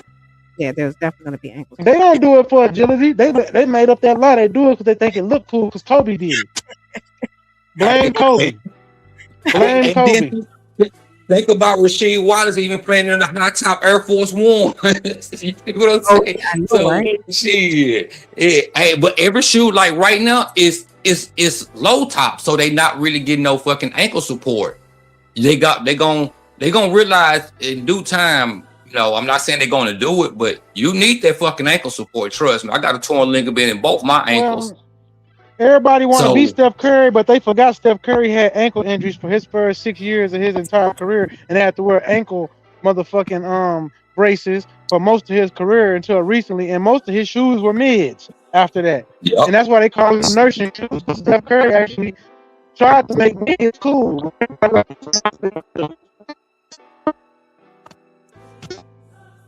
So saying that shit, we wouldn't have that conversation. You're Borgen. So me? Okay. No, Trip. No. Oh, okay. No, okay. Yeah, because when I played football, the only people that wore low top shoes were really corners, and most of them by mid season will go back to the mids. Because it looked cool coming in. You got your track shoes on. But when you start getting cut, because they don't do that no more in football either. When you get cut by them big motherfuckers, you start saying, shit, I'm finna put it on them mids, bro. I'm not finna be out here. I'm not finna be out here in them lows and them niggas doing that shit. You know what I'm saying? But one thing though, like that shit is something to learn, bro. That's why when I put my kid on basketball, whatever sport he wanna go in, I'm gonna be hard on him because at the end of the day, bro, you gotta understand this, bro. The time the coach used to be like, oh yeah, y'all niggas ain't touching the basketball for 2 days. We do physical 4 practice in a row. But guess what though? Whenever we enter the game after them 4 or 5 days, and then we got that little 1 day off, so we can get our energy back, and we get on that court, bro, and you start boxing niggas out and start getting rebounds and all types of shit, and it's the 4th quarter and you still got enough energy, you'll be like, oh shit, this actually worked. You feel me? This hard work, he definitely pays off, bro. But a lot of young niggas don't want to pass through that, bro. They don't want to pass through that burden. Right. Hey, Bobby and Trip, what y'all think about what happened with Gil's arena? I think that Gil got tired of that shit, and I think Gil always ran that play. I think Gil kind of grifted, but he said his homeboys up, you know. I don't think he set him up. He a genius, man. I'm saying he set him up good. Yeah, in a good way. But they got fired, so they fired him. Yeah, they fired all of them on their day off. Dog fired all them niggas. Yep, on their day off. I know that. I'm out the loop. Yep. Y'all go ahead. I don't know. Yep, they fired them niggas on their day off. But I'll tell you this though. What's his name? Kwame Brown told him this was gonna happen. He said Gil was stupid for selling his don't worry about what I'm doing. For selling his name or the brand of it to Underdog. He said Kwame Brown said this sometime last year when they was on the Zoom or whatever it is, they was on there, and he told him he was stupid for doing this, and he said this shit right here was going to exactly happen. So when it happened, but did you know why? But do you know why Gil took that deal? Go ahead. Yeah, I know why he said the it. studio. Go ahead. So what? You say what? They built what, the studio. Because they built that studio in his house, so he kind of got over on him. Wait. Not only did they build a full studio, a part of the contract is he get to keep all of that equipment. Right. Oh, okay. That's F&G then. That's one part. That's one part. Think about it. Yeah, right? yeah, I get you. He said when he hold on real quick. He said when he started this Scorpion, he admitted something that a lot of people who could get into this shit don't admit. He said, even though I had the idea, I didn't know what I was doing. So in order to scale it to where I needed to scale it, I needed them because they was the ones with the cameras. They was the ones with the production team. They like I had the idea, but I didn't have none of the. And it's like anything else. I'm not finna bag it with my own money, and then if it don't do what it do, then I'm left holding the bag. So he like, I did the deal with them to where they get the YouTube page. They never got Gil's Arenas the name. He finna get it. No, they did get it. He said he finna get it back in September. No, he leased the name. No, he leased the name to them. He got the name. That's what I'm saying. Name back. He leased the name, but what they got as far as ownership was that YouTube page. Yeah, you right. Yeah, that's why they was able to change it to the. That's why they was able to change it to the arena and all that shit. Cause it's their YouTube page now, but he still got No Chill Gil and all the other shit he created. Right. That's a fact. That's a fact. That's why he's saying like now I get like. Basically, what he did was he got the knowledge from them niggas and all the equipment. And fuck it, you can have there you pay. go, 𝘾𝐺. He got the knowledge of how to run it. Got a bunch of high level free equipment. I got the connect. I still got my same cast of the people, and I can bring on new people. And I still got my name, which is what matters. Yup, that's a fact. So yeah, he did say that. People be like, ownership. You know what I mean? I'm one, like, Scorpion. I'm from the music industry, so I'm one of them niggas that always say, nigga, 10% of something is way better than 100% of nothing. So that's a ownership fact. Ownership only matter if what you own and making money.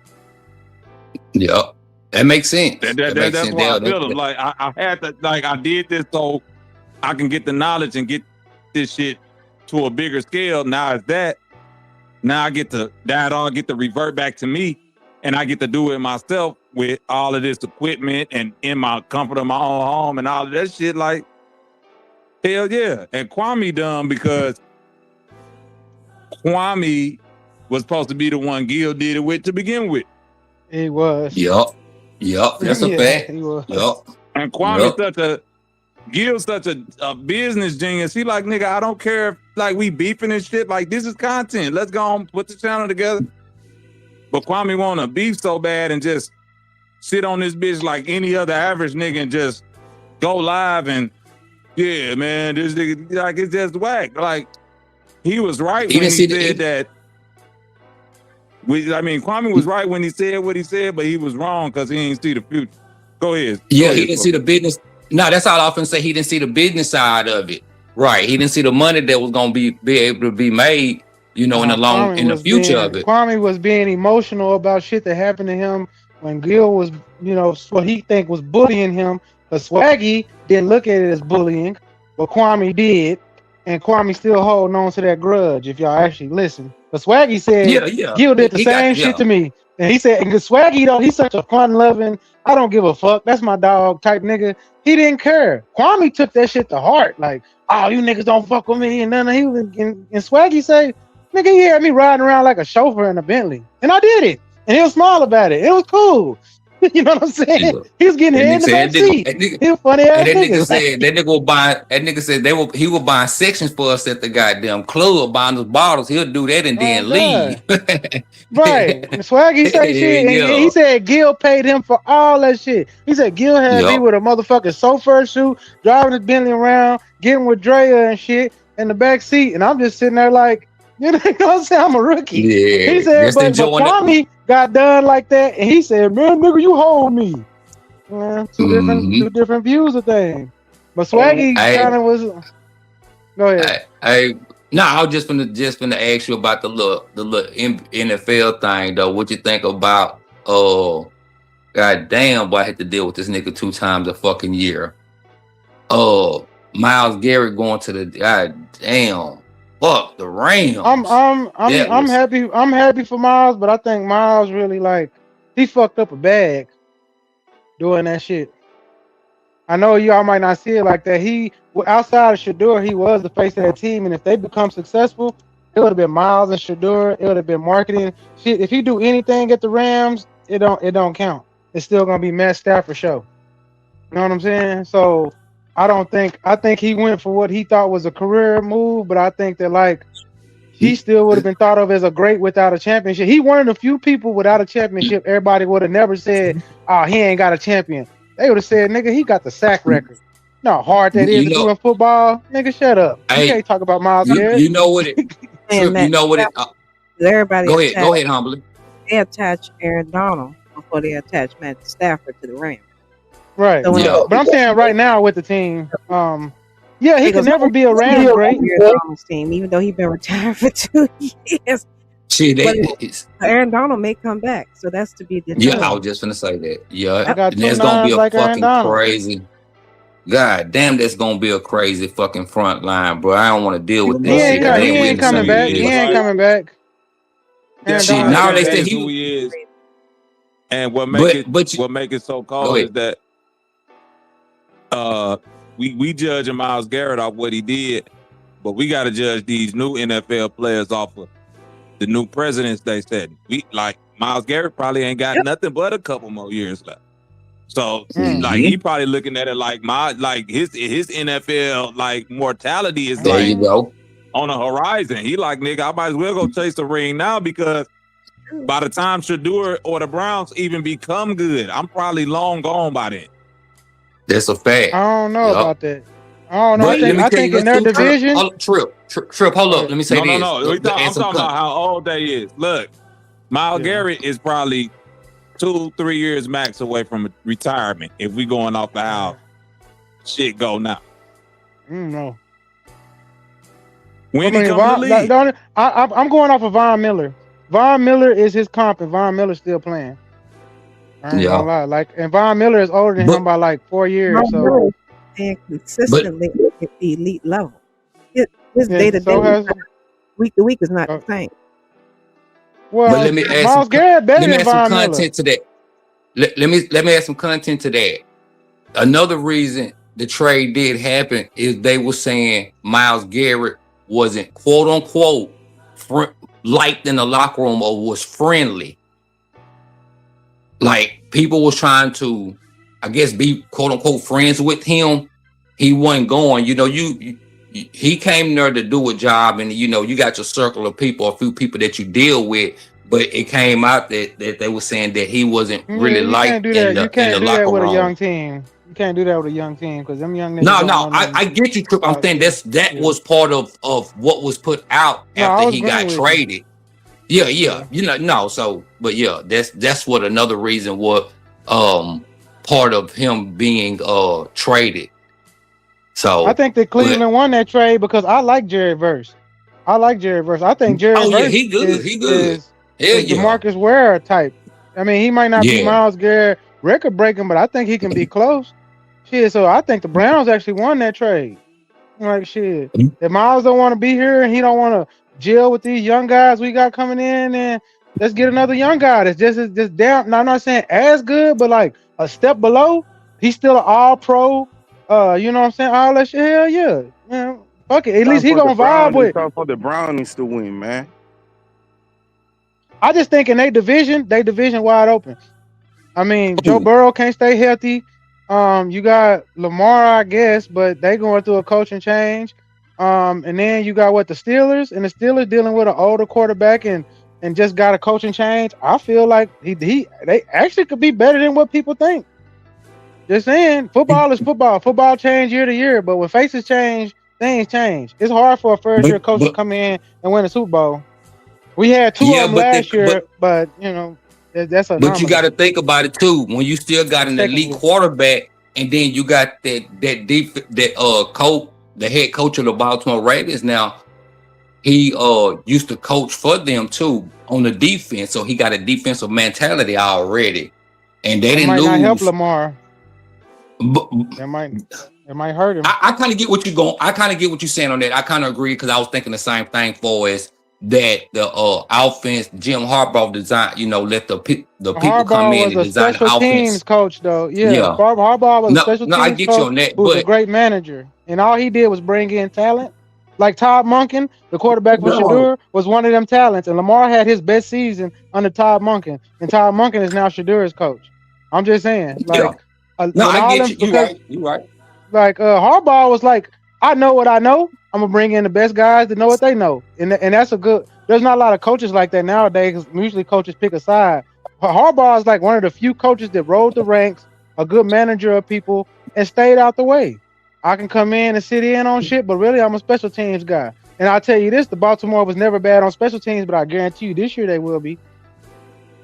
Because an elite coach is an elite coach. If you're elite at one position, you can be elite at a lot of things as far as management. And special teams is big in the football, even though people discard it. Kickoffs, punts, field goals, that shit wins in the NFL. All that play-by-play shit can be cool as long as you competitive. Yeah. Like remember, the Colts and the Patriots used to win all they goddamn games by field goal. That's how we know Vinatieri and all them motherfuckers.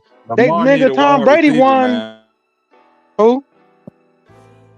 Oh, Lamar. Didn't he get one this year? I'm not sure if he did. Lamar needed an elite wide receiver. That's it. They went out and got DeAndre Hopkins. Who did they go? No, they let him go. He was there last year. Yeah, I think I don't know who they got. If my memory serves correct, they let him go. But they tried to pick up somebody else. Damn, who the fuck was it? I think they picked. I know they got rid of Hollywood Brown. I know they got rid of him because he's a ball dropper. All he got is Andrews, and I think they got some young guys. But they got the Zay Flowers and Bateman. Them niggas good. Man, the same type of wide receivers he done had his whole career, and that shit ain't gonna work.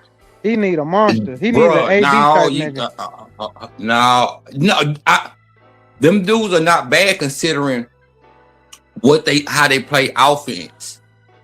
They not, and I'm not saying you can't. I'm not saying you can't. But still, you got to think about it, Trip. It's gonna be hard for everybody to go get a Justin Jefferson, a Jamar Chase, or Adams. Those guys are rare.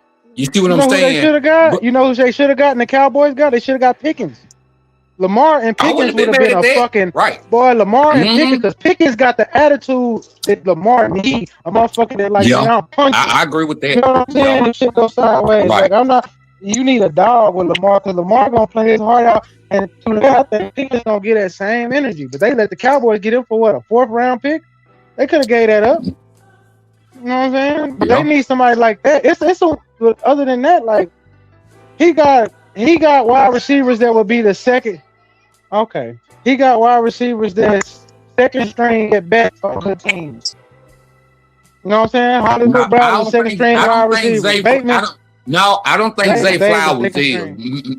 No, I don't think Zay Flowers is. Maybe Bateman, but Zay Flowers, he the besides that little fumble. I don't think he's number one. He never got 1,000 yards in a season. Because you got to think about their style of play, Trip. That's what I'm saying. Because they more. I'm saying let me say this.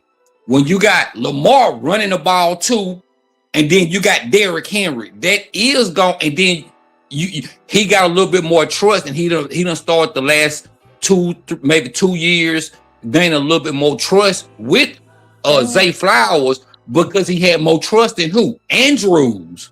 So okay, I'm gonna keep going. Did that in the same offense. Shannon Sharp played for Baltimore, and they ran the same kind of offense that Lamar has been in with not a running quarterback per se, but you could say that Trent Dilfer was just a passenger, and Shannon Sharp used to be the game ender for them teams. Nigga, Shannon Sharp gonna get 2 touchdowns a game where he only got maybe 3 catches, but he gonna do some big shit. That's what Lamar needs. Shannon Sharp was elite in that.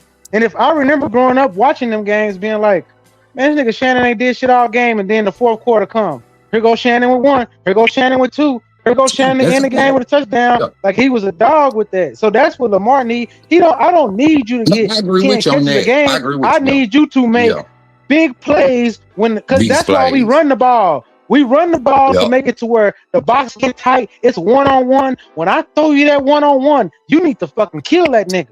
You know what I'm saying? You need to make it to where he ain't got no chance to that's a good offense. But I do like the kind of, Right, but I ain't saying you're wrong, but I do like Zay Flowers. I think like you see the progression, you see him getting better and better. He's been in the league for like what 3 to 4 years right now, and just with the type of offense that they run, again, it is going to quote unquote limit his catches because you still got Andrews, you still had to deal with Lamar running and Henry. But you can tell he's getting better. But I'm not disagreeing with you. If they could have won a possible guy, Pickens, that would have been fucking great for him. I can agree with you on that. Fourth round pick, bro. Yeah, shit. Yeah, they stole him. Yeah, they stole him. That was a fucking great steal. I can't deny that. But and Pickens went all pro last year over CD. Went 1,300. Motherfucking down there 10 touchdowns. Nigga, Pickens went crazy last year. Imagine if Lamar had gangster shiesty Pickens and that fit Lamar's style. Nigga, that fit their whole team, bro. Like you can't get Lamar. Yep. I agree with you on that. Antonio Pittman might have been a better pick than to me Bateman for the Colts. I mean, I can name a few people, but it's not a lot of wide receiver that's not middle of the pack. You know what I'm saying? Like in middle of the pack in that offense. You gotta have one guy because remember Andrews dropped that goddamn touchdown in that playoff game to get them ahead in the corner. Yeah. So that proved like he's out like he's been on the regression for a while. They don't got a tight end to replace him. Like Lamar really in a bad spot right now. They went out and got a young tight end doing they went out and got a young tight end in the draft. I don't know how great or good he's gonna be. I can't say that, but I'm just saying they did. But I think another thing that's going to hurt them more than anything, you remember that other tight end they had Likely? You remember him? Yeah, where they let him go. He went to the Giants. I think that's going to I think they should have resigned him because I'm looking at it like just in case because still Andrews got to come back from this injury. And you would have had still that guy that's been there and know the offense, to replace him until he comes back. But he wanted to get paid. I'm not knocking the guy. They didn't bring him back. But me personally, I would have brought him back just for those reasons. And still went out and got me another tight end. Because, in the next 2 to 3, maybe 4 years, it's going to be time for Andrews to hang it up. Because he's been in there, a little while now. I think Andrews, this might be his farewell tour. This is his farewell tour this year. But I say next 2 to 3 years, because with tight ends, they can hang around a little bit longer. Right now, not saying that was back in the day, I get you, but right now, because it ain't as physical. You know what I'm saying right now? Yeah. But it ain't as physical. It's a lot of spread and ain't just even though they do run the ball, but it's just not like back in the day like it was. That's why I say I gave him another. I ain't just playing at a high level. Yeah. But then but Miles Garrett just went to the division of the Super Bowl champs with a weak quarterback and the best defense in the league. You know what I'm saying? Like, I don't know. I think you had a better chance with the Browns of winning the championship. I think so. Not at the Rams. It's kind of going back. It's kind of going back to what Bobby was just saying. But how long would it take? Because you still got to think about it, bro. You still dealing with Lamar, and you still gonna have to deal with Pittsburgh. I'm not saying that they got veteran players, and you still got a veteran quarterback. I'm not saying Aaron Rodgers is that like he used to be, but considering just the next 2 to 3 years in his Myles Garrett span of time to win a championship, I kind of agree with that. You get what I'm saying? Like that's why, piggybacking off his point. Yes, I mean but your chances are better playing with them because just think about it. They've been right there the last 2 years. They've been right there knocking on the fucking door to get to that Super Bowl the last 2 years. Well, You know what I'm saying? So Scorpion, you watch football enough to know. Can you hear me? You watch football enough to know if you knock on that door for 2 years, after that, yeah, You I play get that you. many games for 2-3 seasons. Yeah. But at the same time too though, Trip. But Trip, the only reason I'm saying that, I'm not saying like they still could be right there because they didn't lose nobody significant on the offense or defense. You see what I'm saying? They only got better with adding him. You see what I'm saying? Only like the two teams they're gonna really have to worry about. I'm just gonna throw my 49ers in there just because. I'm not even saying they're gonna really have to worry about it, but I think we are gonna be a little bit better, and we still made the playoffs. Or yeah, we made the playoffs last year in Seattle. So with that, it's like okay, we're gonna have to deal with these two. We're not worrying about fucking Arizona. Okay, let's try to see if we can get 1-1 with these two teams or beat both of them, you know, how we might split and still try to, you know, win the conference or whatever. Scorpion, the background music saying Jesus is funny as hell while y'all talking about football. That's Bobby shit. That's Bobby shit. That's Bobby shit. But that's your talk about football. I wonder what position would Jesus play? Black Jesus, you know, humbling. What position would Jesus play nowadays? Right. I think we're gonna have to put him in it. Yeah, we're gonna have to put him at linebacker or some shit like that. We're gonna put him on the defensive side of the ball. Yeah, some dumbest shit. He's gonna be there with pain lives. Jesus on defense. Yeah, he gonna be there in the midst of pain. Jesus gotta play defense. Jesus gotta let a hammer. I bet you don't come over the middle when Jesus does. Ain't no game. This game. Yeah. Hey, you better not. Hey, Trip, you better not come across. He gonna baptize you now. Come across that middle. He gonna baptize you. The soul coming right out his body.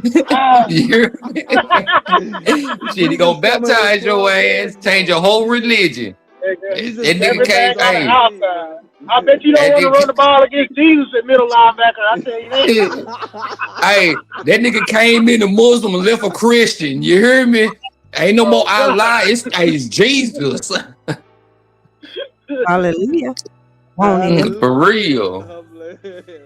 Humbly, what team Black Jesus played for, Humbly?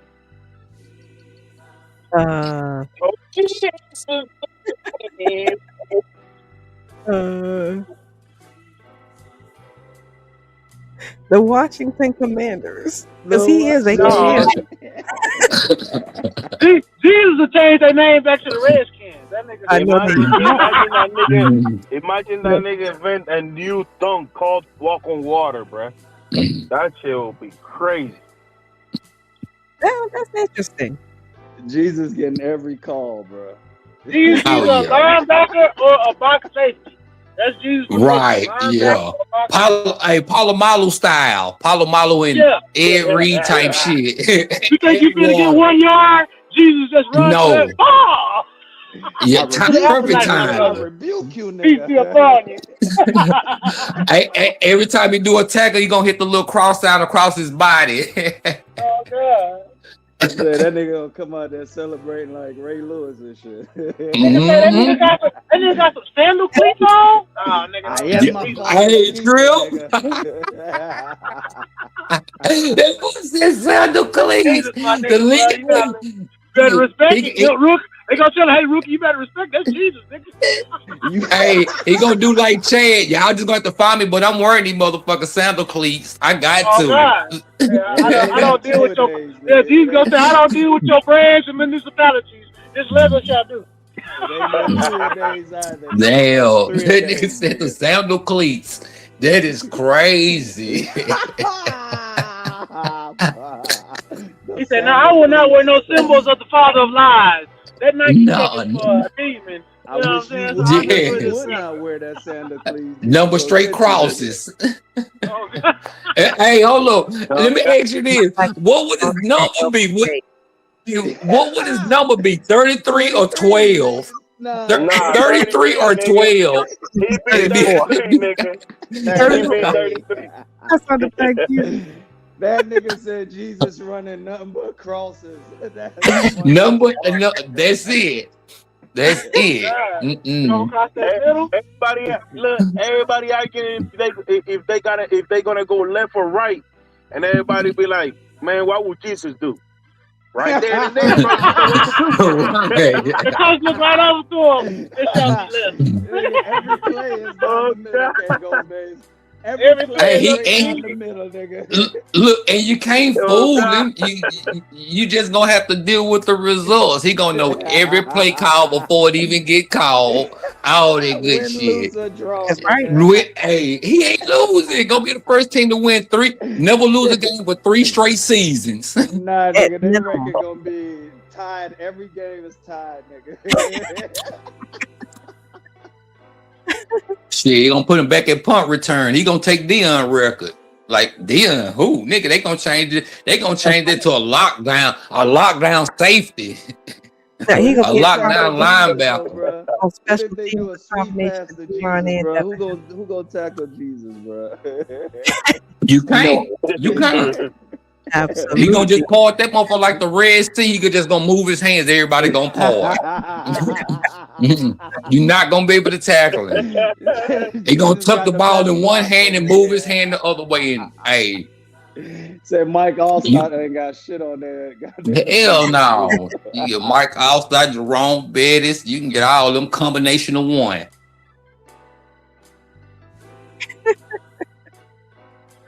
Shit, for real. You think why is that nigga arguing with the ref? Hey, wow, nigga, what? He ain't gonna. He just gonna tap him on their forehead. He gonna keep some anointed oil right on his side. He just gonna anoint him right there. Change the call. We got the call wrong on first defense turnover. That was a fumble. He'll drink Gatorade, nigga. Straight holy water. Straight holy water. Shit, they gonna have a choir over there singing for them. Fuck the cheerleaders. He gonna like, we ain't doing cheerleaders. We doing the choir. It's a long day, nigga. All day. They ain't gonna play no type of rap music or no type of music in that stadium. No but choir music. Any given Sundays, nigga. And we only play on Sundays, nigga. Not any given Sunday, every Sunday. I don't care if it's home or away. He taking that bitch over. Niggas better not play on Sunday. Hey, the only time you really got a chance to win is on Thursdays and Mondays, and you better hope you can still win. But Sundays, you losing every game. And every game not on the Sabbath. Not on the Sabbath. And we ain't even playing at 1 no more, nigga. We playing at 12 noon, nigga. You hear me? Hey, exactly. It's gonna be exactly. And you got to take communion before you come out to the field. Everybody. Hallelujah. I don't care what your religion is. The real wine, not you. No, he gonna cut himself. What they say? No, ain't gonna be no fake shit. You hear me? He just gonna cut himself a little bit, let it drip in the cup. You got to take your communion. Cut a little piece of his body here. You take that too. And they gonna heal instantly. Niggas gonna be out there, goddamn, bro. Well, I was just gonna say that he gonna heal right back. I don't know if I want to play. He was like, damn, I could have sworn he got fucked up. Nah, Jesus okay. Imagine that. Yeah. Okay. Justin Jefferson goes down the middle. Oh, he found Jesus. He found Jesus. Jesus just hit that nigga on the side, nigga. On sight, Jesus just walk over. Can't none of his teammates get hurt. Look, the other team can get hurt. His teammates, he gonna heal them right then and there. You can see a nigga neck get broke. He just gonna come over and put his hands on top. Hey, they back right. They don't got no injury reports. Hey, gonna be the first time. Before he dunk, he'll jump. He'll turn the cheek and then turn the other cheek and dunk, nigga. Right. Ain't gonna be the first time in NFL history. Hey, gonna be the first time in NFL history. Ain't nobody on the team got injured. Nobody. The whole season. Now does not need stretcher. Nigga, every game is a blowout, nigga. You're shit. He gonna shatter that 2000. Hey, that 2000 Baltimore season that they had on defense. They gonna shatter that by a mile. Nigga, Team probably gonna be averaging, maybe averaging 3 points that season. 30, you might get a 50-yard field goal. Nah, nigga, you ain't scoring on Jesus' team, nigga. Yeah, you might get a 50-yard field goal. And the only reason you got that is because the kicker gave grace to him for you. I was finna say the same thing. Hey, the punt return and the kick return was pretty good. And you got maybe 20 yards on offense. And after that, it's over with. It's over with. You ain't got a chance in hell. That's funny. And his nickname is gonna be the Nail. The Nail. Game over there. Game over there. I can't top that one, nigga. That's the nickname. The Nail. The Nail. That's it. Nail your ass straight to the cross like they did him. Yeah. And every game is being played at Mount Calvary, nigga.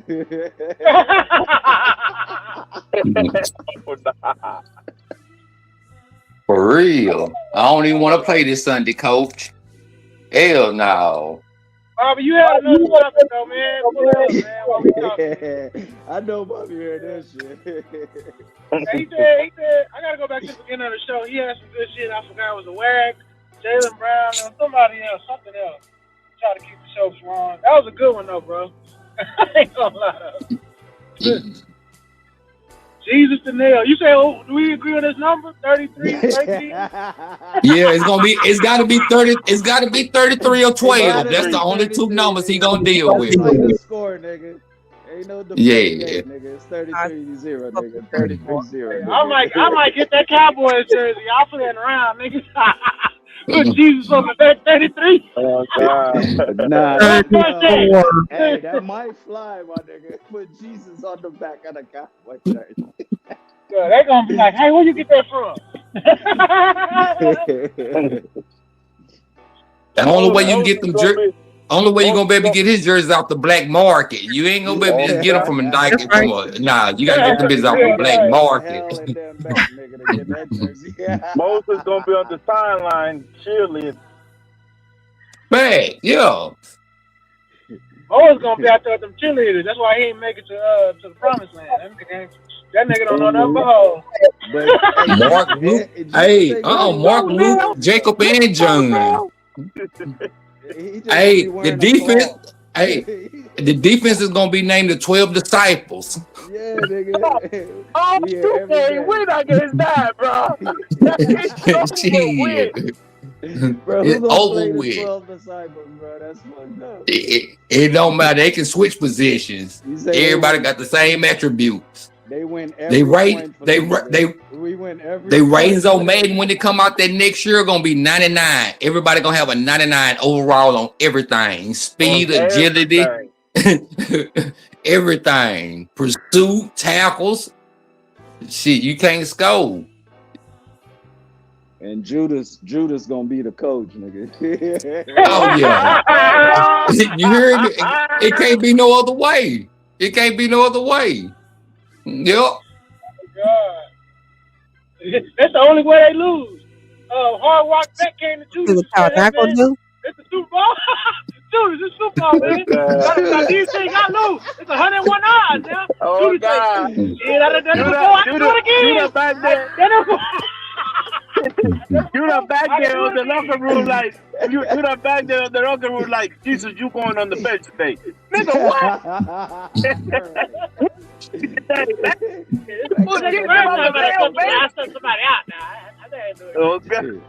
That's funny as fuck, bro. The songs in the background just make it better, bro. That was classic right there. Yeah.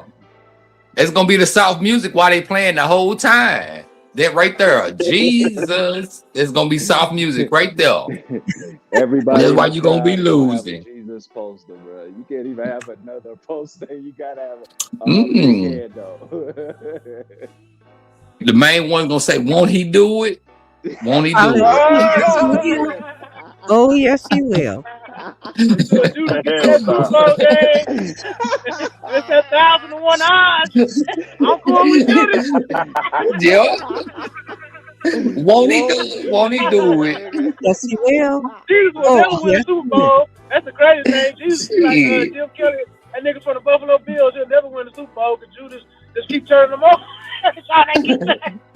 So them niggas had the greatest playoff run, nigga. It ain't gonna even be called a Super Bowl. It's gonna be called the Holy Bowl. They gonna switch that motherfucker to the Holy Bowl.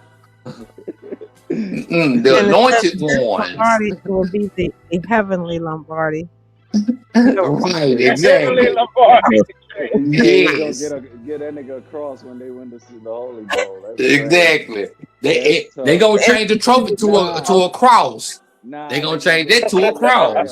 Nah, nigga, See, they gonna win the Holy. Ain't no more trophies. None of that. Yeah, I'm gonna wake up on Sunday and like, who played today? Oh, the anointed one? Who the hunter of Jesus? Nigga, I'm about to be rich, nigga. Oh God, I'm about to be rich. Jesus and them, nigga. Jesus and them. Crazy. Crazy thing, Jesus might be called. They might lose some games just because some of y'all niggas broke it. Jesus gonna send a message out. Hey, go ahead and bet against us. I got you, my brother. It's hard out here. You ain't gonna have to. You just you ain't gotta turn your TV on. You just gonna wake up. Your TV gonna be on that gaming channel already.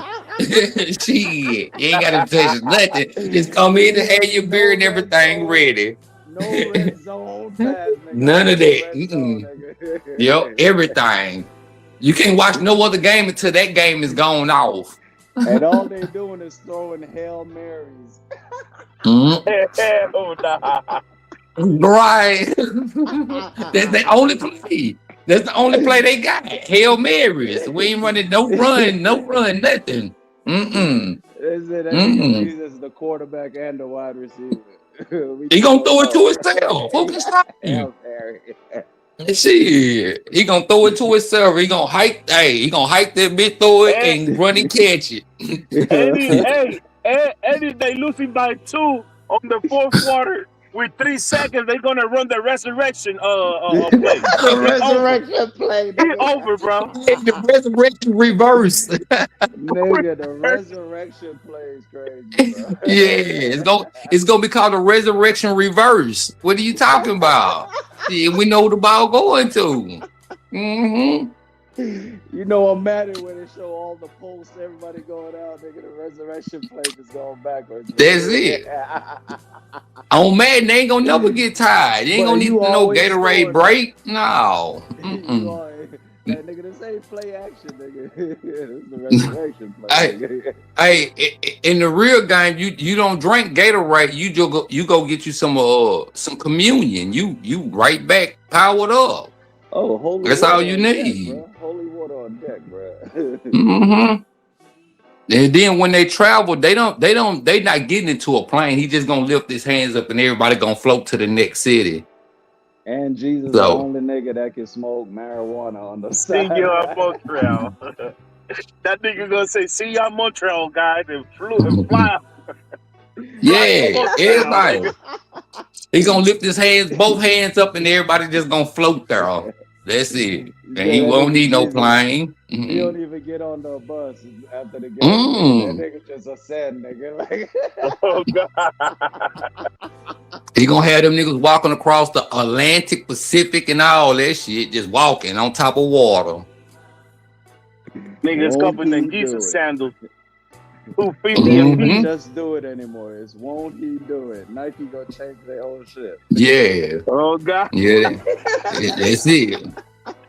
They gonna be check his shoes, nigga. He just in sandals. He whooping your ass in sandals. Nigga, the sandals cleats are crazy, nigga. That's crazy. The sandal cleats. The Shank-Schleckers. He whooping your ass. You gotta pay your tithes before you come into the game. See, the stadium ain't gonna get none of that. That's going to the churches.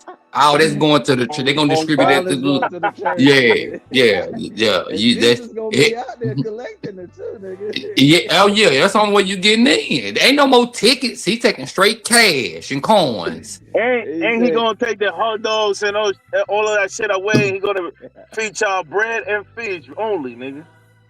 That's all Yeah. you gonna eat on the game. When he go play in Philly, ain't no more Philly cheese steaks and all that. Nah, nigga, bread and fish. Nigga. It's Bread and it. fish, nigga. Yeah. I got Yeah, one it's fish it. and I'm gonna feed the whole 80. Ain't no more, no. Go to New York. You go to Chicago, ain't no more Chicago deep dish. No, no more of that. Straight tilapia, nigga. That's it. Bread and fish every game.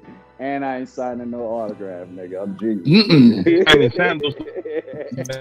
He just gonna give you a Bible. Here it is. Here. He going to school with sandals. Ain't no more. They don't practice. They don't practice. They don't do nothing. They don't do nothing. Ain't no more game film. Ain't none of that. Yeah, what he need it for? Yeah, after Sunday, you go home to your family. You going straight home to your family. Yeah. I don't need no game film. We don't need to study nothing. He ain't signing no autographs. He just gonna hand you a Bible. That's all he gonna do. Yeah.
Yeah, but I did an interview with his sister because she was younger than him, and she actually grew up and was being groomed to be one of be another one that Malachi York took advantage of. But by the time it happened to her brother, her mother kind of, you know what I'm saying, pulled them out of it.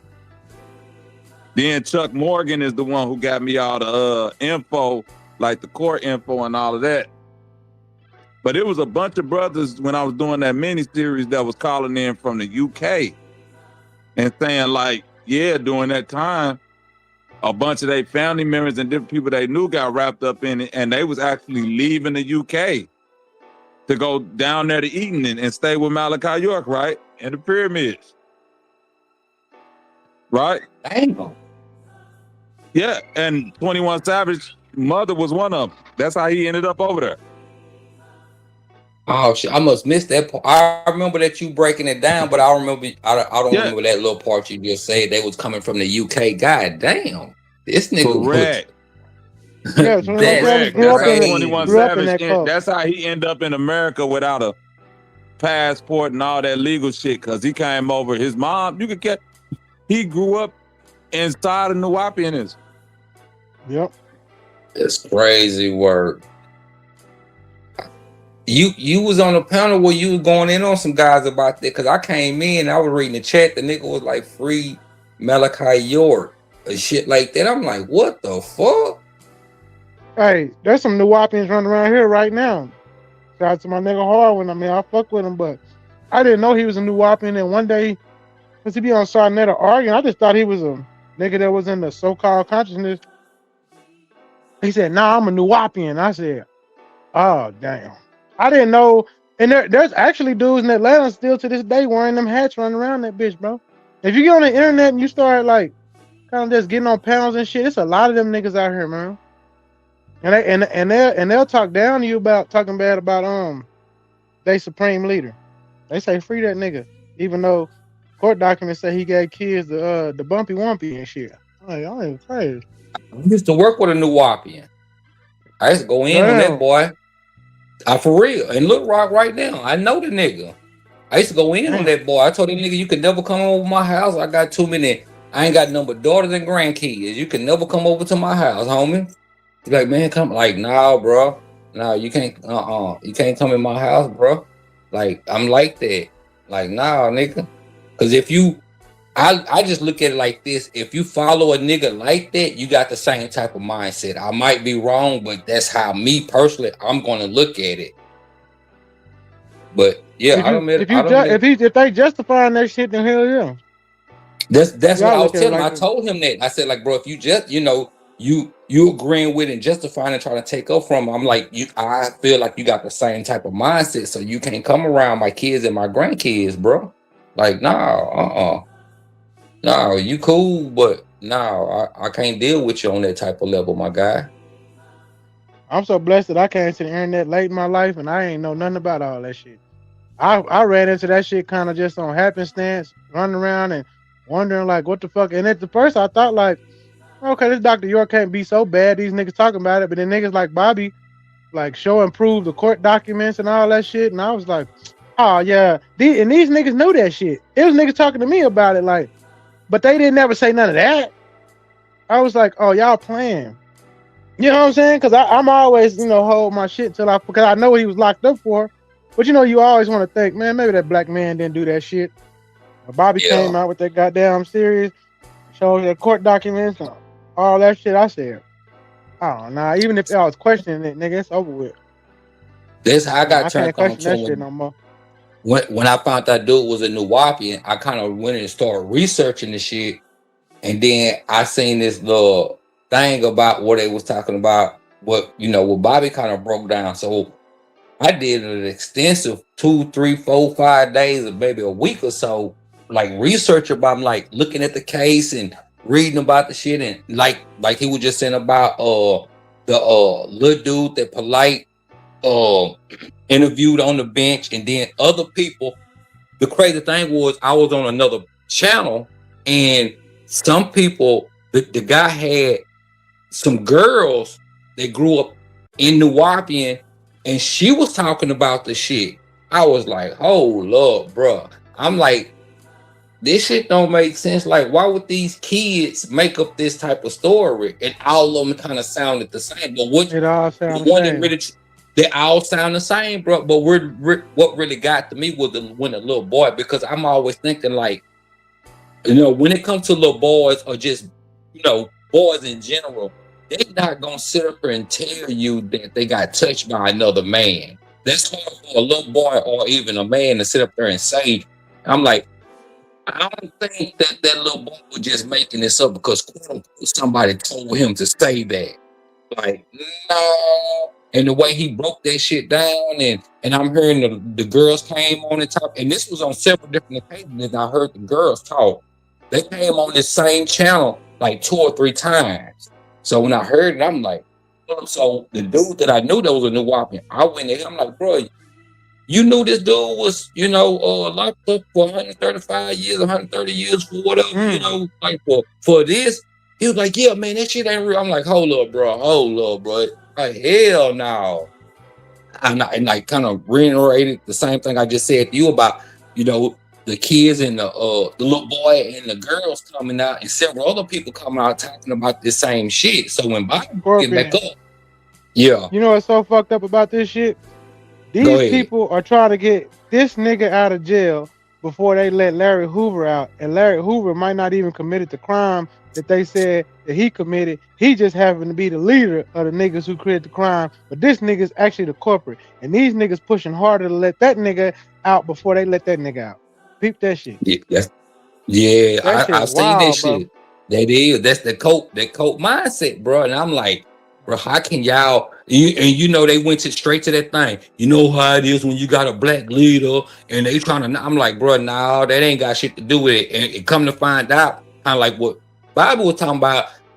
These kids got STDs and shit and all this. I'm like, hold up, nah, bro, they just ain't making this shit up when they done tested these. Like, nah, I don't believe that shit, bro. Like, nah, they ain't just went to this extensive stint. And then it's a documentary on there about how they collected all the evidence.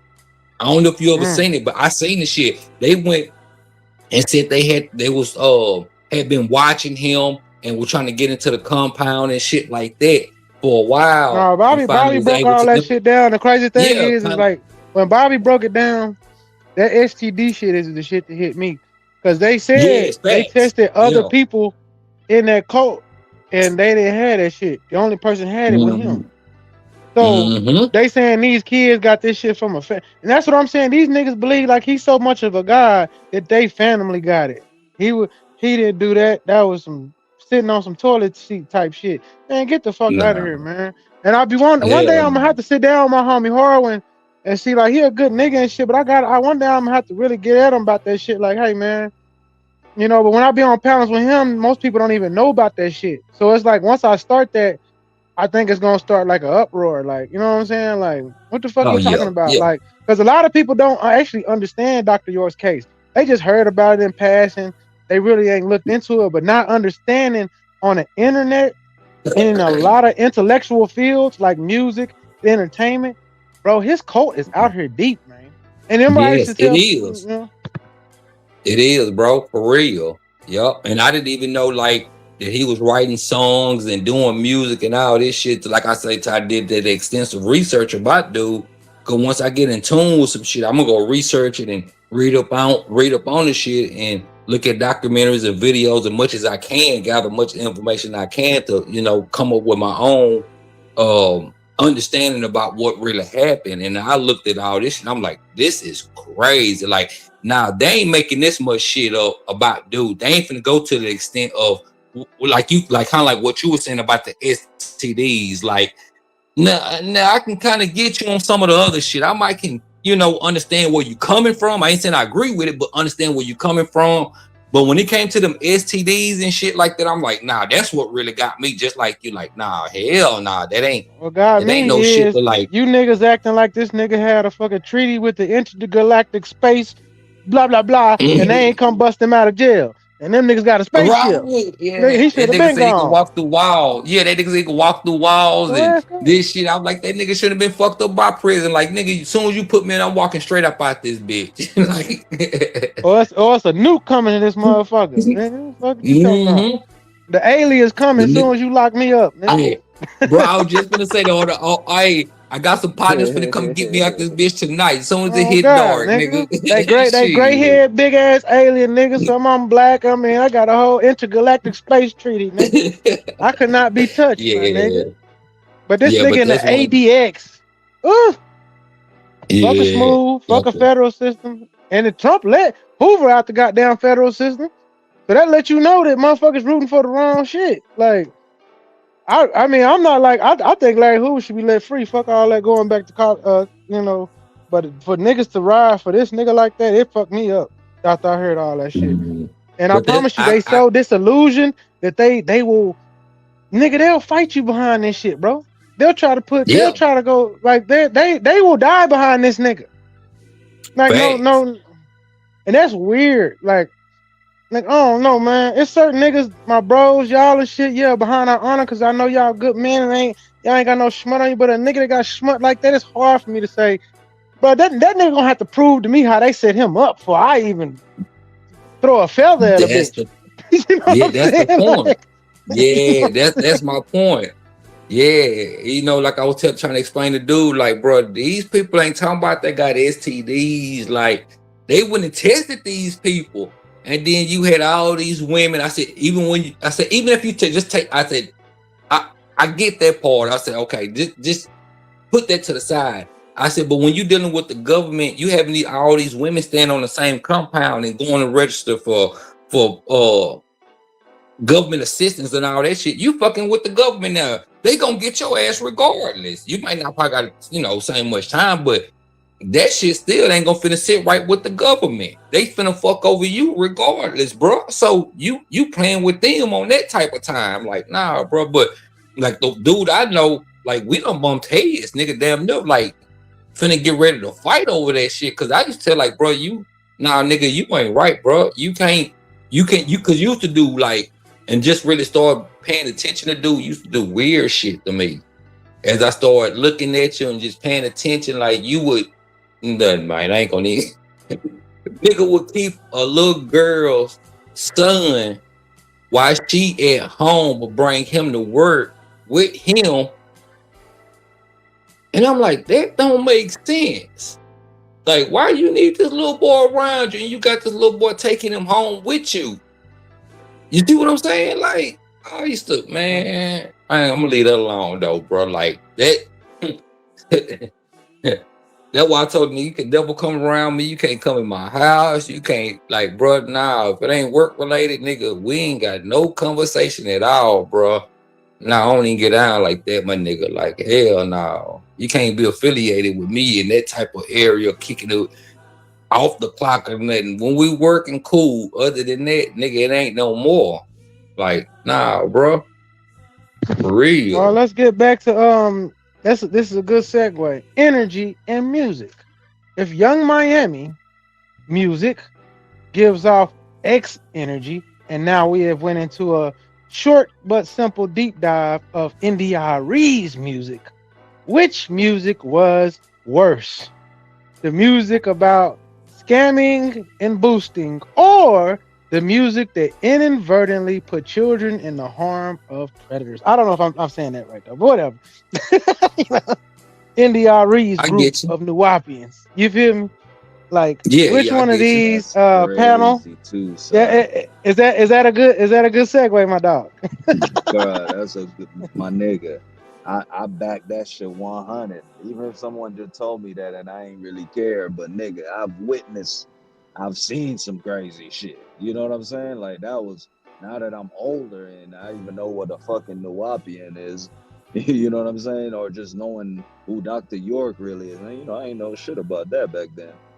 But nigga, I've seen some shit like, this shit was weird. Y'all niggas is weird.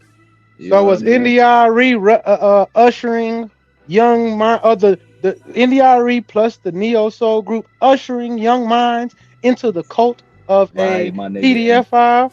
And like how Bobby brought up that nigga name who started Neo Soul, nigga, I believe all that shit. And guess what though?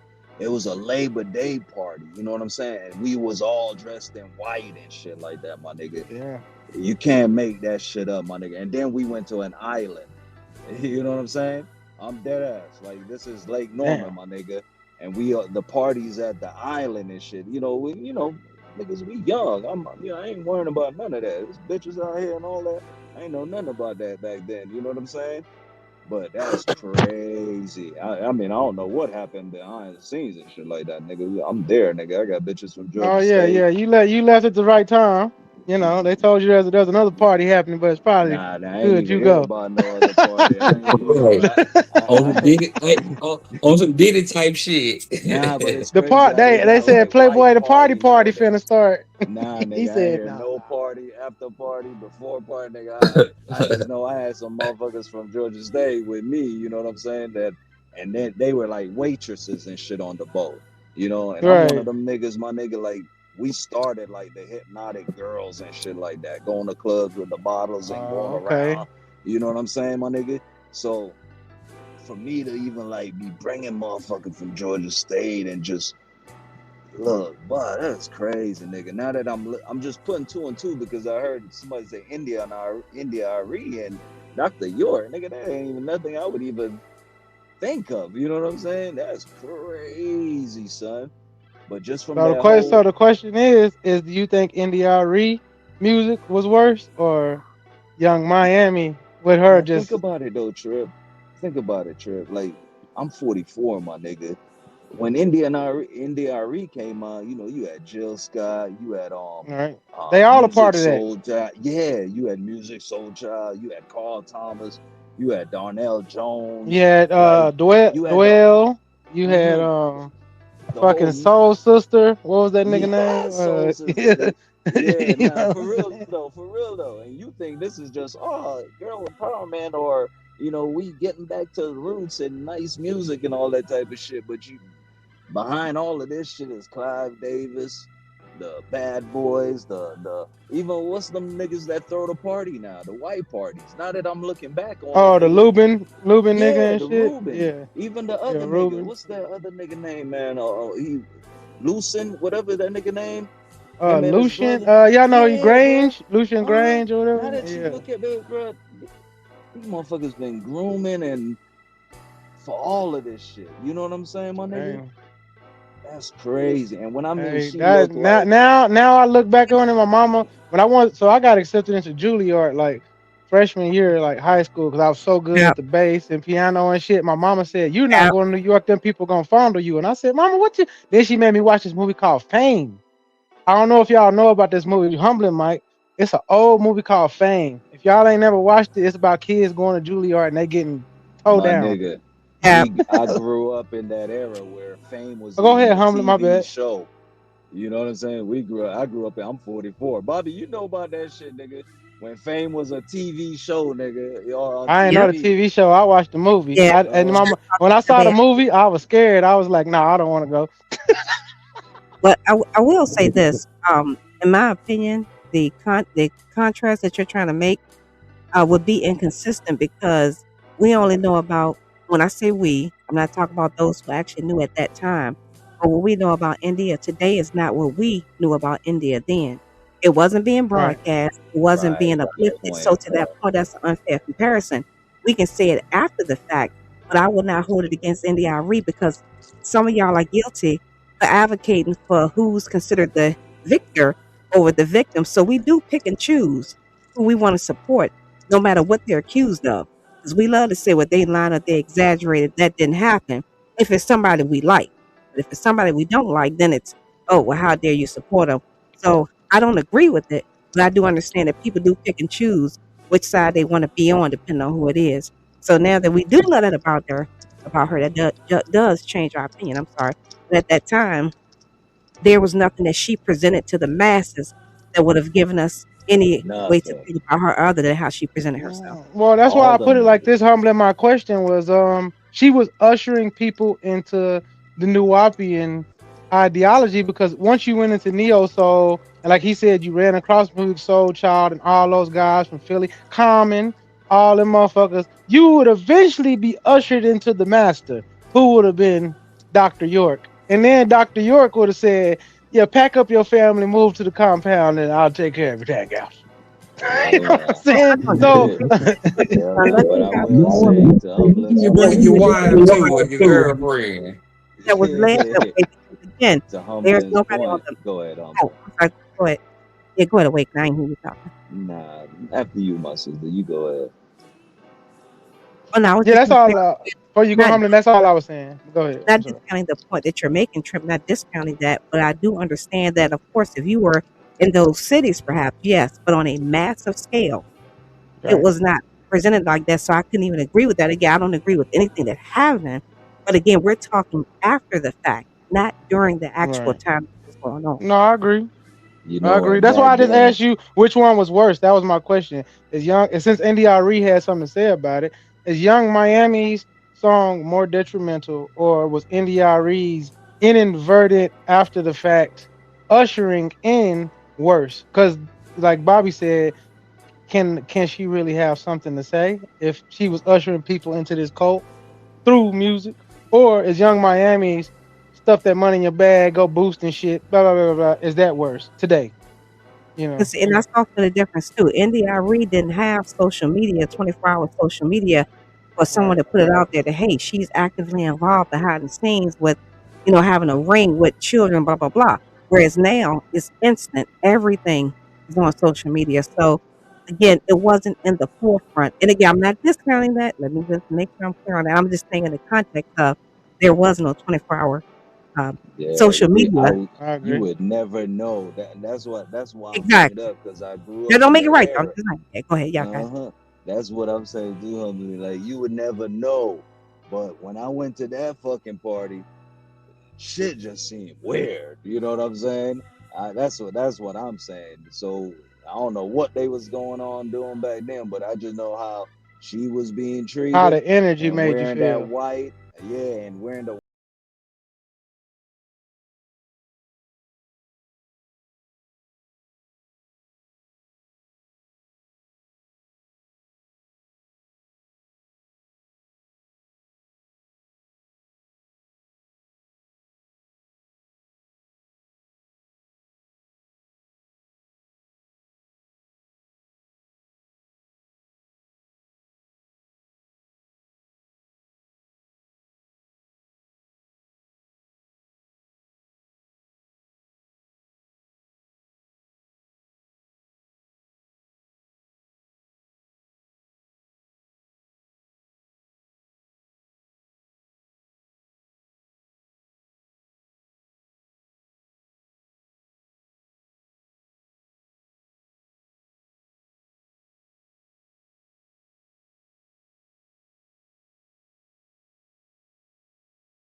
Is draped in this shit to where it's like they ushering her. But the thing is, like I say, with this nexus of her talking shit about her sister basically in the cult, because I mean, at this point, if Young Miami ain't never said nothing bad about Diddy and she was with him, even up to these, her tape ain't released, but if he was doing that with one broad, you got to believe he was doing with all broads.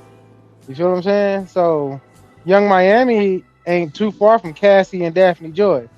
You know what I'm saying? Nah, I think that's just their whole industry, bro. I think that's how this shit was created for them to be. I feel like that shit the fact that y'all niggas just tied in NDRE with Dr. York, that's even the only reason why I'm even talking, nigga. I'm shocked. That shit makes so much sense to me. That's what I'm saying. I'm like, what, nigga? NDRE, Dr. York? Like, nigga, I would never think to put that together. You know what I'm saying? Mm-hmm. So that's why I was asking, damn, what happened? Did something come out just now? You know what I'm saying? But I've witnessed shit. You know, that's why I'm even talking. And I'll never forget that shit, bro.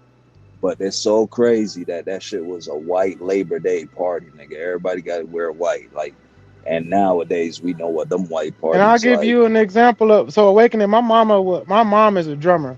She don't play for Earth, Wind, and Fire, Gap band, SON, fill-in drummer, all this shit. So when I came up and I wanted to be like her, like I want to go on the road, she would not let me go on the road with these people, and I always wonder why. But my granddad was also protective of her. That's why she never actually joined the band full time. Because when things got weird, my granddaddy would come pick her up and like, get the fuck out of here.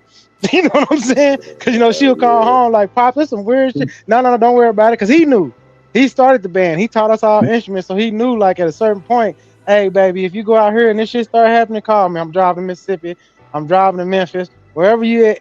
You know what I'm saying? And I'm coming to get you in the van. Because my granddaddy had a van his whole life. He knew what was going on. Yeah, and so he would come get her and the drum set in the van, and my Uncle Darius used to tell me stories like that because they both play instruments.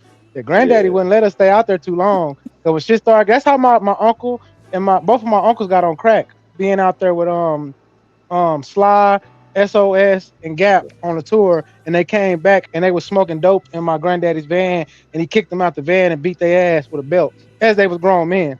You know what I'm saying? And he was like, I asked my uncle, like, how did y'all get on this shit? He said, when we was on tour, everybody was doing it. But Papa was like, and he put him in rehab. Like, my granddaddy took them back then. He put them in some kind of rehab program and tried to get them clean. Now, the one that raised me, my cowboy uncle, as I call him, he ended up continuing on. My other uncle stopped. You know what I'm saying? But those were things that hearing their stories being on tour and on the road made me be like, okay, I need to be more careful who I'm around in this music shit. But I know a lot of musicians I grew up with was happy to go on the road with these guys. Oh, I'm gone. Their parents would just let them go. A lot of them fucked up now. Trip, you know what, though, Trip? It ain't even just the music industry, too, my nigga. That shit is like in the, because my uncle, he went to UGA, you know? Yeah. Shannon, you know, and like, the what they call them, the alpha dogs or whatever the fraternity. Well, the dogs is Omegas, the alphas are the Pharaoh niggas. You know, like now that I'm just putting a whole bunch of shit together, like, bro, they the sick shit, you know, the weird shit, bro. It's in every fucking industry. It's just in everything, my nigga. And this shit been around for so long. And to Humbling's point, like back in them times, like nobody would have thought about this. I didn't even know who Dr. York was, or would think Indian RE and that. You know, that shit crazy, bro. That's why I even brought up my story about that, my nigga. You know, like that's crazy. This shit been happening for a long time, y'all. You know. And I do think you made a good point in bringing it back to them frats, because when I got out the military, I was going back to college. And my Uncle JJ is like the head of the Kappas in West Texas. So I asked him, like, I want to pledge, and I want to pledge Kappa, and da-da. And my Uncle J said, don't you fucking get your ass in this shit. And I was like, but you in it. You know, you successful. I want to. And he was like, no. He was like, if you go up there and talk to them, I'm going to tell them no. He wouldn't allow me to get in it. And then I had cousins when I was a kid trying to recruit me to Prince Hall. And if it wasn't for my dad playing those Jordan Maxwell tapes, one day my dad came and got me. He came from like Blytheville, Arkansas on the truck, and he put this damn tape in. It was Jordan Maxwell talking about like secret societies and shit. It's like he didn't even know about the recruitment to Prince Hall. It's just my dad had a feeling and he put that shit in, and I was listening to it, and I told him later, like, so you saying it's the devil? Like these people do all this weird shit? And he was like, I'm letting you listen to it, right? And I was like, they've been recruiting me. And my dad was like, what you mean? And I showed him a little pamphlet and the paperwork they gave me. And that motherfucker got that shit, tore that shit up. And he said, man, I love your cousin, but you better not mess with that shit or you're going to have a problem with me. You know what I'm saying? You know and I was like, what the fuck? That shit is crazy because, my nigga, I've been to governor's ball, mayor's ball, shit like that in Atlanta. You know, and it's like, that shit is a big-ass secret society. You know, now I ain't even talking about the main shit that motherfucker talk about secret society. They worshiping the devil and all that. Nigga, the devil, the money, nigga, capitalism, right? You know what I mean? If you in, you in. Like, you know, but I grew up around all that type of shit, my nigga. Well, it is a little bit. Have you ever heard of debutante balls? Say it again. They call them debutante balls or something like that. It's like this thing when we were since my Uncle JJ was Big Kappa, he used to take us to these balls where it's all these fraternity and sorority kids, and we would have a dance. But you have to learn these little like step dances where like it's a proper dance. When this song come on, you have a partner and y'all dance this like weird little rhythmic dance that everybody do at the same time. And then after that, it's a party, but they call like debutante balls or something like that. You know what I'm saying? And I used to go, but you got to dress up in like white, like you said, or like they'll have a color. Crazy. Okay, a golden doodle. Okay. That's crazy. That's crazy, son. And you know they throw up gang signs. They throw up gang signs just like the gangs do. They call it out like my uncle. His homeboys used to go noop noop, and they throw up basically bloods. But I'll be like, I grew up in a crip. I grew up in my other family. They crips. So I used to be like, damn, uncle, you just throwing up bloods around us and shit. And he's like, boy, this ain't got no blood. This is my great uncle, by the way. But I did like them debutante balls. But now that I look back on it, it was like a lot of them girls and guys end up being, how can I say this, fruity? Yes. You know, sexually free. I agree with than that I shit. would be.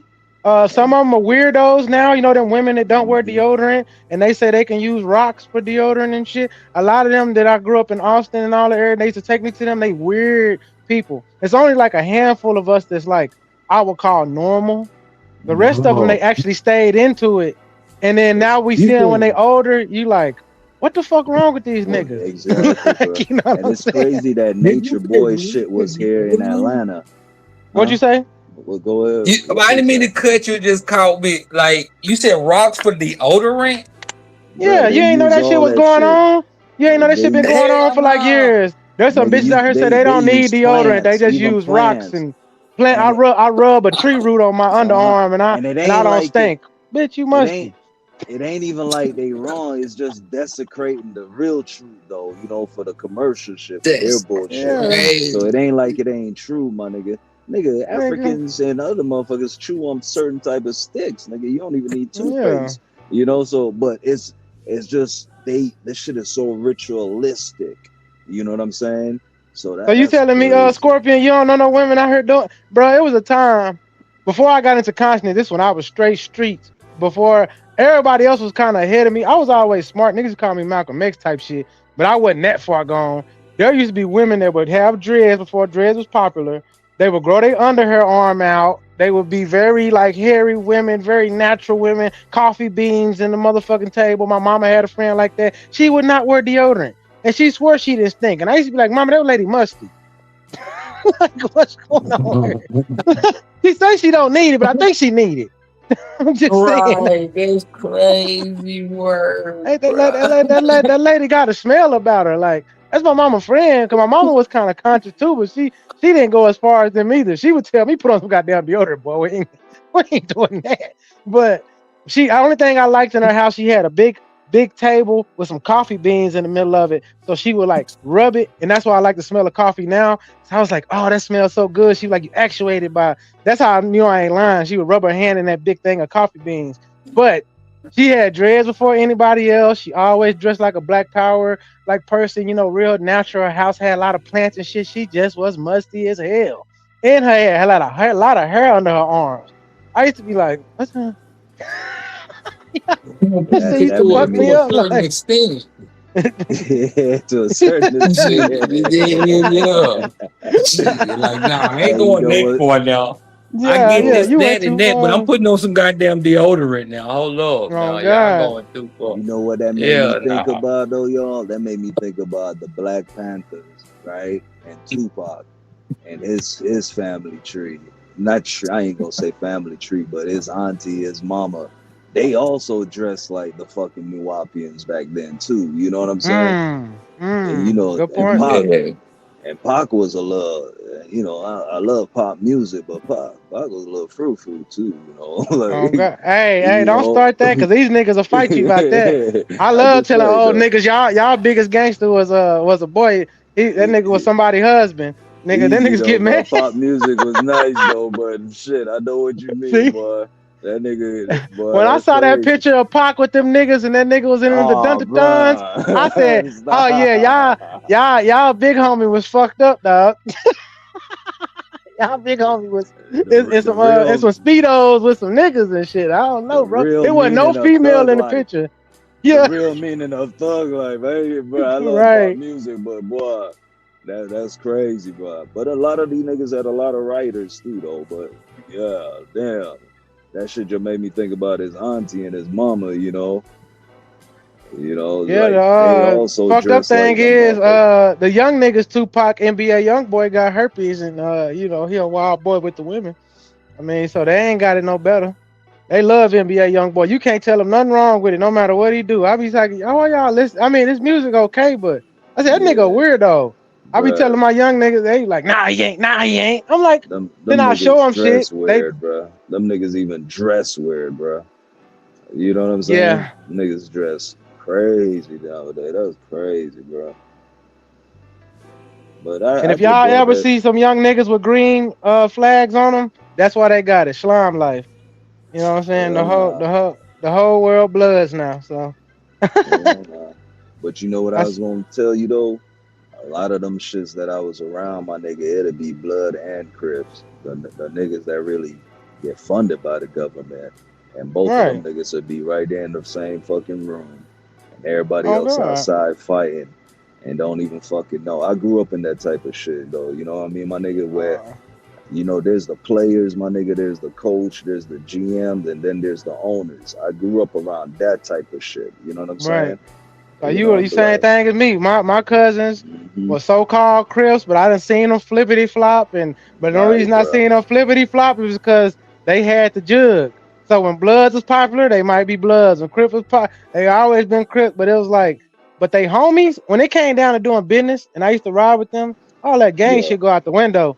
When they had them meetings, I done seen GDs, BDs, Hoovers, 5 dudes, 9 trays, all that sitting in there. He talking about this what we finna do. And I'm like, well, I guess this shit don't matter at y'all level. At our level, I'm fighting this nigga, young nigga. You know what I'm saying? Like I was like, this shit Bobby, weird. Like, I don't know if Bobby's still out there, Trip, but I don't know if Bobby remember Mayor Shirley Campbell. Bobby, I used to go to this motherfucker crib, bro, just from my uncle and shit, and just even the goddamn police chiefs and just shit. Like, it's a big ass difference, bro, than what goes on in the city and how these motherfuckers treat each other and how they all one. Is Shirley Campbell like Atlanta or something? Oh, Yeah, okay. Shirley Campbell. Yeah, Bobby lived down there, so he might know you. Oh no, Bobby was down here around when I was, here too in Atlanta. I grew up here and New Jersey, so and then half of my family Jamaican, so my Jamaican side of the family, they don't play that shit, bro. They'll call out my dad's side of the family easily. I always had a question about Atlanta though, since you a real Atlantean.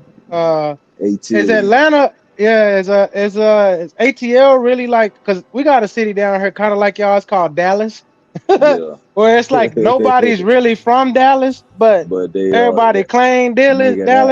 That's Atlanta too, though, Trip. You got niggas from up, bruh. Atlanta ain't even like, nigga. That's why we got the #1 busiest airport. That's #1, Trip. It ain't the biggest airport in the world, but it's the busiest because this motherfucker is the port and hub to a whole bunch of shit. It's niggas from all over that live in Atlanta. You know what I'm saying? That ain't even from Atlanta. You know what I mean? Right. That's how Dallas is now. Like I go to Dallas. Everybody I know from Dallas is not from Dallas. They from country towns like Tyler and Marshall and all these places. But then you talk to them, they like, yeah, I'm from Dallas. But you get deeper, nigga, ain't none of your people from Dallas. Then I'll be like, who is really from Dallas then? That's why I be asking about Atlanta. Is there really a group of people that's really from Atlanta? Is everybody just Jackson? Like everybody from the South just came here and then now we just claiming it. The thing with Atlanta though, Trip, it didn't even matter if you from somewhere else. Is because the spotlight was kind of on Atlanta. It was the underground of the mainstream media, the mainstream propaganda that they portraying. I grew up in that era, you know what I'm saying? Like the strippers, the strip club, even bitches from Miami's coming to Atlanta. I used to make, I think when I was young, the first nigga I met that was quote unquote from Atlanta was Soulja Boy, because that's MySpace era. I used to actually make music and talk to that nigga on MySpace. But then I found out he was from Mississippi or somewhere originally. Yeah, a lot of Soulja Boy, and I was like, well, he was claiming Atlanta. Check this out, though. Soulja Boy, one of his best friends was Usher Raymond's brother, who's also another flame. Like a lot of these niggas. Shit. Oh, bro, Atlanta off the chain. I just grew up here. I'm nigga, I grew up in Decatur, nigga. Like, you know what I'm saying? It's a different. It's a lot of shit we don't play in Decatur. Zone 3, you know. But you get to see the fucking the red carpet being rolled out for certain type of bullshit that ain't really from Atlanta, but Atlanta had the spotlight on them. You know what I'm saying, my nigga? Like, I grew up with Jeezy, T.I., Luda, Outkast. I think the first artist I heard from Atlanta was this nigga named Hitman Sammy Sam. I don't know if you know that nigga. Like, I think he was y'all like first rapper. His name was, I think that's his name, Hitman Sammy Sam. I think he had a. Did he make that Baby Mama song? Call your mama, call my mama, tell your mama. You just mad because you ain't my daddy. Nah, you know what I'm saying? Like, I grew up here when other niggas was popping way more than like Pastor Troy. You got like Player Fly. You had like shit that we really bump in Atlanta, but will get broadcast on TV and shit ain't really, you know what I'm saying? Like, I don't know, you know, I just grew up in that era. That's all it was. I just grew up in that era. You know what I'm saying? See the big, you got to think about it, my nigga. All these artists used to come to Atlanta because they had the producers here. You know, they had how they want the music done here, how they want TV shows done here. You know, like shit like Real World, nigga, like fucking Making the Band, that type of shit. The shit was done here in Atlanta. This is where the casting was, my nigga. Then they send you out there to New York, Cali, wherever they want the shit to be filmed at. But motherfuckers would have the hosting parties, all this type of shit here in Atlanta, my nigga. You know what I'm saying? So I grew up with a lot of that shit. To see somebody you know, and damn, me motherfuckers on TV 6 months from now. You know what I'm saying? Motherfuckers wasn't acting like that back then, but now they all following the fucking agenda, man. You know, and that's just crazy to hear about India and shout out to Ola Rec 5L. He say Decatur where everything is greater. Man, you know what I'm saying? And then what they call shout out. like the New York of the South. Let me read some of these super chats. My damn phone died. I'm back though. Shout out to 𝘼𝐼𝐺. I think that's all we got right now. Oh, okay. Yeah. Say less. Yeah, it's all good though. I ain't read it earlier. My bad. Yeah. Damn, Bobby done cut the Jesus music off. I guess the game over. Jesus, they won. Yeah, I guess 45 to nothing. Blowout again, nigga. Yeah. But shit, man, I just had to chop it up with y'all though, man. Salutes, man, all of y'all. Did you have anything to say about the other topics, Jaylen Brown or Wack? Did you see the Wack 100 video? Hell yeah, I was on here. You wasn't even saying that. Okay. Yeah, I was going me and Wall Street. Yeah, I was letting Wall Street. Wall Street get on my nerves, so I can't really talk to that nigga too long. Right, that nigga disagree with everything, nigga. But God, you can say 2 + 2 is 4. Wall Street gonna say, but it's only 4. Nah, 1 + 3 is 4, nigga. I'm like, nigga, we saying the same shit. Yo, that's exactly how Wall Street really is. 2 + 2 is 4. Nah, 1 + 3 is 4. Like, okay, I'm like, bro, I'm trying to tell you, like, Wack and Sonetta and them was back there arguing, you know, like, you got to watch the whole clip, you know what I'm saying? And he ain't just, there's no setup or nothing, nigga. This shit was just, you just got to know, bro. And then the whole conversation over, my nigga. If a nigga told me, first of all, a nigga would never tell me, if I kiss you, I'm gonna kiss your girl, nigga. What, nigga? That the whole shit over with right there. True. Hey, them niggas didn't even motherfucking like. That's so crazy that he got that off and everybody just froze. Skip right That's over. when I it didn't slip. It didn't slip. Them niggas knew what he was saying. That's what makes them so. They try to skip right over that. Like, nigga, what? That shit was so pussy to me. I said, what, nigga? Man, yeah, y'all niggas was supposed to get busy behind that. Like, right he said it straight to your woman's face. So I come over here and kiss you in the mouth. What he gonna do about it? That nigga Sonetta didn't say nothing. He ain't say, nigga, I'm gonna beat your ass. He just got quiet and let's get back to debating. No, nigga. Ain't no get back to nothing. What this nigga say? Jabari, use the African jiu-jitsu on his ass. Hit him with the unk, nigga. Hit him, and that's what I put in the chat, nigga. I was like, Jabari should have kept his unk on him the whole time, nigga. What the fuck, nigga? I'm about to hit God, you. You said hit him with the staff, yeah, the nigga. Word of my aunt, nigga. I'd have had that unk the whole time. This nigga Jabari, I swear he know all these goddamn African jujitsu Kaizen motherfucking techniques and shit, and a Pyru came and had that nigga on stuff, man. Y'all niggas gotta stop. Said, I'm Goku, nigga. Don't try me. But that shit was crazy though, bro. That was crazy. I'm glad Bobby touched on this shit though. Yeah, it was a good show today, man. Shit, Bobby done dipped out on us cooking that pork non-pork or whatever he got going on. That vegan pork, nigga. That's what he got up there. He had the grill here. Yeah, that nigga had to grill this chitlins. What's up with him, Walt? Nah, I know y'all was talking about sports and shit too, though, Scorpion. You don't think if LeBron, you don't think if LeBron go to Cleveland, bro, you don't think that's a good look, bro? That's a fit, nigga. Yeah. That would be a good fit. We know you don't fuck with LeBron, Trev. LeBron needs to go to Miami, like they've been saying. Go on and join Giannis and lose, like you're supposed to.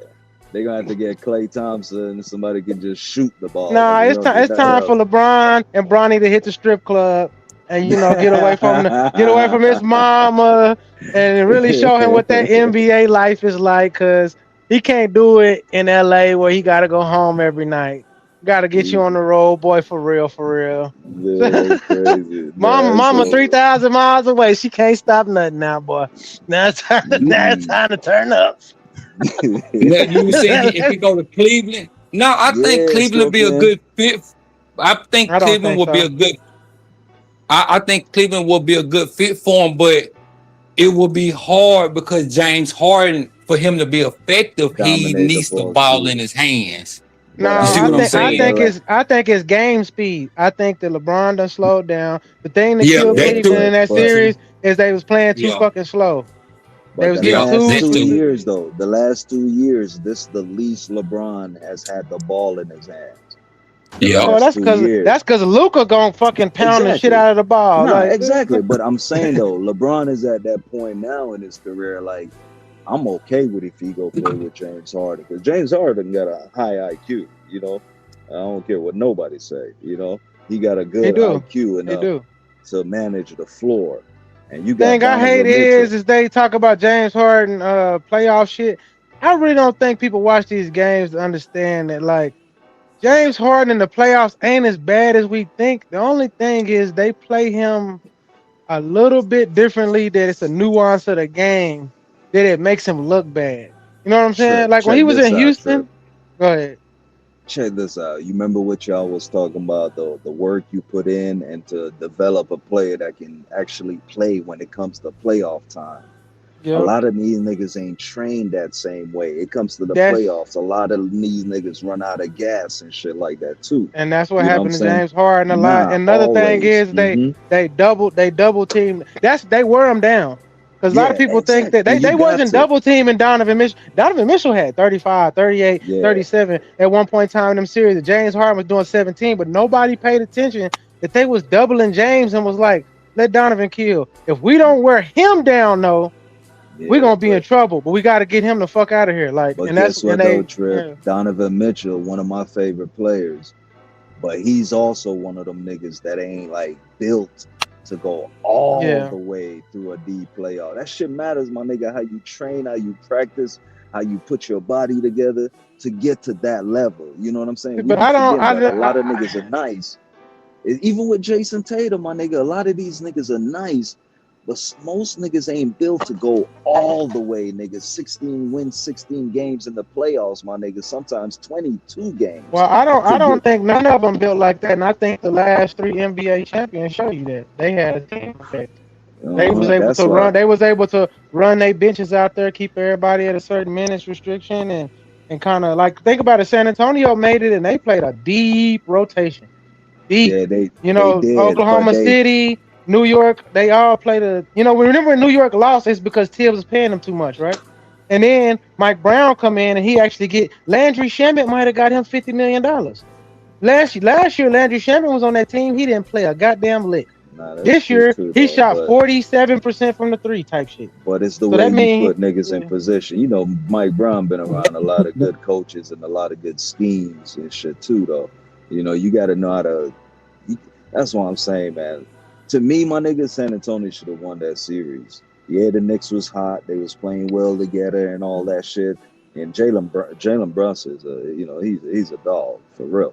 You know what I'm saying? But I'd have shut that nigga down, my nigga. And Nah, they did. Watch how they did a great that defense that he learned how to play with Jalen Brunson, where Jalen Brunson on a pick and roll was show, and then he run to not the closest man, run to the second defender, and the first defender that comes off the thing goes to the second defender on a closeout. That's OG. OG made a lot of them plays because Jalen Brunson wasn't coming off of the first. Yeah, so what they was doing in a pick and roll, they would run Jalen Brunson. All he did was show, and depending on the side of strength, you don't run to the first person you see because that'll put you out of position. No. You run to the second person, and OG gonna come get that second person. So if Wemby gonna make that three, let him make it. Other than that, he gotta bang with OG. You know what I'm saying? That's what I'm saying. I agree with that, my nigga. But if I'm doubling Brunson, OG ain't gonna beat me 3 games. OG literally beat these niggas 3 games, bro. OG is a strong African. He had 20 points 3 games, my nigga. And every one of those games, them niggas executed. That's number 1, first of all. Right. No matter what type of shit you want to run and scheme, when the nigga that's open or the nigga that can penetrate, when them niggas go off and execute, it's tough to beat a team like that. You know, the Knicks was playing good together. And I'm a nigga that ball, my nigga, with only the same 5 niggas for 10 years. You know what I'm saying? So, hey, we ain't in the NBA, but, you know, I ball, my nigga. You know what I'm saying? The Knicks, they executed. But they needed to give De'Aaron Fox the ball a little bit more, too, even if it's 1 or 2 games where De'Aaron got to shine. You know, but I don't know, man. Wemby kind of ran out of gas too. He young too though, but you know what I'm saying? It's a lot of coaching. I put a lot of the coaching on them too though. You know what I'm saying? Right. San Antonio.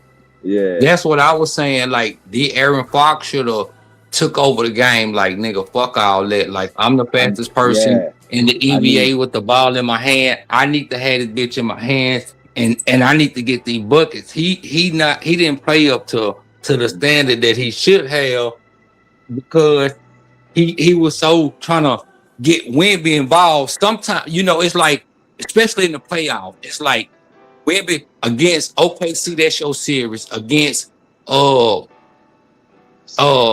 was that? The Timberwolves. That probably could have been that could have been Castle or Vassell, whoever series. This is my series. For one, you're the vet on that team at that particular time. You needed to take that bitch over. And like I said this to Bobby too, I go to the coach, hey, give me the ball. Because at the same time, right there, Scorpion, and I'm gonna let you finish. I hate to cut you off, but that's what I'm saying though, right there, Scorpion. When it comes to the playoffs like that in the finals, my nigga, I don't gotta go to the coach. He should know. Nigga, give me the rock right now. De'Aaron should have won them 2 games. But I agree with everything you saying, Scorpion. De'Aaron could have won them 2 games, though, my nigga. What up? What up, Bank? What's going on with my niggas? What's up, Trump? Yeah, but no, that's it. He should have just took that bitch over. And I agree with you. Even if I don't go to the coach, I'm just saying because I know how it is over there. I'm a fan of theirs. And when you don't go by what, like, because like, even though that coach, the Johnson dude, but who's still really coaching them behind the scenes is Pop. But see, he wasn't on the court coaching them, and that you seen that really show. Because if Pop was there, he would have made certain adjustments to make sure, hey, I'm not giving a fuck about, like, one time it might have been Tim. Next series it might have been Parker. The next one it might have been Ginobili, or it could have been Steven Jackson or somebody.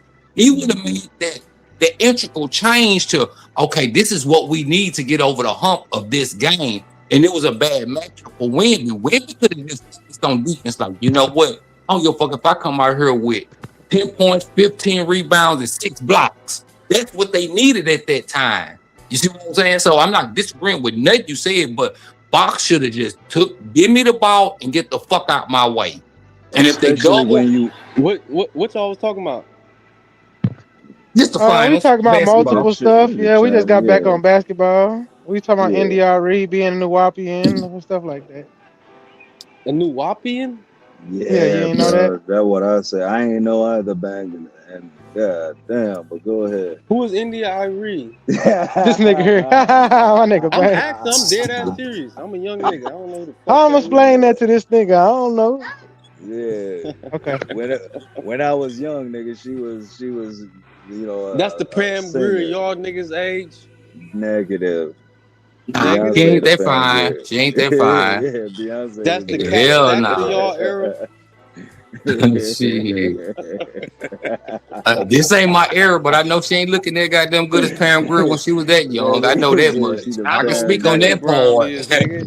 Negative. She could never fit that status. Yeah, but yeah, man, he should have took that bitch on. But I think Scorpion. No, I didn't even watch it, bro. I wasn't even in tune with it. I seen it, but I didn't even tune into it. Like Sosa and Tony, you gotta know they was looking at me like Frank Lucas on the floor. You hear me? I had that. Oh, shit so on. you had that mink on, huh? That fern mink. Yeah, we fucked them up. We was on the floor. I just seen that nigga knock that nigga in the 12th round. Check him out, man. Amir Abdullah, man, he from the city, from Cleveland, 22-year-old world champion. We do that. Oh, okay. I seen it. It was live too, like on YouTube, but I didn't even check it out because I wasn't familiar with the cast. But I'm gonna go back and check it out, see if I see you in the crowd. Bud Crawford was in the biddy. We popped That's hard. I thought Bank had on white. That nigga had on black. I said all the niggas in Cleveland came in white. I said, what the fuck y'all niggas got going on? That's the Muslim niggas. Them Muslim niggas was on that purity shit. Yeah, them niggas had all. I looked in the crowd. I text Bank. I said, why y'all niggas wearing white? Like y'all at a shahada or something, nigga. You seen they had Jay Prince in that bitch. Wow, which one? Pops or the Junior? OG. Oh yeah, I didn't know that. Okay, then. He part of the promotion Dave team. Chappelle was in that bitch. Chance the Rapper. What was the fight at?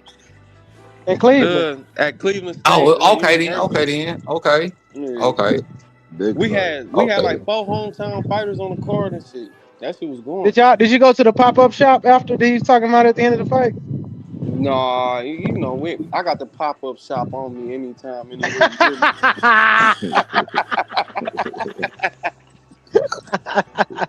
Y'all ain't go to that pop-up shop, y'all. And they said, everybody in Cleveland, come to the pop-up shop on 9th and something. I was like, hey, nigga, that's a bad thing to say with all the Muslims up in that motherfucker. This shit might turn to a night. But no, that shit was fun as hell, though, bro. One of the best nights of my life, though. I ain't gonna lie. You went live during the fight? Hell no, I was just, I'm a nigga, I enjoy the moment for real, cuz. Okay. We had the cameraman out there, though, because, I was with my rappy. They treat us like superstars in that bitch, like Money Making Mitch, Yeah. I was gonna tell you need to get that. You need to get that black ring girl. I was gonna tell you, Bank, you need to get. You gotta know I was all over that stuff. I was getting close. I was inching my way up towards that just to be like, hey, baby, I know there's plenty niggas on you, but I'm on that, Well, I seen her on the broadcast. I said, "Ooh, that little thing hit," and I said, "God damn." Bobby, put the footage up. Put the fight footage up. That shit on YouTube. Oh no, both of the ring girls, even the white little girl, I was gonna make Umar mad because I would have been like, "Yeah, I need that. I need that." I want to see. Hey, that black chick was hitting her. I said, no, boy, she was trim. She was man, natural. Right. Ooh, I was like, damn, for Cleveland, is she from there? I'm about to say, I need the IG. I'll just slide my phone. Hey, no, you gotta know everything was outside last night, Cuddy. No cap, it was going like the strip club was the after party. Like imagine like that bitch smacked out. You got millionaires in the building. It's going. And still all eyes on B. That's what you really need to know. Yeah. Trevor. Yeah. We be doing it, bro. In real time and then on YouTube. We fuck the streets. That's what's up, man. I want to see the footage, man. I mean, I thought it was a good fight, but when I turned it on, the announcers was talking like the nigga was losing. So I text Bank like, "Hey, is that nigga been doing bad though?" But I found out later that's his sparring partner. Like he been fighting that nigga for like 2 years. I said, "Oh, this makes sense then."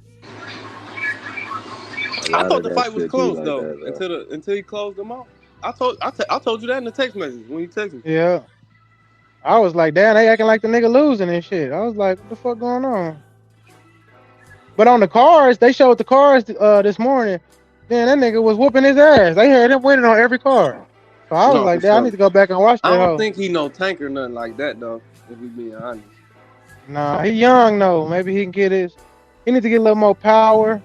But that body shit was working when he started going to the body. I I was think like, he yeah. evasive enough. He got enough footwork. I But mean, he only 22 though. I mean, I know people think a motherfucker's supposed to be a world champion, like superstar at that age in boxing, but it don't work like that. It's some tricks to that shit, you know. Especially when you start fighting them Mexicans. I Oh, them think niggas once he fight get he dirty as need more hell. power for sure. Like once he gets stronger and you gonna get stronger. Like I've been in the gym for 15 days. I just gained 5 pounds in 15 days. Like, but we work hard though. You gotta know that. I'm You doing gotta know supersets every. he gotta work within a weight constriction. Cause you know he can't get more heavier than his class. He can't, That's but the hardest he can part. still cut. Like he can get strong without getting like.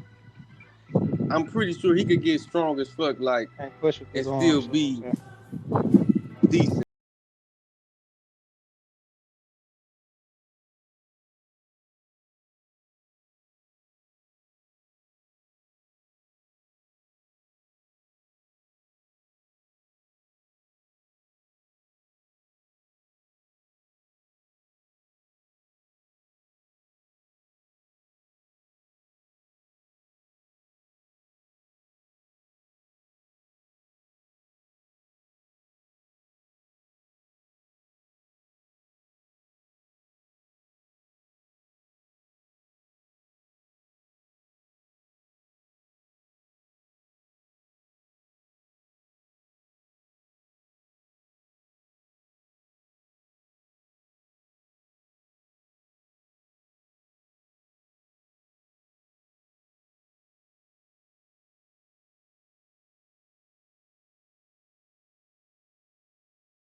man.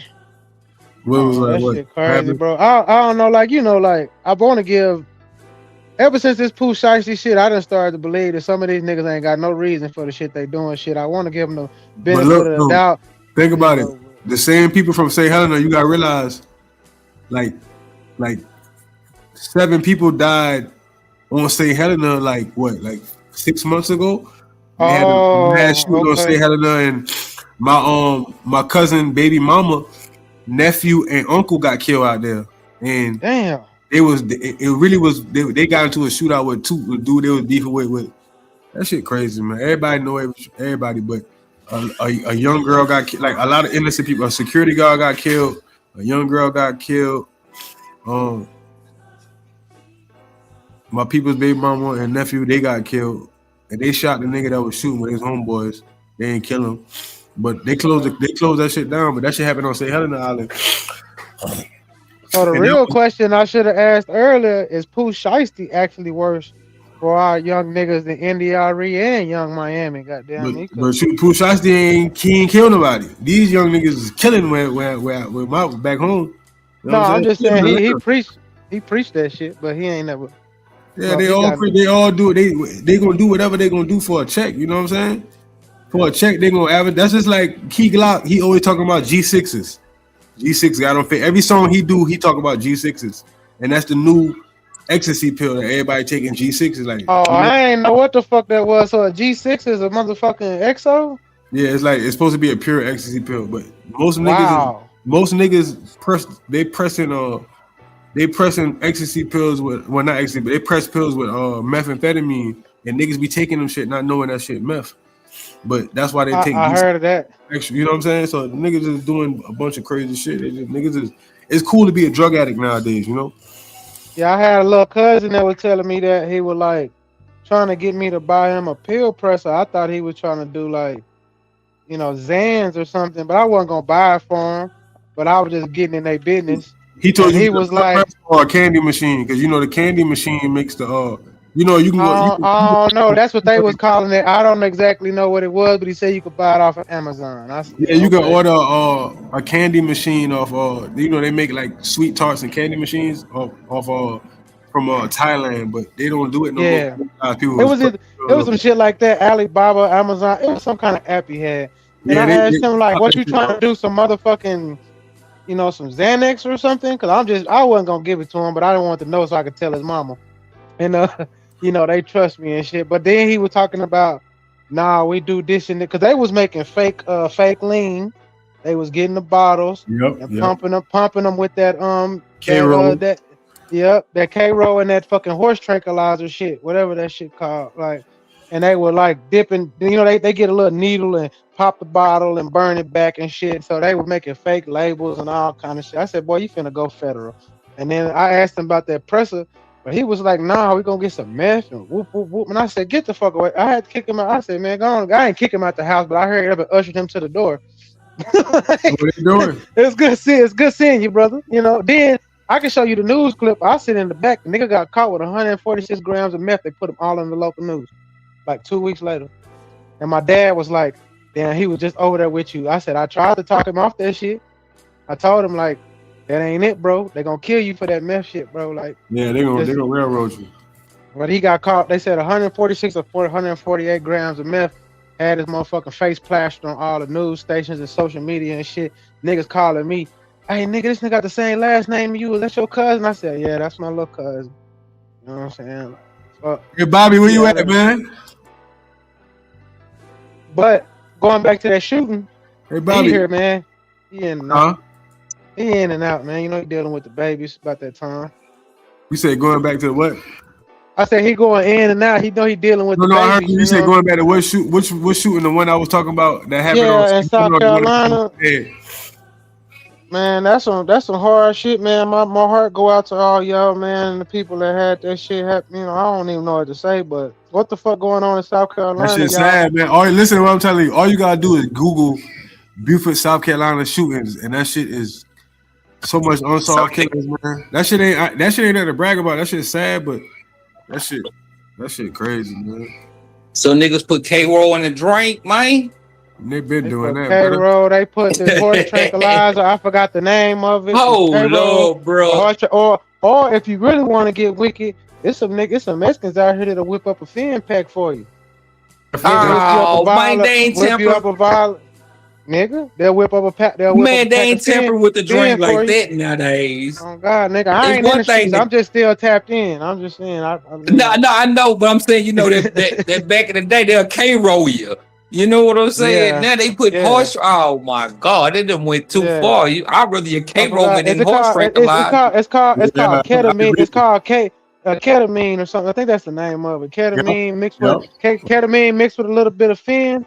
Nigga, that's the drink now. Nigga, you not getting nothing. If your shit ain't orange, you know, I ain't gonna that's why it paid to have drug testing kits. Like I have made a proposal to all the new houses that's being built to have drug testing kits in each house.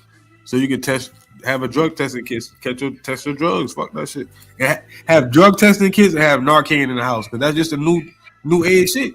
The new age shit is fucking Hey. You wanna know some crazy shit, bro? At Juneteenth, Narcan gonna save their life. You can be like, what the fuck going on? Get them that Narcan, that's gonna save their life because motherfuckers is overdosing like a left and right. Hey, peep this shit, Raiden. At Juneteenth, they gave out some nasal sprays.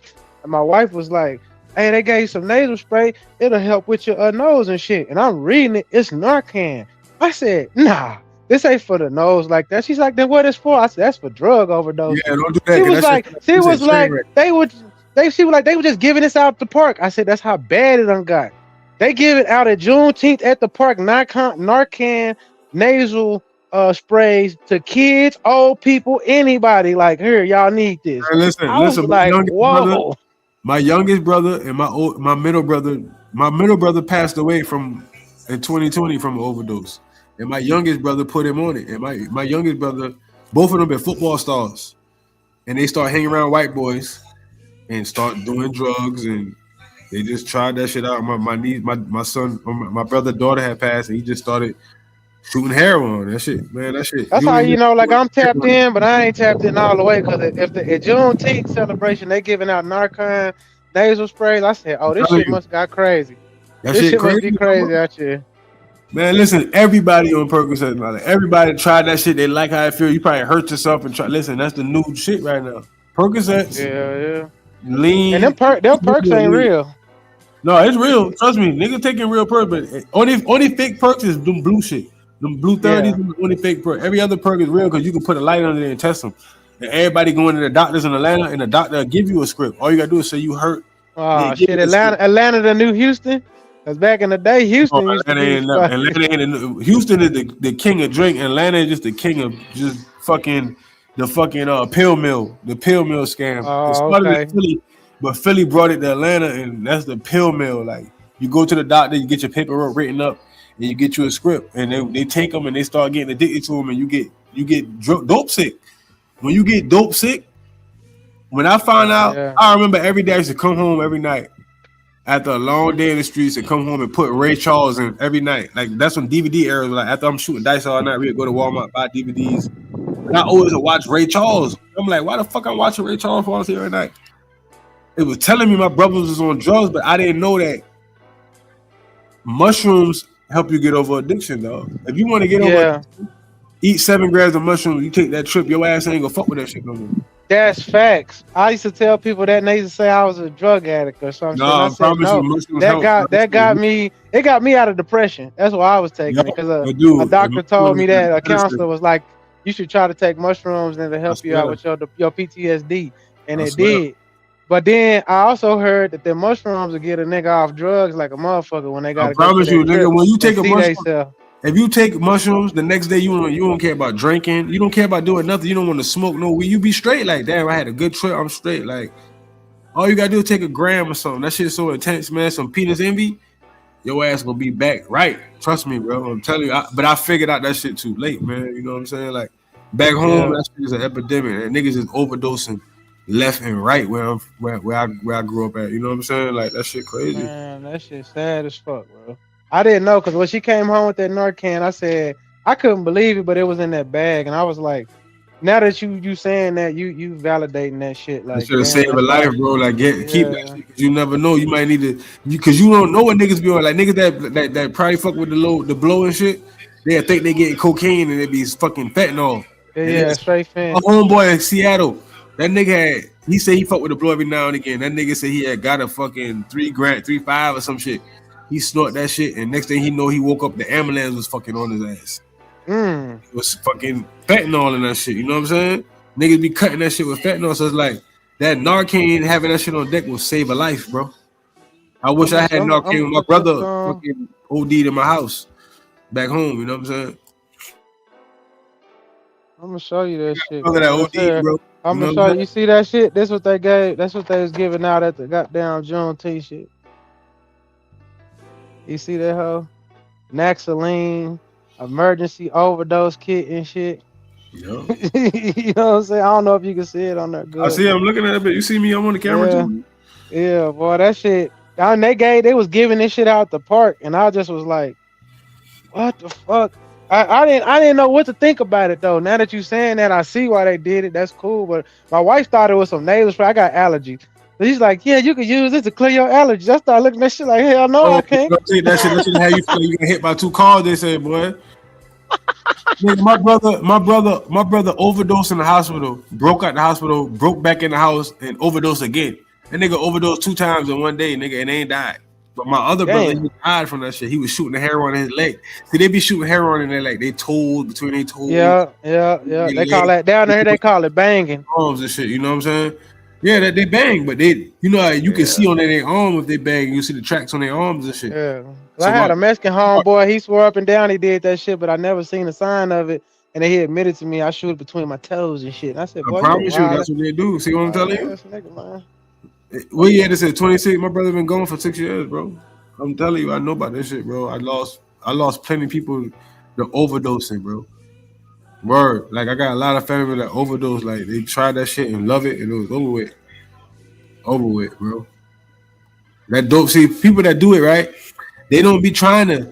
They don't be trying to goddamn. They just gonna get sick if they don't get it no more. Once you do it for a certain amount of time, you will get sick. You will have the shits. You ain't gonna feel right. You gonna feel right till you get that one perk in your system. You see what I'm saying? Or that heroin shit. So it's like they got to do that shit so they won't get sick. So it's like, bro, dealing with them motherfuckers, that's not no joke, bro. But back when I was out there, that shit was crazy. Dealing with motherfuckers pawning their talent, you be like, man, you don't even want to deal with them niggas, dog. Cause all they want to do is get high, and if you tell them you ain't got it, boy, them bitches gonna do some crazy shit to you, dog. I done had to do some shit to motherfuckers because you can't tell them you don't got it or not gonna sell it to them, but they gonna go crazy because they need it because their body gonna start going crazy and rejecting. You know what I'm saying? That shit is a whole different game. Like crackheads, them crackheads live forever, dog. Them niggas do whatever. They gonna bring you some shit. They gonna have some shit for you. They not dying. That fucking heroin and that shit, niggas is dying for that shit, bro. That shit is a whole different ball game, nigga. Word. Man, thank you for letting me know that shit, bro. Cause like I said, I didn't understand why they was giving them shits out. I gotta do better at understanding what these young niggas on that shit. Real talk. Cause they always asking me for, shit, and I'm like, nah, I don't know nothing about that. But now I see. Nah, that's peace though, for They real. That fucked shit up. is a whole other game. Awakening Mind, what up, my brother? What it do, Redden? What it do? Hey, nephew got a full ride now, nigga. Y'all be ready because next step is the fucking FIFA now. Yeah, Next step, my son gonna be playing professional soccer, nigga. 4 more years, we at the game. Yep. That nigga got a full ride for the Gamecocks. All I gotta do is pay $600 for his dome and shit. You know what I'm saying? Yeah, nah, that's a good look, man. A brand new dome. They got a pool. They got Wi-Fi, fully furnished. All I gotta do is put a bed in that bit. $600 a month. That nigga got a full ride, and he had academic. He built computers and shit. So he had a full ride at other colleges for computer tech and all type of shit. But he took the soccer scholarship, so I ain't mad at him.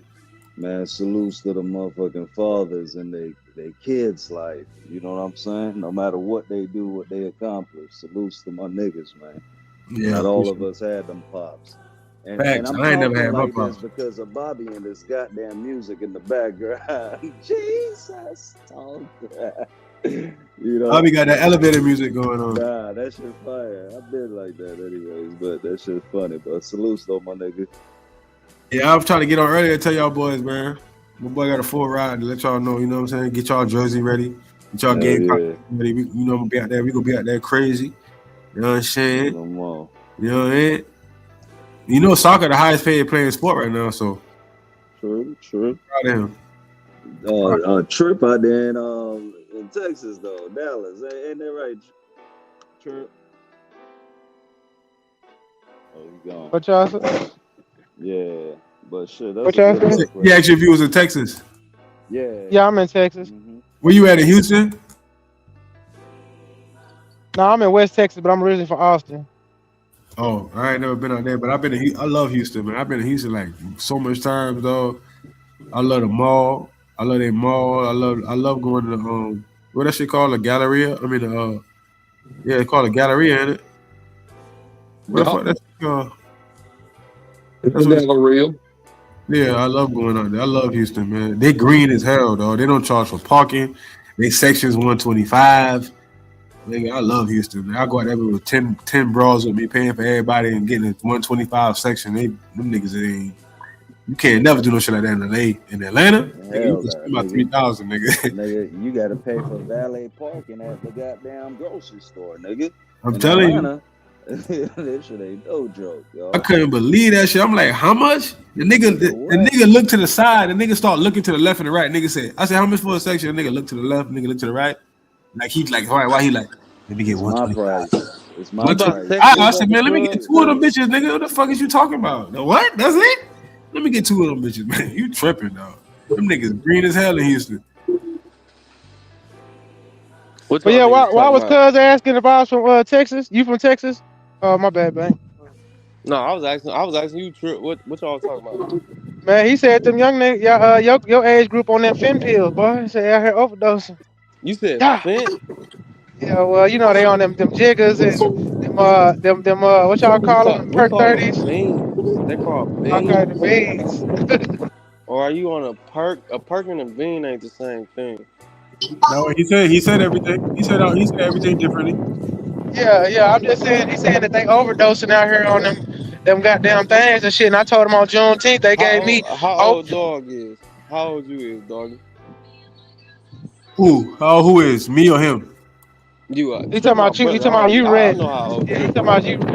Yeah. I don't know how old I am because I don't celebrate my birthday. I was born in 1985, so what that is? I'm in February. I'm 41. Oh, so you an older dog. Huh? I said you an older dog. Yeah, but I got young brothers. I told you my brother died in 2020 for overdose. I got younger brothers. I'm sorry to hear that, guys. I got one brother my younger brother that passed away. He was born in '89, and my other brother that was on it. That nigga looked like a fucking bodybuilder. He don't even he do drugs. That bitch is a Terminator. That nigga a nigga tried to rob for his phone. And he done took the gun from the nigga and put the nigga in the ICU and all type of shit. That nigga not scared to die. That nigga, he was born in 95. So yeah, I got cousins. So I got every generation, bro. I got cousins of every generation, bro. I've been out here, bro. Like for real. You come to my city, ask about me, bro. About that shit for real. No, for sure. You already know. No disrespect. I'm just saying, like, I ain't really, like that shit. No, for sure. But I was just trying to gauge where y'all was at with the conversation. That was all for real. Cause I ain't really what's happening. They was talking about the shit that happened on Hilton Head, and that shit caught my attention because, like I said, I broke my phone yesterday, and I had a bad feeling. I feel shit all the time. Like I have a feeling. Like I always be worried about my son. Cause my son is like he a good kid. You know what I'm saying? Like that nigga don't get in no trouble. You know what I'm saying? He fucking he a straight A student. He got green eyes. He drive an AMG. So niggas be jealous. You know what I'm saying? So his godbrother got killed. My son godbrother got killed because he beat somebody up and the niggas killed him on the same beach. On that same beach, my fucking god, my brother, my son god brother, which name was Dominic, he got killed on that same beach because he beat somebody up and the nigga told him to meet him at the beach because they skipped school on senior day and the nigga shot him in his face. So niggas, like all you gotta do is Google Bufort, Beaufort, South Carolina, and look up the fucking shootings and the fucking unsolved murders.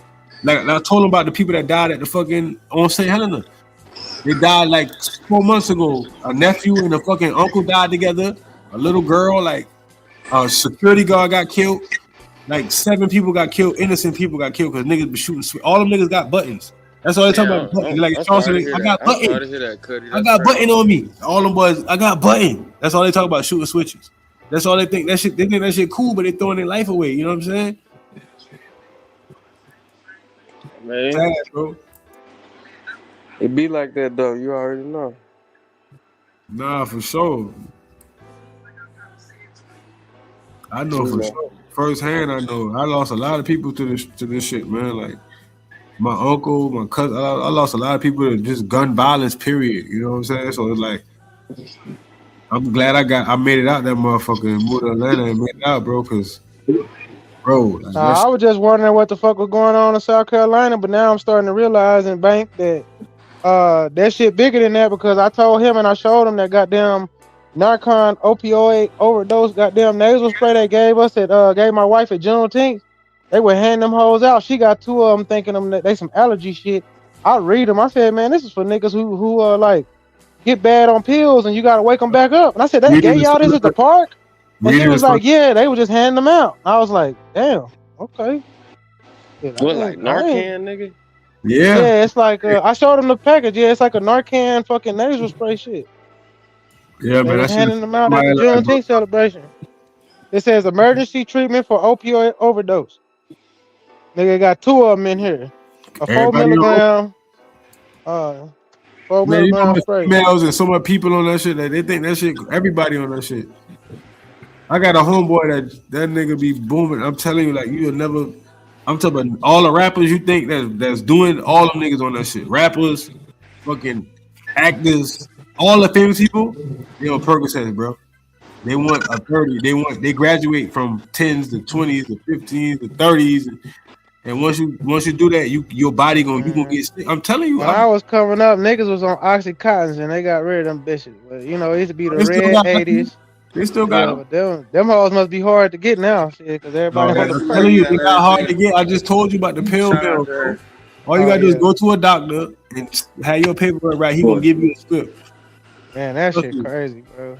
Everybody on that shit, bro. Like everybody, nigga. Like you telling me America high, huh? Yeah. Listen. And you see they passing out Narcan, right? Yeah, they passing it out, cuz. They know when you said that, that shit hit me like, oh shit. That's why they handing this shit out. What'd you say, Trip, Bank? I ain't even tell you. I got down to the floor for free. I ain't even pay to get in that bitch. I walked in. No, you did tell me that. Like you said, I got in for nothing. I was like, what? And you was like right there. Like you know when you looked the part, they thought I was Rappy. They thought I was Mr. Jones. You hear me? I said it's a famous rapper. Let him in. They say yeah, he belongs down here with the rest of them folks. Yeah. Yo, you told me that. I said, yo, that's crazy. My nigga was dripping in designer, baby. No, for real. What we say, grade A steak on a paper plate. That's my nigga. I ain't never heard nobody overdose off of no weed. I ain't never heard nobody overdose off of no crack. And I ain't never heard nobody overdose off of no cocaine. With that motherfucking ever? I'm just saying, just like right now in this era, you don't really hear that. But fucking fentanyl and oxys and drink, your ass is not gonna wake up, nigga. You see, which one we call like niggas is rappers, niggas we know is dying from nigga. What's my man name that played it on the wire?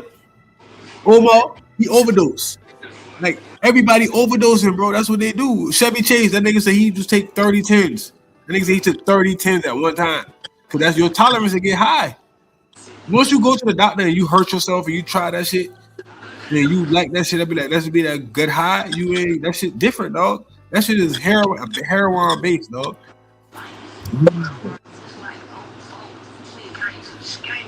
I'll never forget that shit. I never knew. I used to have the 30s. I never knew what I was doing. I'm thinking niggas eating them shit. I'll never forget that shit. I left the dice game one night. My homie was like, you got something? I was like, yeah, I'm gonna go to the spot, grab them shit. Nigga, I went to the spot, grabbed that shit. The fucking cracker put that shit on the spoon and broke it up and cook it. I'm like, oh shit, but that's heroin. I never knew that shit. And this back in 2008, 2007. with the blues, the real blues. Niggas to go to Miami and go to the AIDS clinic and go to all the patients and go buy a bunch of them shit and come back with fucking pillowcases full of pills. Pillowcases, nigga. Gallon bags full of pills. You know what I'm saying? Niggas getting 5K packs in a. Back then, nigga. Nigga, I used to trade a pound of weed for 200 fucking 30s, nigga. Yeah. Crazy flip. The pound was going for 1,200 back then. I'm selling the 30s. Yeah. I'm making 3,000 off the 30s. That shit was crazy back then, boy. And I feel like that was like karma for me for doing that shit to all them people back then. And my brothers fucking started getting on that shit. You know what I'm saying? Like, I'm like, damn, that shit crazy. Hey, Bank, how many of your niggas on the perks? Doggy? None. Yeah. Listen, I'm gonna tell you a secret. Females more females on the perks than niggas, dog. That's how most niggas get turned out by females. Yep. One day I was talking to Bobby and he said that shit. I said, no, it wasn't Bobby's my nigga Trey. I said on his channel, I said fucking a bitch off shrooms better than fucking her off a perk. Yup. I ever had. Nigga, my homeboy gave me some shrooms. I call a nigga the showman. Nigga, I was like, boy. Once the bitch start asking you, I want that perky dick, nah, bitch, I'm about to take them shrooms on you. Yup, get that bitch those shrooms, shit, get off that shit, yup. Who said that shit? Who is this?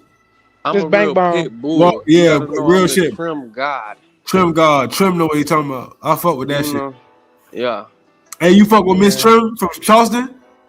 No, hell no. I'm not. Nah, she fire, dog. We on the lake. Hey, listen, South Carolina getting on right now. This music shit. That South Carolina finally getting recognized for the music shit. That Charleston accent, that Gullah Geechee. See, where I'm from, we talk Gullah, and where they from, they talk Geechee. So they call it Gullah Geechee. The dialect where we from, they be like, yeah, Baba, you know what I'm saying? Like, yeah, you know, I seen. You know what I'm saying? Like, that shit is different. You know what I'm saying? I'm from New York, but I grew up down south, and my dad is Dominican. So you know what I'm saying? So it's like, I got the islands all in me. The islands of Beaufort, the islands, the Dominica, all that shit.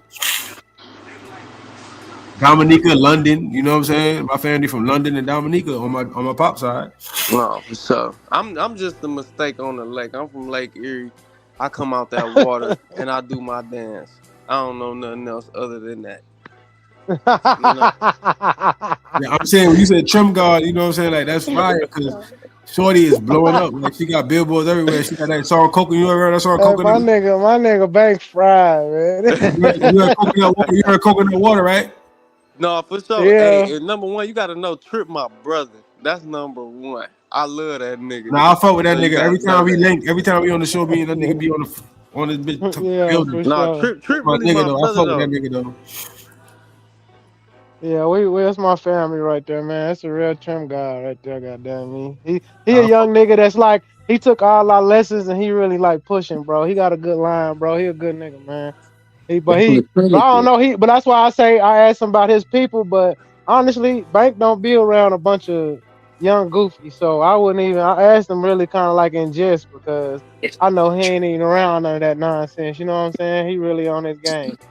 So, but he like the youngest nigga that be around this shit, so I'm asking him like, what about the niggas you went to school with and shit, Bank? Is them niggas all perked out and shit? Like, I know you see them around in the back. You know, I don't. What's crazy is I don't see nobody I went to high school with because I don't go to them demographical areas and shit. Right.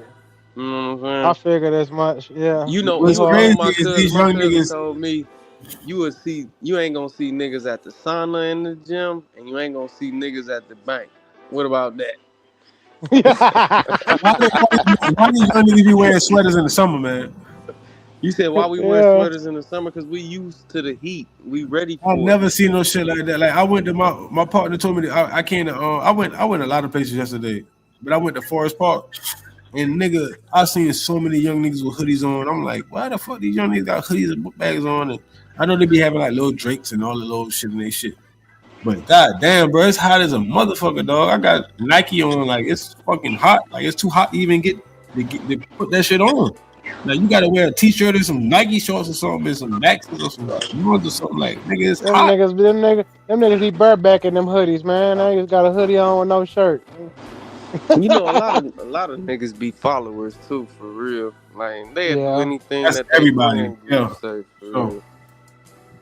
Like me and my niggas, we got respect for each other. We love each other. Like it ain't none of that. Like if you don't conform to this shit, we gonna clown you like you would. No, we don't do that shit, bro. But you know one thing I learned though? One thing I learned, you gotta pay attention, man. Like sometimes people be crying for help and you don't see it. Like people be on drugs and don't be saying that. You won't see that shit.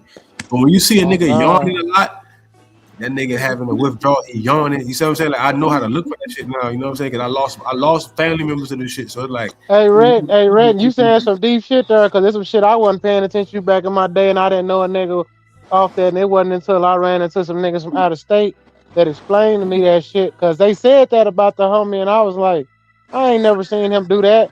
But then I started catching on to that yawn and shit, like, and I was like, hey man, they told me to look out for that shit, like, yeah, man. You know, like the crash where that nigga will be like good for like 4 days, and then the nigga will crash for like 2, where you don't see him or hear from him and shit. Like I'm like, what the fuck? Listen, Trip, them niggas will not. They won't go right till they get that perk, dog. They don't want to start their day till they get a perk in their system. Like they'll be in a bad mood. They won't want to do shit. Hey, bro, it's some niggas that smoke weed like that now, bro. I gotta know. Shout out to my little cousin, but that nigga can't eat. He cannot eat if he ain't got no weed.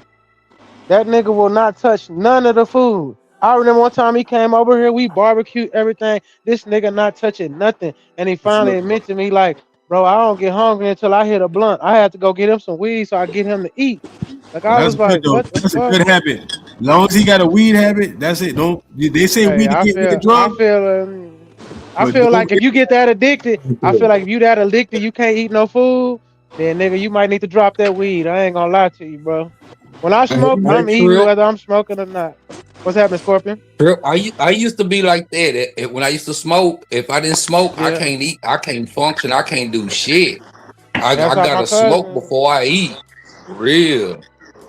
I'm blessed that when I smoked, I never got that line. But I know a lot of people around me used to smoke. They used to go to my car because I used to have so much green. You could go in my ashtray and just get half smoking blunt because I light one, I'll forget about it. So they used to run to my car like, let me get some of this out of here, because I used to cook for the whole team type shit. And they would tell me that I can't eat none of that shit till I hit some weed. Like they would just go to my car and get them little half joints before they could even eat anything. I was like, y'all niggas fucked up. I can go days without smoking, but I smoke 5 grams in my blunts. Like my god, yeah, you blowing big shit. I gotta have 5 grams in my shit or 7 grams. I don't smoke nothing less than that. Like, you gotta hand me that shit. When I smoke, I can smoke a joint and hit that hole 3 times, and I'm high in the motherfucking kite, nigga. Yeah, but I also stopped smoking for 5. I stopped smoking for 5 years. Took my tolerance down, bro. Now I can't smoke. I can't finish a joint, my nigga. Can't. Listen, I get high off a joint too, but for some reason my shit just got to be 5 grams. I can't. I feel like I ain't right, especially in public. I do it for myself. Like I gotta put 5. I put 5 grams on my blunts. Like, hey, Scorpion, you don't smoke no more? Nah, I quit.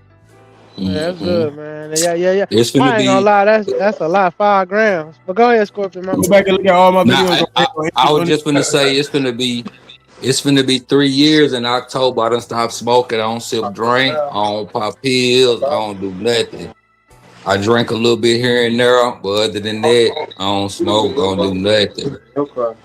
For some reason, I'd rather sip a little drink than the goddamn drink liquor for some reason. He talking about, when he say drink, he talking about that purple. Yeah, I'm talking about syrup. I got purple. Yeah.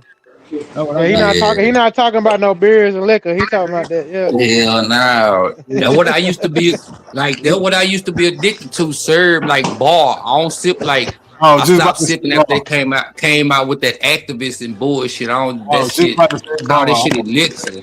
That shit too thin for me. I drank that bar. That shit. You in Texas, Scorpion? Huh? You in Texas? No, I grew up between there and Arkansas my whole life. I used to go to school up there. All the real drinking Texas. Yeah. I fuck with Texas. Yeah. Sunnyside, Mellow Street, nigga. Yeah, all day. I just couldn't get into it because it made me too sleepy. And I'm the type of moving around, nigga. I used to hate getting that feeling where like I'm sitting in the car and a bitch waking me up. You been sleeping at the stop sign for 10 minutes. Like, what the fuck? Why you ain't wake me up before shit? I've been trying to. Oh hell no! Yeah, I quit drinking that shit. you gotta build your tolerance up for that. Like, I used to take that shit to work with me. Give me a liter. You a bad hold that nigga, shit boy. up. But pop me a Zan, pull me up a liter every morning. Shit, them niggas didn't even know what I was on. For real. Hey Trip, I when you couldn't function. nigga hitting his nose all the time, like white hitting his nose and scratching. Yeah, you already. Hey, that was my lane. That soft game. So I already know all my people I grew up with was on that soft. So I already know that game. Nigga always sniffing and shit. Yeah. When I was young, I didn't know what the fuck was going on. I'm like, these niggas got bad allergies.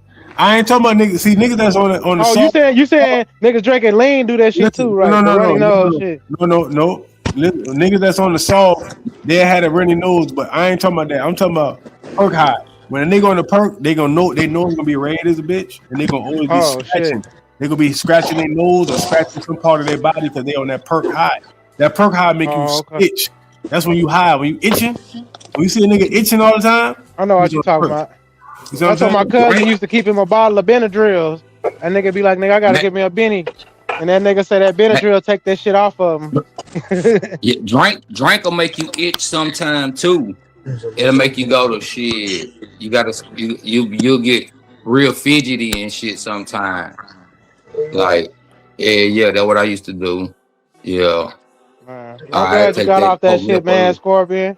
That should have had you. Yeah. When you ain't got no drink, that should have had you mad as a bitch. That should have had you. What? Nigga, I'm talking about, boy, you be, man, don't